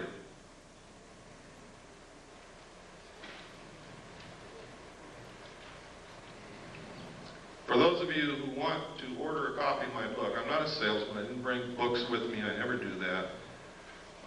I don't bring tapes with me, but we have them. Part of what I want you to do is get active.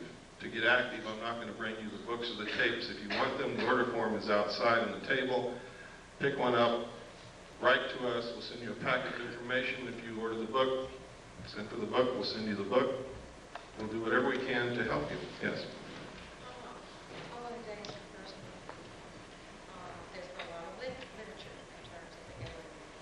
Mm-hmm. The animal mutilations, Yes. human mutilations, the genetic things. Do you feel that probably this is a fabrication in terms of creating a fear in which, like you're saying, would come as an attitude of one planet against an alien? It's exactly what I believe. Now, you have to know that when Hitler got ready to go into Europe, to invade France and the other countries of Europe, he began broadcasting Nostradamus' predictions. What did you see on television last night? Why do they use these predictions and prophecies? Why all of a sudden are you hearing that the book of Revelations is coming true in front of your eyes? To get you to give up. If it's been prophesied and it's going to come true, you're not going to fight it. To neutralize the Christian community so that they won't fight the new one world government. Hitler dropped the prophecies which said Hitler was going to win and was going to be the ruler of a 1,000-year time of peace. So the French dropped their weapons and ran. Pay attention to what's happening.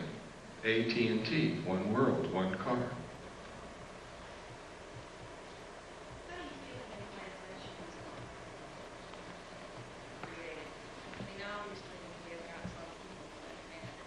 Ma'am, I really don't have the answer to that question.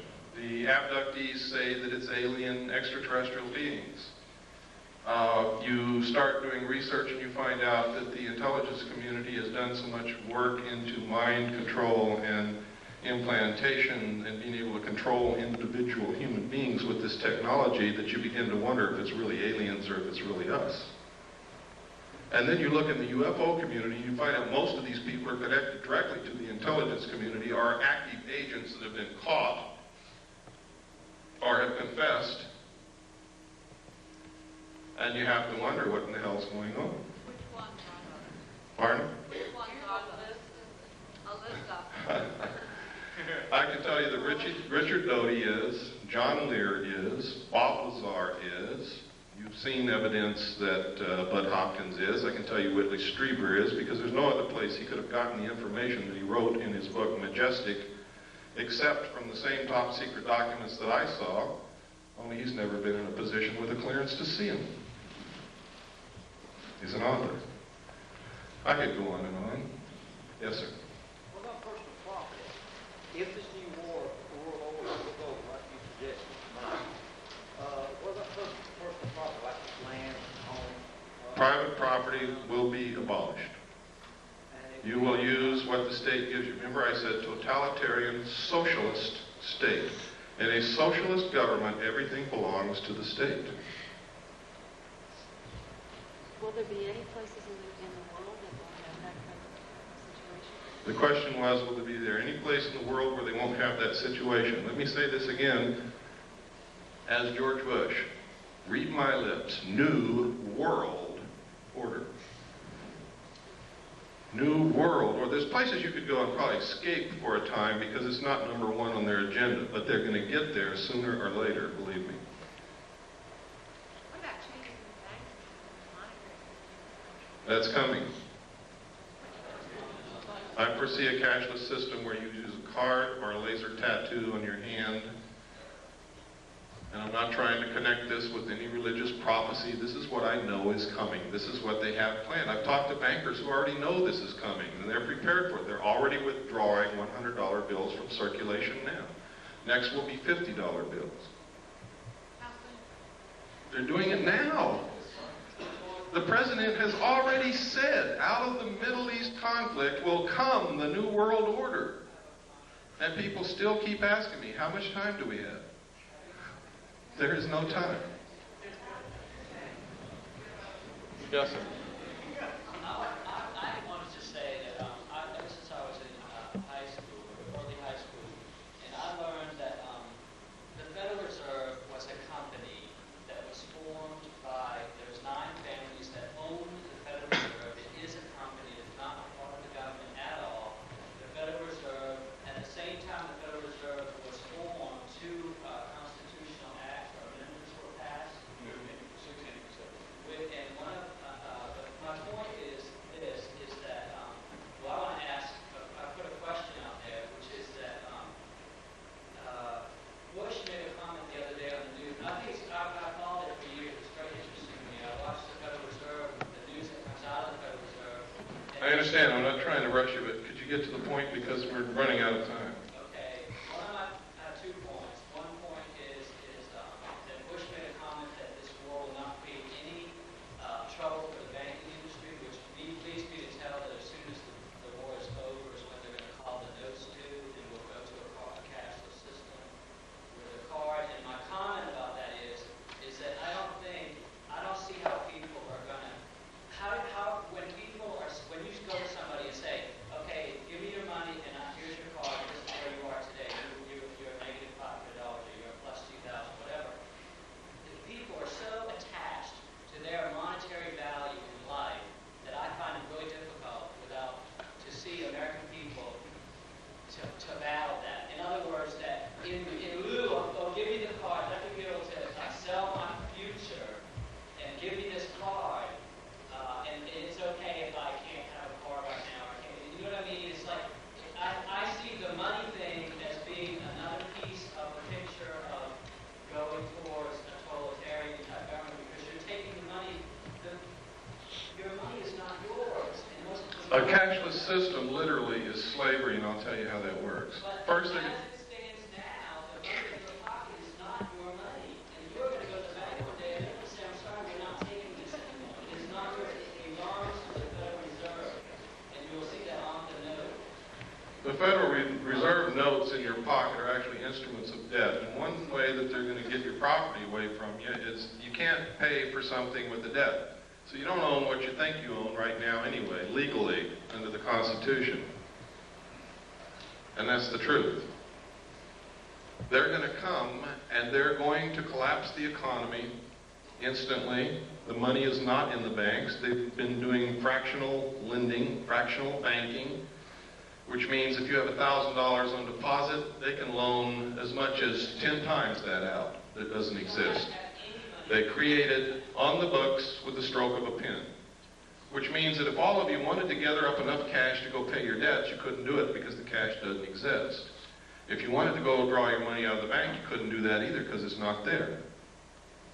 It's very easy for them to collapse the system. Those of us who have done the research know that the third world nations have already pledged their natural resources to the World Conservation Bank, which is going to be the new World Bank, in exchange for forgiveness of their debts, which means they're not going to pay back all those billions that we've loaned them, which means the money is not in the bank, doesn't exist.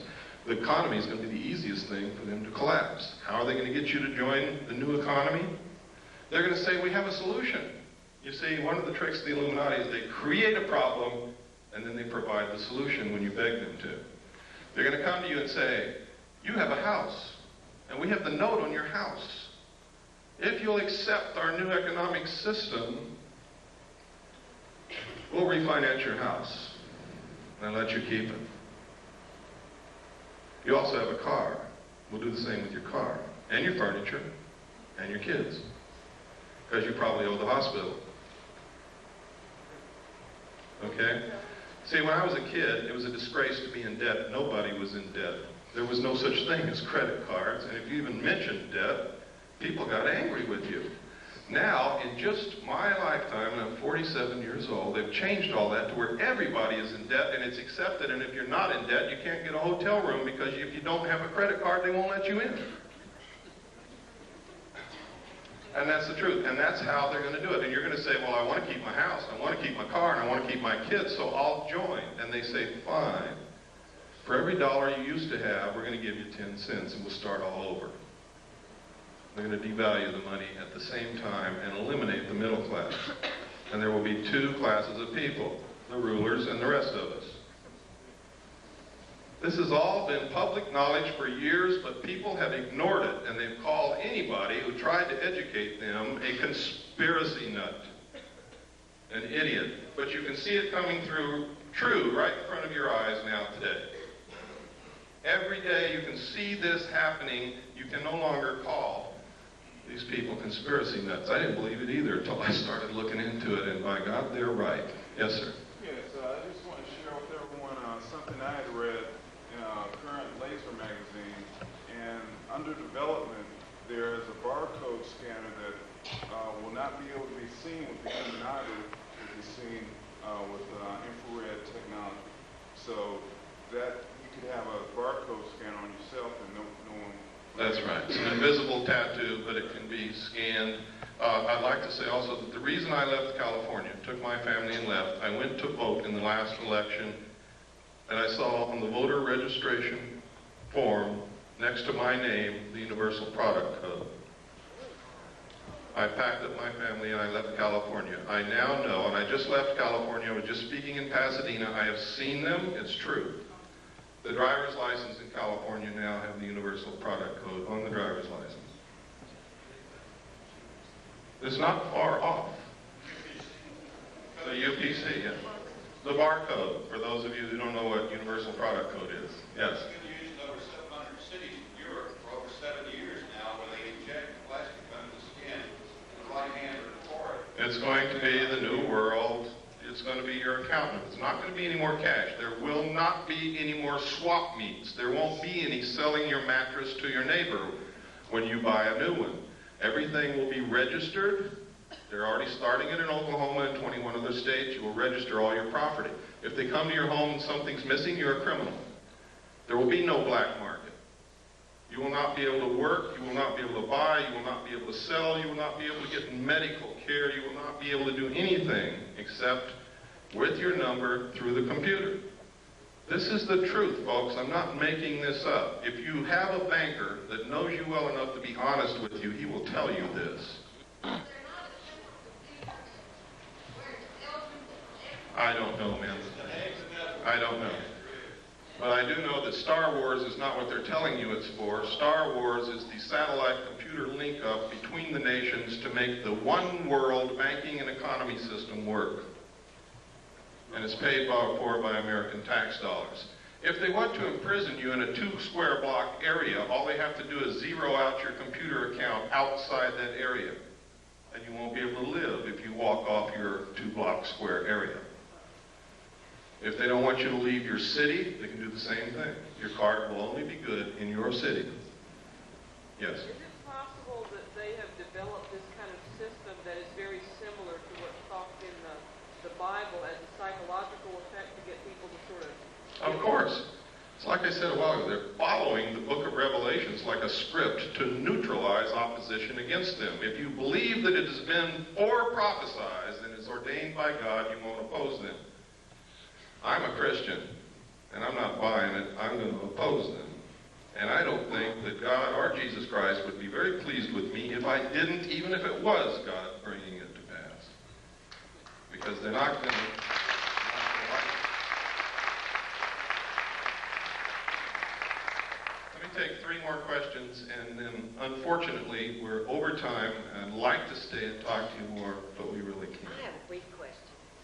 Okay, and your hand has been up for a long time. I'm sorry. Go ahead. I really came here for some answers, and this is the one question I really would like to know because you've been going through such a learning experience through your research. When you saw that large ship come out of the ocean spread, it came up. This day, do you personally think that came from outer space? of this earth? Personally, I don't think it was built on this earth, knowing what I know about the state of aircraft technology and about submarines. But what I think doesn't make a bit of difference. It's what I can prove that counts. And I can't prove that there's anybody here from outer space, although there's a lot of evidence to support it. What I can prove is that there's a lot of manipulation to put us in a one-world government and destroy this nation and enslave all of us in a cashless economic system. That I can prove. And that's what we better be looking at. Yes, sir. You seem to be getting a lot of people earlier that seem to be involved in MUFON and the other organizations. And every time that we run into they all seem to be ex-military people that seem to have an incredible amount of insight. Is it basically just staff military people that are just here to tell you whatever you want to hear? I don't know. I know that MUFON is not doing what they claim to do. I know that evidence has disappeared when it's been sent to MUFON. I know that physical evidence of UFOs is one of the hardest things in the world to collect, and when they collected liquid that dripped from a saucer in Gulf Breeze, Florida, and sent it to MUFON, it disappeared. That's what I know about MUFON. I know that if aliens are really here, and the government wants to keep it a secret, all the publications dealing with the information and all the organizations investigating this would be infiltrated and controlled by the government to suppress the information. I know that if aliens are not real and the government is perpetrating this hoax, then they're doing it through those organizations and publications and through people like me that innocently was passed documents through my hands and tried to come out and talk about it.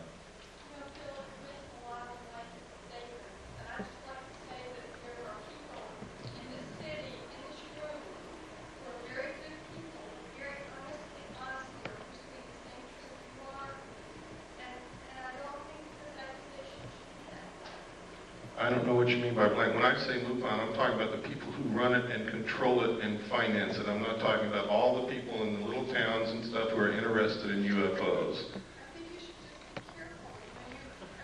It's too late to be careful. I'm fighting a war and I need people on my side. And damn it, if somebody's on the battlefield in front of me, I'm going to run right over them. I am sorry, but that is exactly what I'm going to do.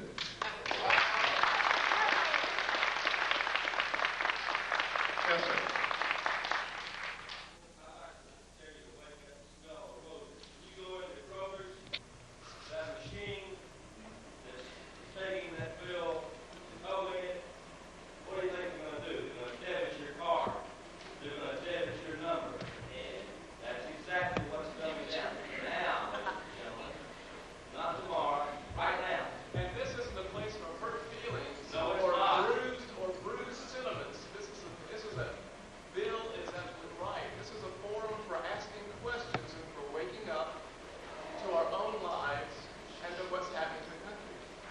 I also know that not everybody's going to agree with me, and I don't expect you to, nor do I want you to.